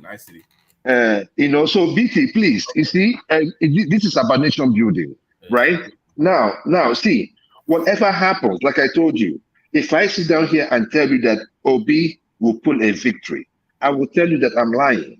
However, what I'm just saying is that we just need to raise that awareness. We just need to change the narrative. I know. Right? If Peter Obi can get to 20, if Peter Obi can win 17 to 20% of the vote, right, the politicians will be shaking. No. But Joey, it will still lose. That's the point. No, I say he's going to lose. I'm not saying he's going to win. You're not getting it. What's the point? It does not make any difference to my If he gets those percentages, that's a win. Every politician is in the business of winning election. How many percentage did he say he's going to get? 17. At least if Peter B gets at least 20% of the vote, it's going to change the narrative. Are you laughing? No, he will. If he gets 20% of the vote, and hold on. What is 20% of 200 million? Let me ask you. Not 200 million, no. 200 million? That means he's going to get more votes than Buhari and Sorry. And the voting population. The voting population is about 80 million. What is 20% of 20 million? 16 million now. 16 million. So he's going to get more votes than Buhari. Buhari in the last election. That's what it means. Let me ask you, No. I'm not saying he's going to be. No, I'm not saying he's going to. If you are betting it on 60 million on 80 million No, because registered 80 million, voters. That means it's going to get 60 million. No, 80 million are not going to vote now. Hold on, not 80 million so are not much. going to vote. Yeah, I think it's more the percentage than the numbers that Joel means. Yeah. Yeah, I'm talking about the percentage because the voting population is 80 million, but 80 million will not vote. Okay, wait. Right? Okay. What I'm just saying is this, right? What I'm just saying is this, right? It is not about P2B. Whatever he has said, sometimes we talk about track history. What has this person done? What has he done? You understand what I'm saying? If we look at all of them and see what they've done in the past, right? I will tell you, Atiku chaired the GSM era. So we can also give him that credit. Even though it was Obasanjo, it goes to Obasanjo. But we know that the economic team was headed by Atiku. Right. We have seen what Tinubu did in Lagos. Right? We have seen what Obi did in Anambra. So what we are just saying is just this. Why is it that when our politicians get to that top level, when they get to that Oval Office, Aso Rock, or everything changes? It's like they get relaxed. Dre, why are you acting so proud like it's something new? It's my concern. Like that's the way they've always. The reason why is that we the followers, immediately Tinubu gets in there now. If I talk about something bad Tinubu is doing, you do not look at it from my own perspective or look at it objectively. You just look at it first. That is an Igbo man talking. You're talking because you're an Igbo man. You see, that's the problem. That is not how we're going to be the Can I nation. interject one man? Yeah, carry on, Ajane Koko, yeah. You see, the issue of Peter Obi, I want our people to know that in this corrupt political system that we are running, the region that is going to lose out in the coming election are the Easterner. And it's going to happen if Atiku did not pick Easterner as advice. And Obi look like is the person that majority of Eastern people are chanting they want to vote for. What is the guarantee that people will vote in the East, considering the fact that we have a non-government government that are opposed to this election? And Simon Ekpa is still campaigning against it. Simon Ekpa, all the Biafran agitators online are campaigning hard against him. They were even praising those people that disrupted that registration, that one that was disrupted in Lagos yesterday. They were praising them. I watched Ekpa, I watched this other guy, this bald-headed guy too. They were chatting, they said yes. They said they did right for presenting them, for preventing them from registration. So what that is going to tell us is that or what Obi has done to you people, maybe after the election, you people will realize that Obi is the one that failed you in this corrupt system because it's part of this corrupt system. Was part of this two-party. It participated in this party, PDP. It funded PDP. It sponsored the candidate for the governorship that lost the election in Anambra State. So it's been part of the system. Did he pay money? Did he pay money during his time? No, forget about that. Oh, okay. What we are saying is that it's a friend to thief is a thief himself. Yes, boss. A man that funded a corrupt political party. He did not fund PDP. That doesn't stand, Ajale Koko. Ajale Koko, please. He did not fund PDP. You are just making it up. He did not fund the 40 million. Hold on. The 40 million he bought from, does that is it wiseable to you for somebody, a person that claimed to be a prudent manager of resources to buy nomination form for 40 million. And it was voted on his behalf. Why would he come now? They did not let person talk. They have come with all delegates is prudency. Yes. So that is prudency. In primary, spending $50,000 because of election. Is that does that look like economic prudency for Tinubu? No, it doesn't. It doesn't, right? I'm not supporting Tinubu. I'm not supporting Tinubu either. So you guys just calm down. Angelico, how much does it cost to calm down? Calm down. This is what you see. If you don't see one of your own as doing wrong thing, then you are going to be a follow forever. You'll be a zombie. If one of your own is doing something wrong, and you cannot call him and challenge him and call him to order and make he has not done anything wrong. You have not said anything wrong that he did. He has not done. No, he is a part of this PDP corrupt party. He's a saint that has destroyed this country. What are you talking about? That is the opinion. I don't understand. That's my opinion. Was he ever in any executive position under PDP? Hold on. Just give up on it, please. Give up. Just give up. I'll give up, please. Let me tell you guys. I don't know why you are carrying this guy as if he's a saint, as if he's never been part of this system. He's part of this corrupt system. Saint Peter. Yes, he's part of this corrupt system. He participated, he romanced with them, he wined and dined with them. So what I'm telling you, So what I'm telling you this. Sometimes political decisions have to be strategic. He has committed a political blunder for stepping out of this corrupt PDP that he invested in. And we know the reason why he stepped out is because he knew he cannot win. That's why he ran away. So, and what he has done has jeopardized the interest of you, the Easterner, the Igbo. In the scheme of things, he has jeopardized your things.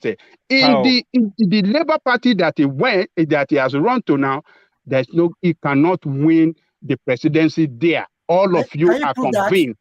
And all of you are convinced, Joel from Nigel, you know that for sure. I know he's not going to win under. I know you don't win under. What is the purpose of investing in what you know cannot give you a return? What is going to be a waste of resources, a waste of time? Why are you committing your effort into futility? Okay, can I respond? It's into futility. It's going to end up in futility. Can I respond? Angelico, don't get it, man. Hold on. You know what just concerns me, Angelico? It's the price that is going to be paid for this folly that we're saying, but that will be. It is a folly, but the price will be paid in just another Fulani presidency. This is the danger. Yes, that is it. Fulani presidency is better than Tinubu now. That is it. So you say reports we are getting now, we don't know how sure that's going to be. Is that Wike might be the vice president? So if they pick Wike as the vice president, that means that you people are completely skimmed out. They are relegated to number 4. You are relegated to number. No. Sorry, Coco. Let me just write on the back of what you just said. If they, because I was having that thought as we were speaking. If Atiku picks Wike as his vice and he goes on to win the election, there's no way that the Yoruba will surrender the Senate to anybody. So maybe the Igbos will get the House of Reps. If Tinubu wins the presidency, then of course the Igbos might well get the Senate. So either way, that they still lose out in the scheme of things. Sorry, carry on. Yes, so they're going to be relegated to fourth position or third position. So what has he done good for you people? He has jeopardized the interest of you people. But you people have not recognized that. Until after the election, that is when you will see that, oh, you have made a political blunder, and that is when you will reject him and you will see him as a hold on, Joe. Let's hear from Charles. We've not heard from Charles. Charles, let's hear from you. Okay. You know, the funny part of it is that I was just looking at it, and I was going to ask myself that either both ways, what you're trying to tell us is that Igbos, on the long run, has to be in the right side of whoever wins this election. It's not a matter of is that not the reality of it? It's not a matter. It's not a matter of supporting the second best. It just has to do with supporting the first. If you don't support the first, then that is it. Secondly, I don't even know why we're even disturbing ourselves with PDP, because I don't know the amount of PDP governors that came rallied around the Igbos who supported them in the last election, with how they are poorly treated under Buhari. I'm even just, as far as I'm concerned, the entire PDP, as far as I'm concerned, has even betrayed the Igbos, even without the election. So us supporting the PDP or supporting Atiku is just a lost cause as far as I'm concerned. Because even under Buhari, even though we supported PDP, it's as if PDP itself just needs us. We're only relevant unless they win the election. As long as we're not, as long as we don't, as they don't win the election, we're irrelevant to them. Because under APC, at least what I would have expected is even for PDP governors to actually speak out for the marginalization of Igbos or the poor treatment of Igbos under the APC administration. So even the idea of supporting this guy Atiku is a far cry as far as I'm concerned. Also, sorry, Charles. I wanted to put an assertion to you that the Peter Obi Labour Party something is somewhat a democratization of the Biafran narrative. Is it the Biafran narrative now moving into politics? I think so. Look, I don't. The problem with Nigerian politics is that it's too politicized. Maybe the only way forward for this whole tribal and ethnic classification of political parties or candidates is maybe probably if we just adopt a two-party system. Because I'm even thinking about it. If we adopt a two-party system, it will most likely be more of the candidacy or the party itself. The ideology. It will be more in line with the ideology, because the way Nigeria is schemed out in the party structure, we are so divided that even the political parties are now divided along ethnic lines. So I'm thinking the only way forward to cut all these Igbo and dominated party, Western, or is if we had a party structure like a two-party system. We have APC, you have PDP, and if the Igbos support PDP, we know that there will be PDP. If land your point. Then I want to put another position. So like I said, the two-party system is the best party structure for Nigeria, because, to be honest, I don't. Let's be factual. We know that Obi tends to has a lot of Igbo followers, yes, but I can tell you also that most of Obi's supporters base are mainly with the youths, which cut across all ethnic groups, Yoruba, Igbos. He more or less his main voters age quota falls within the ages of 18 to probably like 35 are Obi supporters, and this doesn't have to do. Yes, majority might come from Igbo because he more or less. Sorry, Charles. Do you know that when you look at your screen as you are looking at it now, what you are actually looking at is Nigeria, because that demography that you're talking about is copiously covered by this platform. There's a strong complement of young. It cuts across the generational swathe anyway, and a good strong complement of our young demography that you're saying as Peter-based demography on this platform, and they cut across most of the ethnic divides of Nigeria. So a good test sample of what actually obtains, you'll find it just in this small gathering. You have very strong complement of. In fact, my largest viewership is really Eastern, which might surprise you, but but because they like the sort of conversation, even though they don't.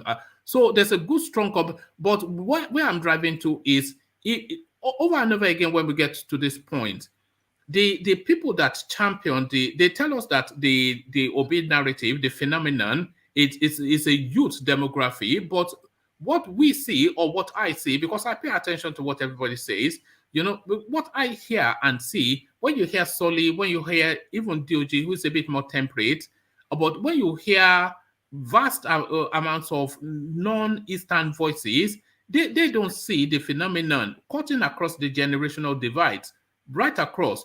But when you hear all the Eastern voices, to a man, they are all on board. So that tells you somewhat that it's an ethnic, regional thing. So that was what led me to just sample you on if you think this is the democratization of the Biafran narrative. No, it's because not. very much is home. No, so let me even tell you. Let me just clear it now. Look, I'm an Igbo person, okay? I know for a fact that even if the entire Igbos, even judging from the last elections and our votes, if the entire Igbos should vote for Obi, if it's a so-called Igbo narrative, he will not still win, okay? Now, really, one of the things that is even spurring a lot of Igbo supporters is not even the Igbo per se. It's more or less like there's a cross-section of new generation. Like I've said before, Yorubas, especially with the Southwest, funny enough, that are my friends, a lot of them actually resonate with Obi because a lot of these young people. Well, Thomas doesn't. He's a young man. Solly doesn't. He is a young man. DOG somewhat, but not fully. He's a young man. These are all the Yoruba voices that we have here. None of them really buy into it, and they fall within that demography that people keep telling us. No, this is a small. We're talking about a demography of people that are not into tribal, or they're not into tribal. Charles. Yeah. Yeah. Sorry to cut you short there. See, I said something earlier. I think the problem now that I see is Peter Obi might not win this election, like 95%. But my problem now is. That's why I said earlier that Tinubu will need to run the guy out of this show, because his votes will actually, most of the votes that will go to him will affect Tinubu in a way. It's a spoiler. Not necessarily Atiku, because Atiku will get majority of the vote from the north. So even if Tinubu gets some vote from the north, he still needs some of those votes that will go to Peter Obi to really conquer Atiku. So that is where me and I have a problem. It's more like we are now looking at, because the only problem Atiku is facing with Peter Obi is who is he going to pick as his vice president. It doesn't really come into play when it comes to who votes for him. Even they won't get more of the Igbos, but if he still choose a southern person like Wike, he will still probably get some vote from there. But now where Peter Obi come in play now is just a spoiler, and I don't want Atiku to win. Honestly, I will. That is one thing. I don't care whoever wins next, but I don't want any Fulani or even Hausa man to even win. This is my own opinion. I just feel Peter Obi is just a spoiler for somebody like Tinubu, and that's why I said, after Tinubu sorting out who the vice president is, I think his second move would be how to run Peter Obi out of town, in not probably having a succession in getting that ticket, because a lot of issues is coming up for him now in the party. Another guy and that's my problem with the Easterners sometimes too. Peter Obi is really gaining momentum, but another Easterner is coming out of that same party saying he's a stunt. Is that what they should be doing? You get my point? Just a minute. He has stepped down.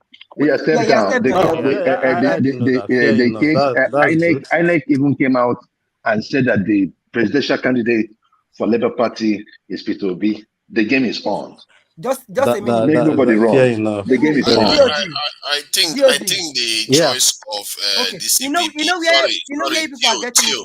Theo, just hold on for a second. I think the choice of VP is going to affect the dynamics of the race as it's going forward. However, when people keep saying Peter Obi is a spoiler, that is as if Peter Obi doesn't have any beliefs and any convictions that he holds. If that is the case, yes, he is. But if somebody believes in something and they feel that they have the following to be able to make an impact on the national consciousness, then they should, because this is very, very important. Because if his voice is quelled just because you want one side to win, that side might not win anyway. So what is the point? From what I gather, both sides are similar. If a Yoruba man wins, there's going to be a Yoruba man that might have 16 terms in office in the last how many years. If a Fulani man wins, there's going to be a Fulani man that might have 16 years. It's very similar. They are so similar in so many ways. So it's almost a wash, really. So it's just about your preference now. And I think that Peter Obi, if he has conviction, then he should go and make his case. I've said it before. It's about winning the argument. Have you seen sheep that refuse to move when the shepherd push them and the shepherd can force them? We all know the saying that you can lead a cow to the stream and you can't force it to drink. If people's minds have changed, the people that are ruling them will not be able to get away with the things they get away with. They will have to toe some of the lines that the third party candidate has won the argument on. That is so much. Thank you, my brother. Thank you. All right, let's hear from Nigeria. You're a real Nigerian, not one man. No, I'm just here to push the argument. I'm just here to provoke. And by the way, just for the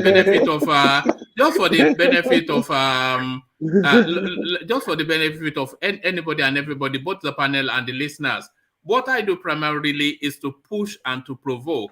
So the rest is down to the panelists. So I'm just here to push and provoke. But let me push and provoke Ayo, who we've not heard from. Ayo, are you there? So we've not heard from you. Let's hear from you on the conversations going on. Ayo.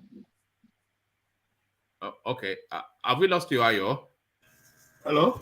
Oh yeah, brilliant. So we've not heard from you. Let's hear your thoughts on the conversation so far.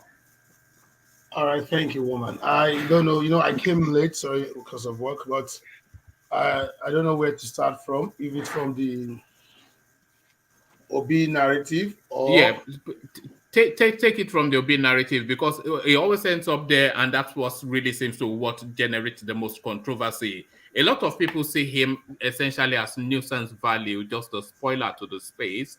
But some people feel that whether he wins or not, if he's sufficient enough successful, a political point would have been made enough to influence what happens centrally, even if he's not sitting on the first seat. So is Peter Obi just a nuisance or not? That's really what we're discussing, Ayo. All right, thank you. Yeah, well, Peter Obi is a spoiler. That's just the truth about it. He's just coming out here to spoil the votes for both sides, be it PDP or especially PDP. Let me use that one, especially PDP. And if you look at it, I had to. I'll listen to what Akeredolu was saying the other time. You are prudent. How will you cover 40 million naira for something it's not, you back up at the time? Why do you go into it? Why do you have to cover that so much amount when you have something? Because you are not new into PDP. You've been there. You know what happens in 2018 in Port Harcourt. So you can't tell me he does not know there was money bags in Port Harcourt 2018 before Atiku chose him as the running mate. So he knew it from onset. So why will you not cover such amount and say, oh yes, and then pay for the form, and towards some days then you feel like, oh, the coast is not clear. Let me back up again, and now you move to another party. So it's right in that sense. And this is the truth needs to be told sometimes when they say, oh, it's as if maybe it's an hatred for him. No, it's not, but it will take time for that third force. If it's coming alone, it will take time for the third force that will uproot APC and PDP. But if it's coming, just on that third first, I was actually going to do a standalone session on this, but I might well just introduce this as a topic to see, and you can just give me a sample of that third force area. Who do you think should champion it? And who do you think best articulates the third force narrative? So that third force area is still an ambiguous area, but within that cusp, you have voices like Showore's, you have voices like Peter Obi's. So I know a lot of people would say, I know Peter Obi is a different planet. What's that? No, the Kwakwaso is not really a third force now. It's an old situation. but within just a new voice with new politics. So who do you think should point the direction? Who do you think should lead that charge in the third force? Which narrative should lead it? The Obi narrative, the Sowore narrative, or any other narrative within that space? The combo. Yeah, to me, excuse me. I think for the third first, if you weigh those two options, Obi still has that name to sell that show, right? We must be true to ourselves. If you compare them, put them on the scale, I tell you, Obi has the driving force to be the third first than Showore. And it will be easier to align with him if they can all come together. But you see, that would have been the best thing. But I'm happy. You know, I'm happy now that Mogalu Christian lost out. Because if you had asked him and say, "Oh, Mogalu, why not share tent with Obi?" and he was, "Oh no, I want to stand alone." But now he has lost out on the ticket of that party, and I don't think there's no miracle that can happen between now and next week. So that is gone. He has to wait again for the next 4 years, maybe in 2026 to 2027. So maybe even with this, we'll make him to rally out in support of Peter Obi right now, and to bring other people together to see how they. You see, sometimes I like when there's competition. I like it when there is a force, bring a force that will shake both APC and PDP. But the truth is, it is not 2023. That must be told. Whoever is going to be president of Nigeria in 2023 will be between APC or PDP. Okay, so just off the back of what you just said, and still within that third force narrative as well. So we're talking about Sowore. Do you think Sowore is best spending his energy attacking Peter Obi instead of the traditional parties of APC, PDP? Because there's very little that is going to cut from their voters, because these voters are already, they're a particular type of persons that vote a particular sort of way. But the sort of voters that are still subject to being swayed are the sort of voting spaces that Obi now occupies. So this is where Showore's battle for me really is, because his demography is the Peter Obi demography and not the traditional party demography. And it's still that third force narrative. So do you think Showore should focus more of his attention on trying to attack and take on Peter Obi than just going, oh, those old corrupt politicians, which is the mantra that, do you think he should focus his attack more on Peter Obi because that is where his battle is? Okay, well, I don't think he will do that. Do you think he should? Yes, I think he will still want to stay on focusing on this old politician. But the truth is just that the more he keeps doing that, I don't know. It seems the old politician will still have getting more sympathies. And another thing is that there is poverty and hunger in the land. We all know that. The truth must be there is inflation, there's everything. But you see, when it comes to the election, go and mark this. When it comes to like few months to the election, probably maybe October, you see money will start coming out from left and right. I don't know where it's going to come out. The same people who have been chanting for a cause, those unemployment youth, and this you will now see before you know it, they'll be governing them for the two big parties. That is the truth. And before you know it, when it comes to the election, an hungry man is an hungry man. An hungry man who has been promised more money, and they got some gift, will change again and vote for these two big parties. Before he or she realizes what is happening, 2023 is gone, and you can see before you know it, you say, "Oh, the winner is either one of them from the APC or the PDP." But yes. Okay, sorry. So yeah, on that Peter Obi and Sowore narrative, I think the real problem, the reason why Sowore is actually going for Peter Obi is because it seems as if Peter Obi is in some ways edging him out of there's a particular group of people, more or less the youthful. That's what I just said now. That youthful group of people that are tired of. We're tired of these old parties. We want change and everything. So I think what Sowore is, why he's attacking Obi is that there's a tendency that on the long run, especially if Obi performs, maybe like we hope that he gets like his third position, a lot of Showore followers will just, you know what, Showore, I'm sorry, but it seems as if you've just been wasting our time. Why don't we jump on someone who looks more capable of performing even better than you have? So I think that's the real reason why Showore is going for Peter Obi, not to knock him out of the. Charles, that was exactly the question that I just put to Ayo, but I don't think he attacked it in quite a way you have. But do you think because like I said, the Peter Showore's fight is not with the traditional PDP APC voters, so he can scream till he's blue in the face. But the traditional APC PDP, they're a particular type of a person, of a particular type of age, a particular part of a mindset, and a particular type of demography. So they're not coming to Showore, even they're not coming to him. But the people that are up for grabs is where Peter Obi is now. So necessarily, because it's the fight for who leads the third force, isn't it? Is the side skirmish.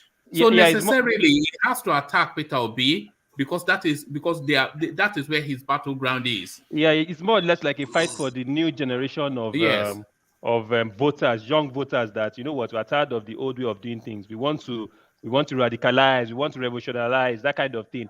So that's where he's fight. I think he has lost the battle with, you know what, I can't fight APC and PDP. I'm done with that. But you know what? Why don't I just maintain my base as being the face of that new generation of people that challenge these old parties?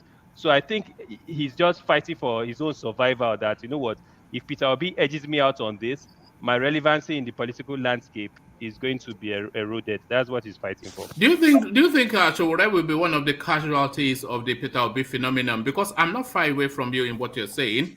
The space that Showore has been trying to access for what, 4 or 5 years, Peter Obi just steps into it with ease and with mass acclaim. So that space was ready, but he was not the champion. They didn't quite buy his narrative, and they're still not buying his narrative.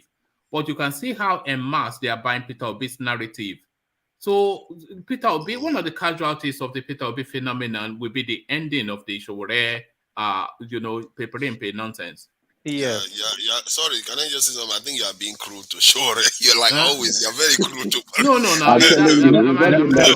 Let me interject 1 minute. Let me just say this quickly. I think Peter Obi is the first time I saw Peter Obi in the poster or when people talk about him, I always thought, come on, that guy.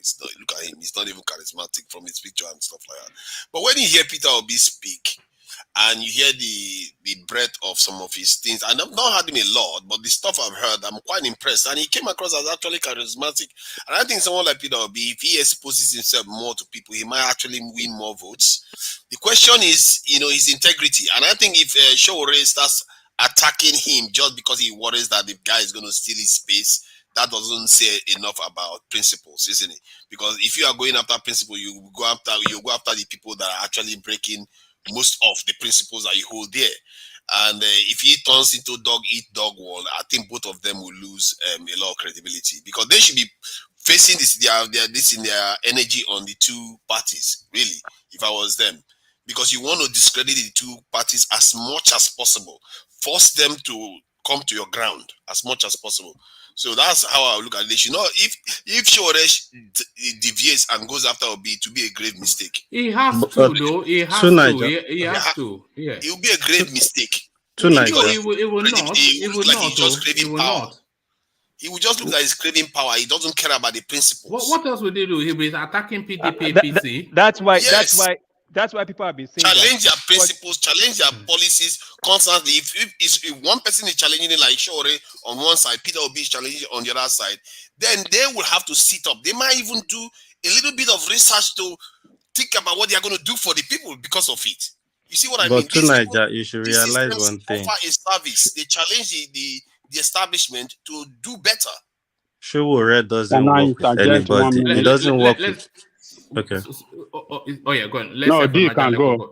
Okay, land your point, D, and then we have from Ajan. What I was going to say is, Showore doesn't seem to be like somebody that can work with other people. One. No, he can't. Then, firstly, secondly, we've been saying on this platform, I've been saying it personally, I don't have any hate for the guy, but the way he plays his politics doesn't really put him in that position of Peter Obi. See the momentum Peter Obi has gathered in the last few months, even moving away from a party that is strong as PDP to go to a Labour Party. A lot of people, and this is what I'm saying from earlier on, since 2019, or when did they start contesting, he couldn't even gain ground to even hold his own people. A lot of his people have gone now to Peter Obi, focusing more on Peter Obi, because Peter Obi is still more reasonable and sensible, more than, because he left all that to be chasing clout, to be going to court that they didn't call him to be attending court where they will bounce you off the gate, where you are not invited there. You have your own case. You are not focusing on it. It's not focused, and I think it's just a clout chaser. And like we always call him, we call him a yam head. He's a yam head, and he's done already. Peter Obi has shanked him off. Do you not think that he has no choice but to attack Peter Obi now? Because this is his last hurrah. And that tells us who he really is, because why should he be attacking Peter Obi? I would expect somebody like him, if he really mean what he's been saying for years, to now come and play and even probably support Peter Obi, looking at the momentum the guy is gaining, and think, okay, maybe it's not my time to be the president, but let me support this guy. Then even that will even build more momentum for both of you, and it will still put your name in the space. But now going against Peter Obi, now that you see that he's getting momentum, really tell people the kind of person you really are. That means you've been lying to us. It seems as if Sowore, I've seen Sowore as somebody that sees he's more about his ego than the ideology of the political party. Because I call him a pose all the time. Yeah, that's what you just said. Because what I would think is that these two people are not dissimilar in terms of their objectives. Both of them are like, change the system. We're tired of these people. Both of them actually have the same ideology. The best I would have thought of is that Sowore, I understand that Sowore has been there before Obi, but I'd have thought that he would do more to actually, even if he does not support Obi, but he will still go against those that are against the ideology that Obi and himself share. He will not go against trying to sabotage another person. And that's why we should always dwell on political parties being formed on ideologies and not on the people who run that party. And that's what the problem with Nigeria. Sowore does have an ideology, but is not the arrowhead of that ideology. Somebody like Peter Obi can arrowhead that ideology because he fits that ideology perfectly, both in tonality and in talent. But both in tonality and talent, Sowore doesn't fit the narrative. And the narrative of Sowore is the panacea to the Nigerian problem. It's just that he just doesn't fit it. But Ajale Koko, you have a different view. Okay. Sowore and Peter Obi are competing for the same position now. And it is normal to attack your competitor in this kind of race. It's very, very normal. So those that are saying, oh, you shouldn't have done that, it just shows that you people don't know how politics play. Then number two, what Sowore did or what he's doing is what Yoruba call Esiwonigbere. Let us alert them who this guy is. This guy is part of them. He's part of these criminals that have destroyed our political system. He participated with them. He invested in these criminal parties that have destroyed your life. It's just like Kwankwaso. What's the difference between Kwankwaso, NNPP, and Obi party, Labour Party that he has joined to? Kwankwaso was part of this PDP and APC too. And Obi has been part of this APC and PDP and ABGA. And that is what Sowore is alerting you guys. Why can't, if Obi was that popular or that popular, why can't he win election, gubernatorial election in Anambra State? Or in any one or some of the states in the East for He PDP? won. He won. Hold on. It Under didn't win. ABGA. It didn't win. His candidate did not win last election in Anambra State. I mean, If but he's he was a that governor. popular, He won his hold election on, as let me governor. speak. Hold on, let me speak. What is driving this? I mean, what has driven this obese campaign is tribal. It's tribal sentiment. And we know it. There's nothing about Obi. Nothing special about him. It's just tribal halubalu. That is it. Nothing special about him. It's not an astute. It's not. He has not make anything special about himself that give him that popularity. It is tribal driven popularity. Simple, and it's going to end up in that space.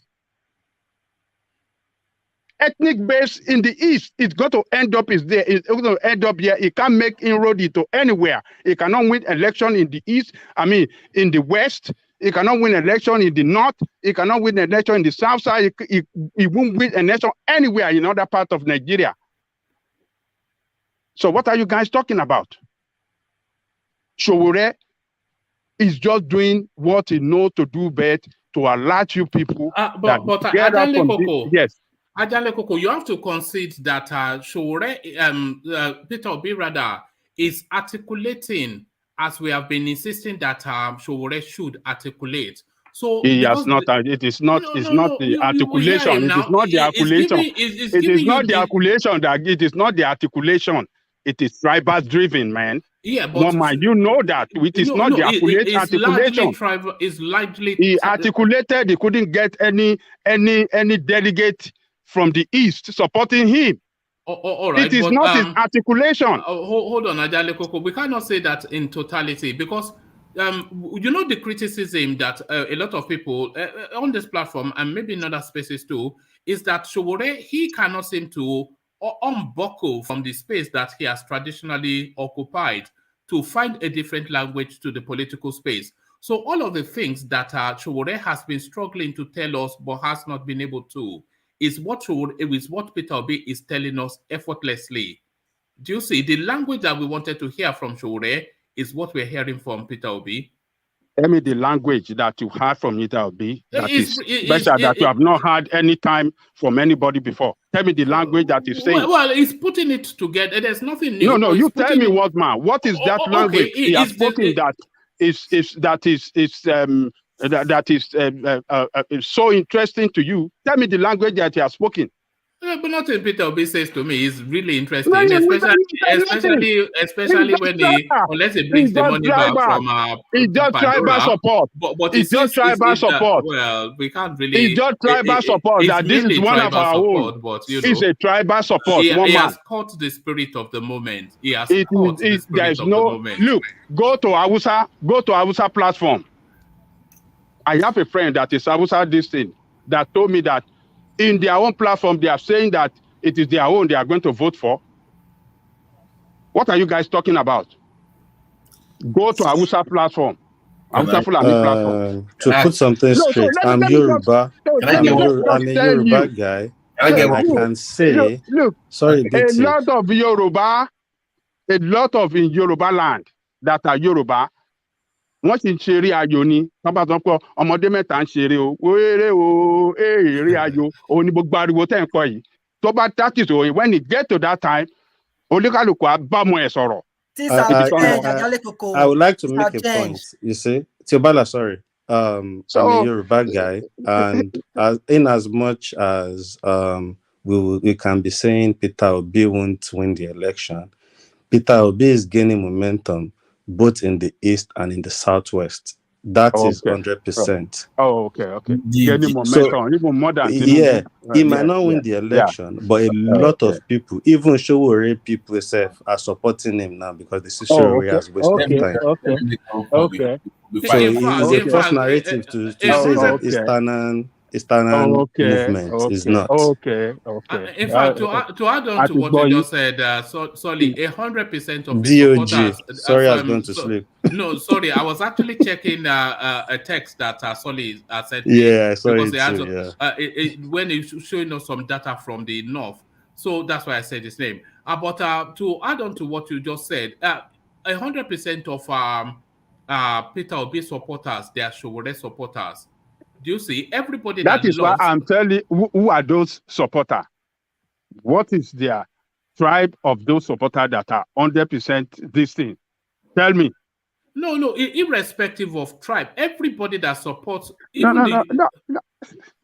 even the Yorubas that support Peter Obi, they were traditionally the Hausas that support Peter Obi, however many they are, even if it's one or two, they were traditionally previously Showore supporters. Showore But they pivoted from Showore to Peter Obi because they love Showore and Edo for some reason. I don't know why. Those Edo people just also so they are moving towards Peter Obi as well. So I what we are saying, because he's able to articulate it better than. You agree with me largely? You agree with me largely that this thing is driven by tribal sentiment? I totally disagree. You agree that? No, I'm asking one man. Would you agree with me largely driven by tribal sentiment? All these Biafra nation supporters are the ones that are jumping behind Obi now. They are the one.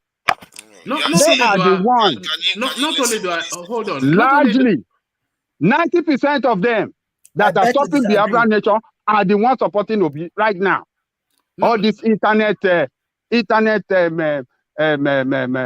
do you call them? Internet soldiers. Yeah, warriors.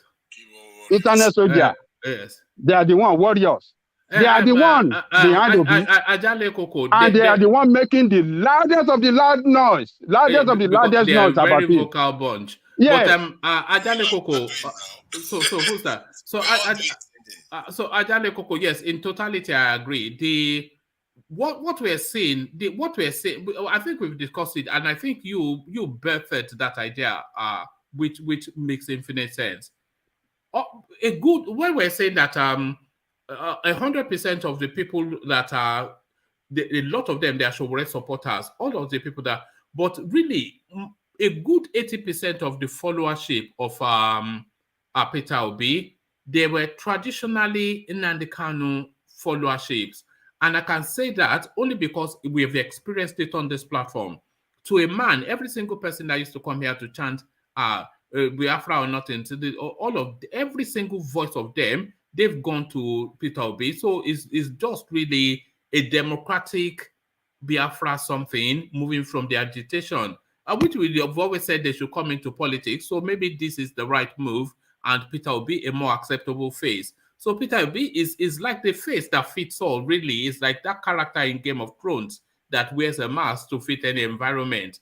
He fits the face of Showore. He fits the face better of Nnamdi Kanu. So he just fits the face of that disgruntlement, disenfranchised people. So it's the disenfranchised persons go to. One man. You see those people that are supporting. I'm still having the ground. You see these people.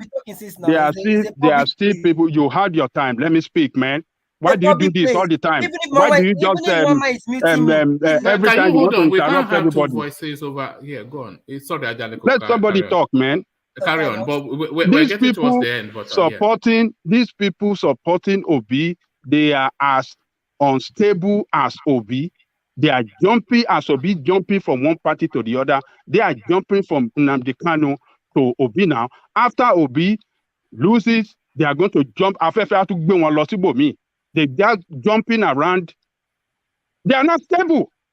They don't know what they want to do. You have made your point. Can anybody else? So what is the problem?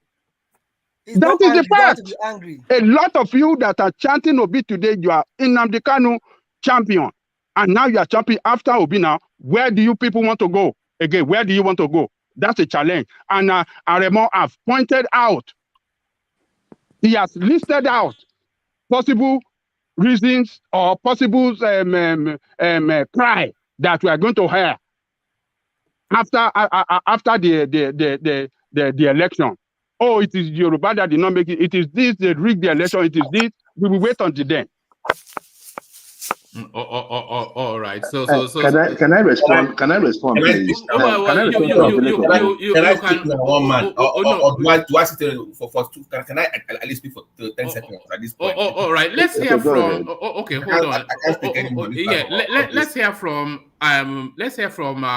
Babati, and then after Babati, I want to start to round off because we're in deep hours now. So Babati, the floor is yours. Finally, I get to speak for 1 second today. Sorry about that. It's okay. You and your Eastern friends, it's fine, no problem. So, but some of us on this platform will stand for the truth in the face of adversity. Some of us will speak the truth when it's needed. So I want to apologize to the platform for raising my voice earlier. Apologies to one man and everybody else. It was not my intentions, but it's just sad that I have to come to that point. But however, I want to wish Peter Obi and his followers good luck on their journey to the presidency, whatever that means in their delusional mind. I want to wish you the best. And when you guys fail, guys, because one man permit me to say this tape today, I am going to edit I'm going to please save this tape for today, okay? Because my 5 points still remains. So when it happens, I don't want to hear something. I'm going to save this tape. In fact, I'm going to edit. I'm going to just cut those things out, so that when it happens, don't hear it was really wild, because I already know it's going to come. But I wish you the very best on your journey to your presidency, without having like nobody else. There's more that needs to vote for you to win. Peter Obi is not going to win from the South. And I've told you before, Atiku will win more Igbo votes than Peter Obi. He's not winning in the North. So I don't know where this... you cannot be so sure. Can I finish, please? Okay. Can I finish, for God's sake? Go ahead. Thank you very much. Don't get on my nerves tonight, please. No, settle down, Babati. We're big boys here, so yeah.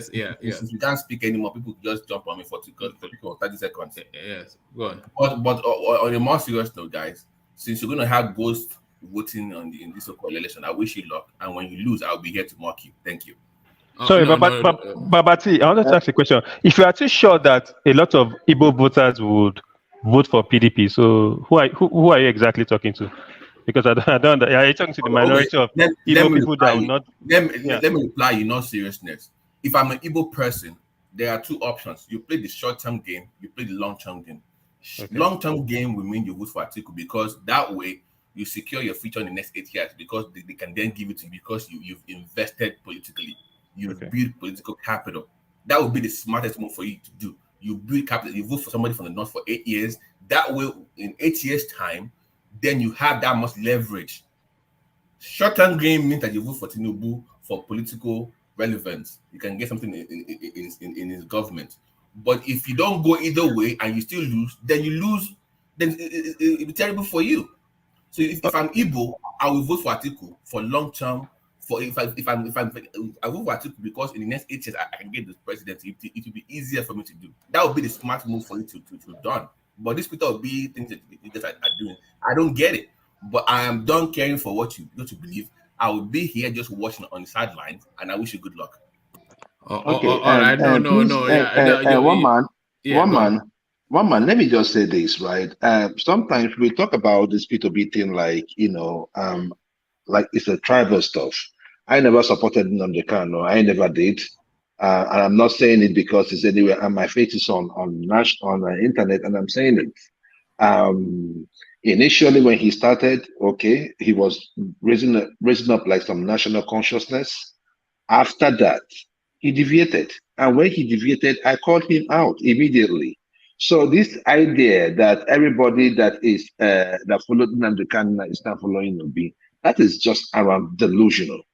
That is not everybody. Not everybody, but would you say a significant number? It's okay. There has never been any election in Nigeria that the opposition has not come out to say, "Oh, there was a rigging or some form of rigging or maybe irregularities and everything.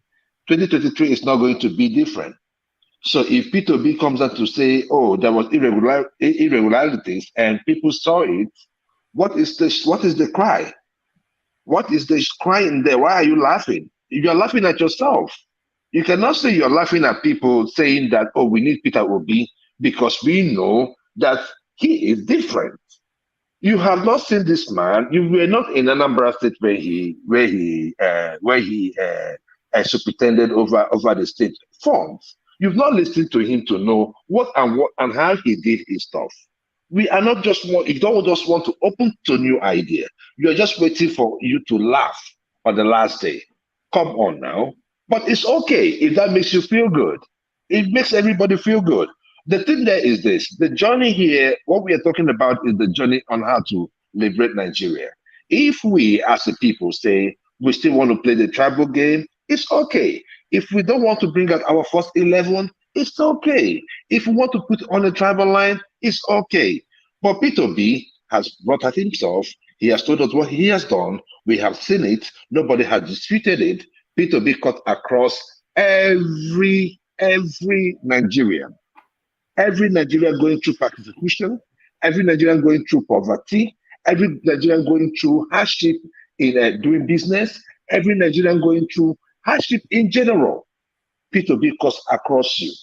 P2B has told you how he's going to cut costs. He did it in Anambra State, and we cannot just run away from it. We saw what happened in the PDB convention. Even Tinubu himself called it out when he said in his acceptance speech that if you look outside, you're going to see cars. None of them is made in Nigeria. He said shame. It was a challenge. And that is why I said I still have some spot for him, because I know he has a progressive mind. All right. So this is not about tribe. This is about making Nigeria great.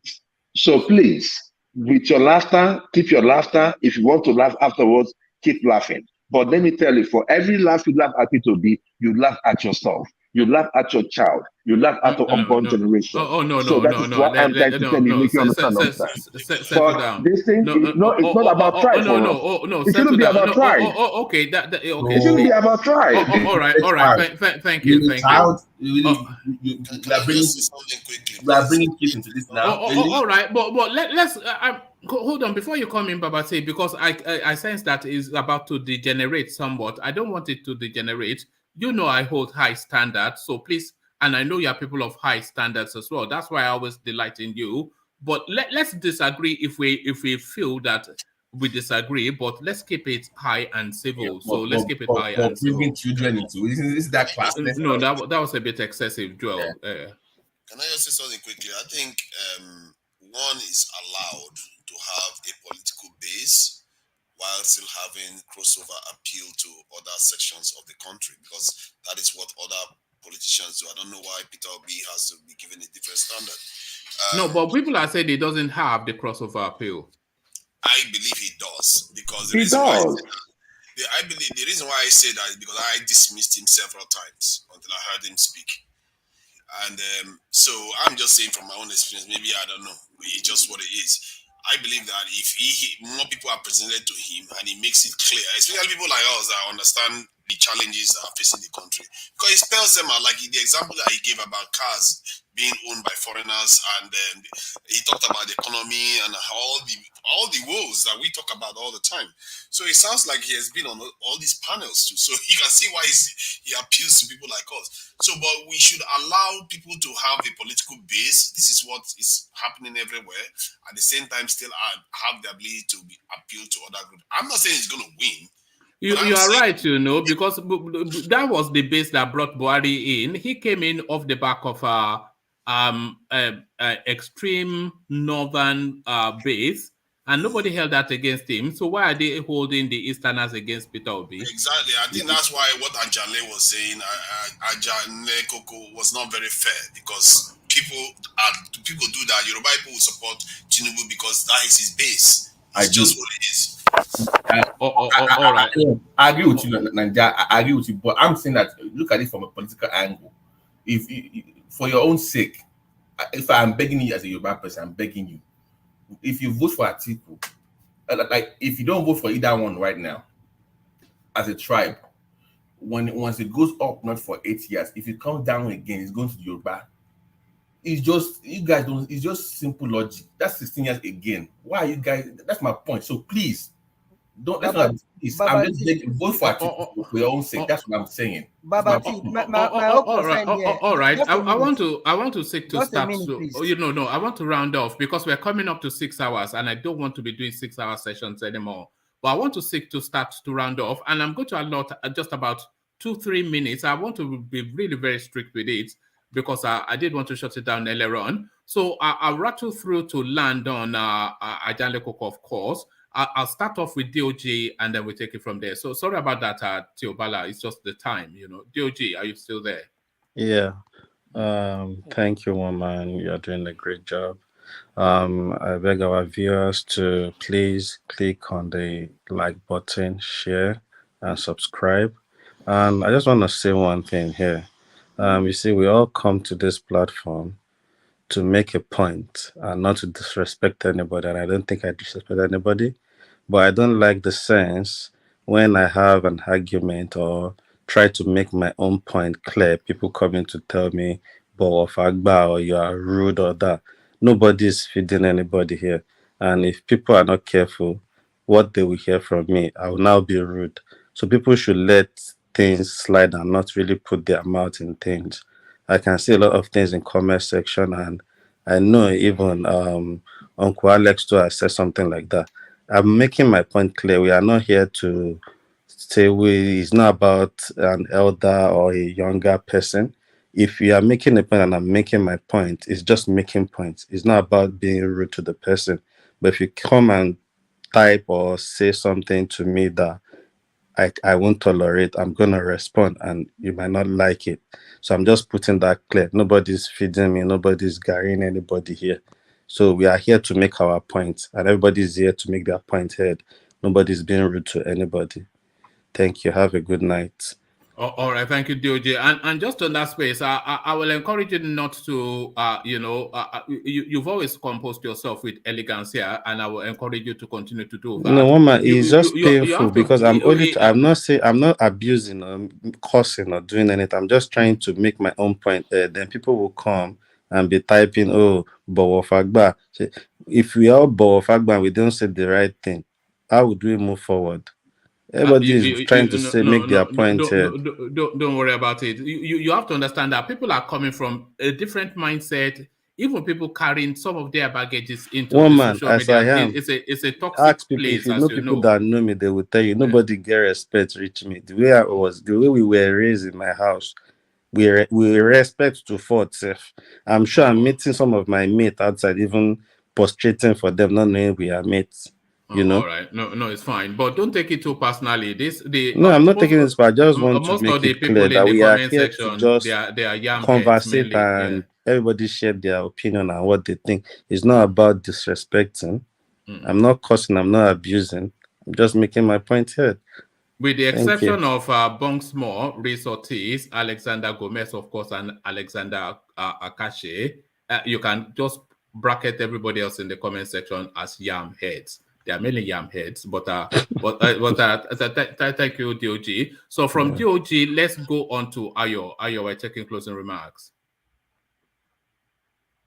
All right, we seem to have lost Ayo. So from Ayo, let's go on to Niger. So we're talking very short closing remarks for reasons of pressure of time, but it's been an engaging, it almost spiraled over, but you guys kept it together. Your final words, but very briefly to Niger. Yeah, thank you very much. At this rate, I take the discussions very seriously, but I also take, I just feel wish that when we are discussing these things, we try to put ourselves in each other's shoes. Like the last point illustrated that, other people have political base and, they are blaming P2B for having a political base. This is the thing I said the first time. We have to start empathizing and knowing where others are coming from. And I'm glad the conversations are being had because while we are discussing it, we are knowing more about each other and understanding how to relate to each other. So I appreciate you for having me over. And if I may say, because some of the stuff we discuss about these people, we don't know too much about their accomplishments. You know, I don't know a lot about this thing, Peter Obi's accomplishment. I don't know. I know that Tinubu did well in Lagos, but we don't know what he actually did. And the same thing for this in Atiku. Some people say he did some things. We don't know exactly what he did. Shore has not had the burden of being in office or exposure, so he is free from all that this in scrutiny. So it will be good that we have a kind of background of information that we can debate on, because I will appreciate that a lot. Thank you. All right, brilliant. Well put. So an informed conversation is what To Niger is proposing. So we're somewhat informed, but maybe not informed enough is what he may be suggesting. So thank you for that, To Niger. From you, To Niger, let's go on to Theobala. Theobala is just a quick monologue from you. Okay, thank you, Waman. And thank you, everyone listening. I just want to start with the issue of security, because I've heard people discussing the issue of security and how we are short of map power and every other thing. I just want to urge every people in authority to try as much as they can to quickly empower the security system or whatever they're going to do it. And not just doing that, they should try as much as they can as well to adopt modern day technologies, you know, that can help salvage this situation.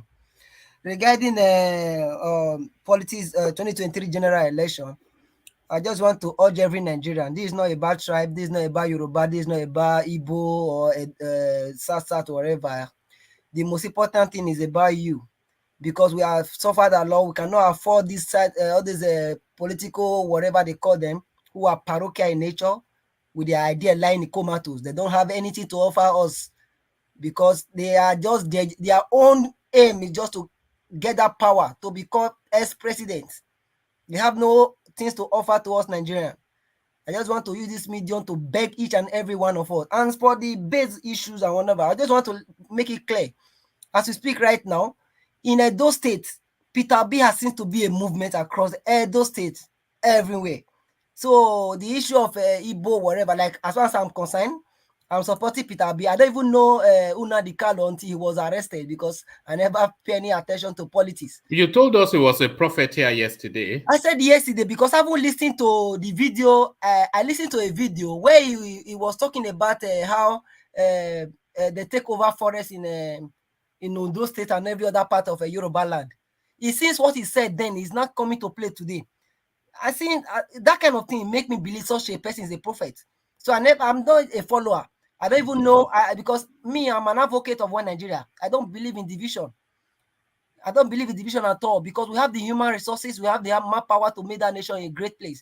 Just that all these set of leaders that don't have any points or whatever, they just want to acquire that presidency position.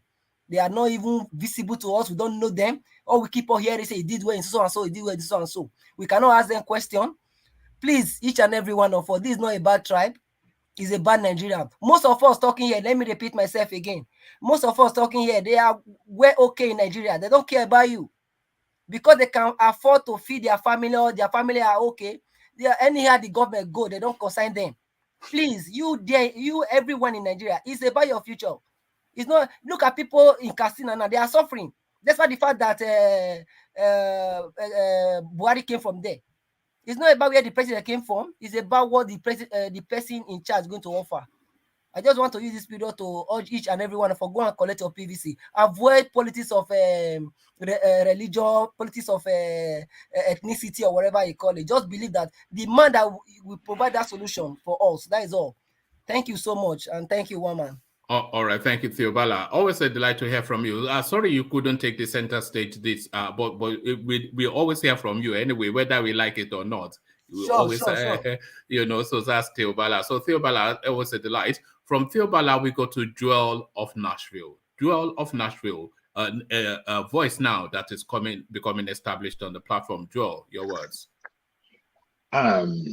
First and foremost, I want to thank the last person who spoke, Theobala, To Niger, and DOG and a couple of other guys, Charles and a couple of other guys I cannot really, and even Ajele Coco and every other person that is on the platform. Every person's input does matter.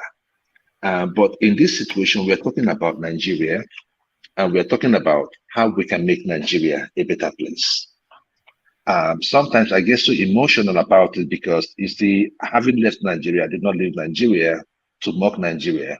I left Nigeria because I felt that, after I get here, I could see how they do things, why I am really coming here and see if we can really do those things in Nigeria. So that is where my emotions come from. I want to see a Nigeria where things work. If we have tried PDP and APC, and they have not given us something that we needed, what are we going to lose if we try a third force? We're not going to lose anything. Please and please, my utterances might have come wrongly, but it is the fact. When we do things that are inimical to our growth, we are telling our kids that we do not care about them.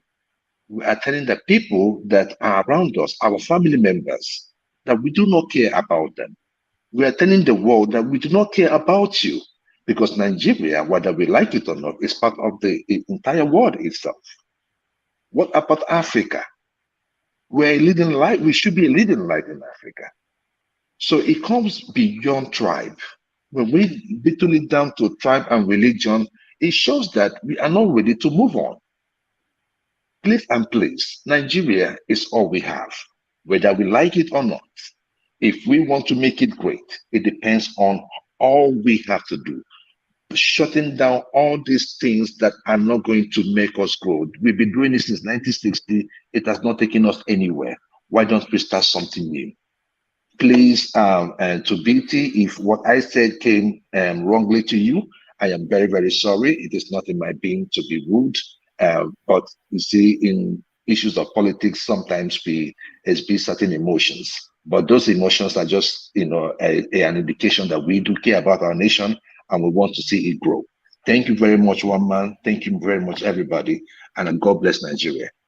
All right, brilliant. Well put. A real gentleman. So that's our jewel of Nashville. Jewel of Nashville, the crown in the jewel of Nashville. Apologies. So apologies. No hard feelings. Apologies accepted. Okay. No hard feelings. All right, brilliant. And a gentleman too, Babati. So Babati, now you have the floor. I think we've lost Charles. So to you, Babati. Yes, sir. Yes, sir. As crazy as this might sound, I think we actually moved a step forward today in the in Nigeria. I think we are progressing. So this is the way it looks at the beginning of having those kind of hard conversations. So, even though it's uncomfortable sometimes, I think that we are making progress. So that's because I see the bigger picture. Okay, so I think we're making progress. But to clarify, I was not addressing a tribe. I was just addressing the cult movement. Because I mentioned Edo being formerly Showers and then moving to Obi. So when I say that I'll be here to laugh at people, whatever, I was not talking about a tribe. That was not my intention. I was talking about the mob-like movement he has, not the tribal people.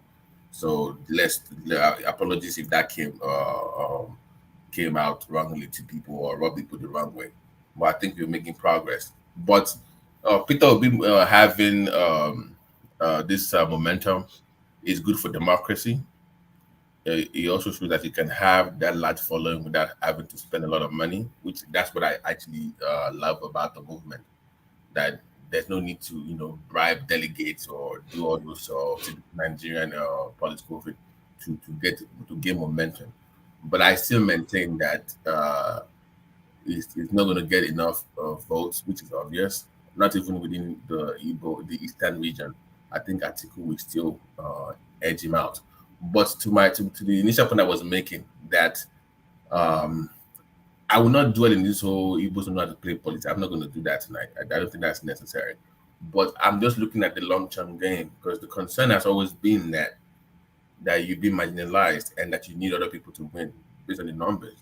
And I'm saying that you have to play the long-term game, and the best bet, in my opinion, is Atiku for your lot, because Obi is actually doing more harm than good. I'm sorry I have to say, but he's doing more harm than good to you politically. If you think about it, he's doing more harm than good. So think about it. Think about the future. Think about the next 8 years.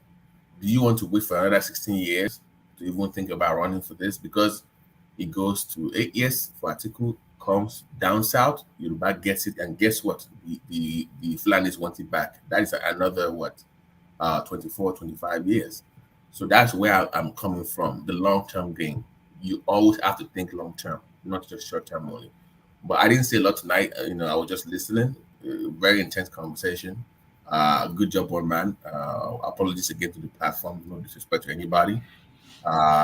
Joy was scared because I was about to make some calls to Nashville, have my goons from Murfreesboro show up in this area and give him the business. But we forgive him. It's all good. But all jokes aside, God bless the platform, and let's see what happens. But my position still remains. So, good night, everybody. All right, brilliant. Well put. So that's Babati, one of your favorite voices, no doubt, on the platform. Certainly one of my favorites, but no one has more favor on this space than the mighty one. Ajale Koko, the final word. Thank you, one man. And let me thank everybody that came on the platform today for your contribution. You have done well today, and I believe tomorrow you'll come back to do it again. To our listeners around the world, if you have been with this session since the beginning to this time and you have not liked, please click on the like button now and share, subscribe as well if you have not. I think that I have advice from my brother, DOG. It looks like you are too sensitive to people at the commentary section when they make comment, pass some comment to you. You don't need to pay attention to them. By paying attention, by saying you're going to respond, you are telling them that yes, that the punch at you, the punch they sent to you hit you hard, and they will do it again next time, and they will not stop doing that. So anytime that you see anything in this commentary section, that a lot of people have said a lot of wrong thing against me on the commentary. Do I bother? You don't bother. So just move on. Just leave them alone. Everybody have the right to say whatever chat any way they like, and you have the right to say whatever you want to say. So everybody have to hold their ground. It doesn't matter. But we are the same people. We know how to handle ourselves. That's not a big issue. So, but on the issue of Anobi, we have said it clear. I have said it clear. Babati confirming what Obi have done against the Igbo after the election. You guys will realize it. You have destroyed your chance in getting to the corridor of power.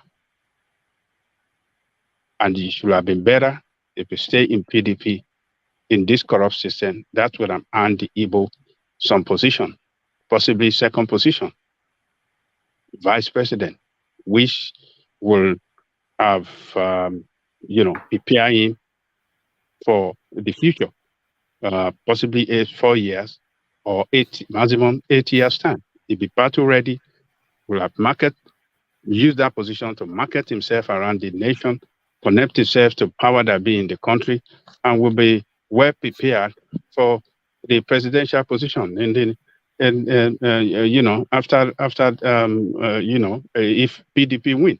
So, but that we don't have to be so emotional about that. That is the way we see it. If God says that what we are saying is wrong, God could make it possible for him to win the bet, and that's going to be a turnaround in our political landscape in that country. If Obi wins, that's going to be a turnaround, and that means that yes, a good thing has come for us. So, but other than that, let me thank one man for driving this platform in such an exceptional way. The best platform among all Nigerian platforms around the world. This is the best, and we got to stick with it. This is where you will come and get well-informed, educated about political matters in Nigeria. So we thank you for the great job you are doing. And I want to thank our people at the commentary session that have been doing it since the beginning to this time around. A great thank we go to our brother, Alexander Gomez, the chairman, board of trustees, one man went to more. And I want to thank Alexandra Akashi, my sister Bunksma. It looks like Selby is back. Thank you. I mean, I'm happy to see you back, even though that you've been jabbing me from the side, the commentary section, but that's welcome back home. So I thank Ask Google. I thank Ortiz. Thank you for the service to our nation. That's our military officer right there. We thank you. We thank Jaja, Flash Mankind, every other person right there, Nkem, and the rest of you. We thank you for the great job you're doing. And before I go, let me sing a good song for our people. If you want to follow politician, never you follow waka about. If you follow waka about tomorrow, trouble. Na trouble. So wahala ubi na trouble. Na trouble. So wahala ubi na trouble. I hope everything will be okay for us. Thank you, one man. God bless you. Tomorrow, another day. Bring it to us. We will bring it, land, and we will join you in trashing it out again. Thank you, one man. See you tomorrow. The Eagle. Thank you, Ajale Koko. So that's Ajale Koko, who's now just off the cuff presented a new jingle for the Peter Obi campaign. If you follow Peter Obi, na so trouble. So there it is right there, and there it is right there. Where else would you go to hear something like that? So for the musical talents of Ajale Koko alone, I think that this deserves a thumb up from a like click from every person. So that was it. That was just how it's gone. It's just a peculiar session this time around. Always, the one thing that is guaranteed is that anytime you go to the Eastern space, it always goes in this direction, because it gets very personal very quickly, it gets very ethnic very quickly, and then you lose the substance on it in just everybody just digging trenches around home base. But if we can bring down those trenches and bring down those walls and actually speak to the reality as we understand them, there may be a way forward. Perhaps we've moved a little bit forward today, or maybe we've even regressed. However, whichever direction we have gone, we have certainly come to the end of the live streaming. But the conversation doesn't stop here. Carries on in the comment section, as you know. So I'll leave it here. Join you in the comment section. But here, I say peace.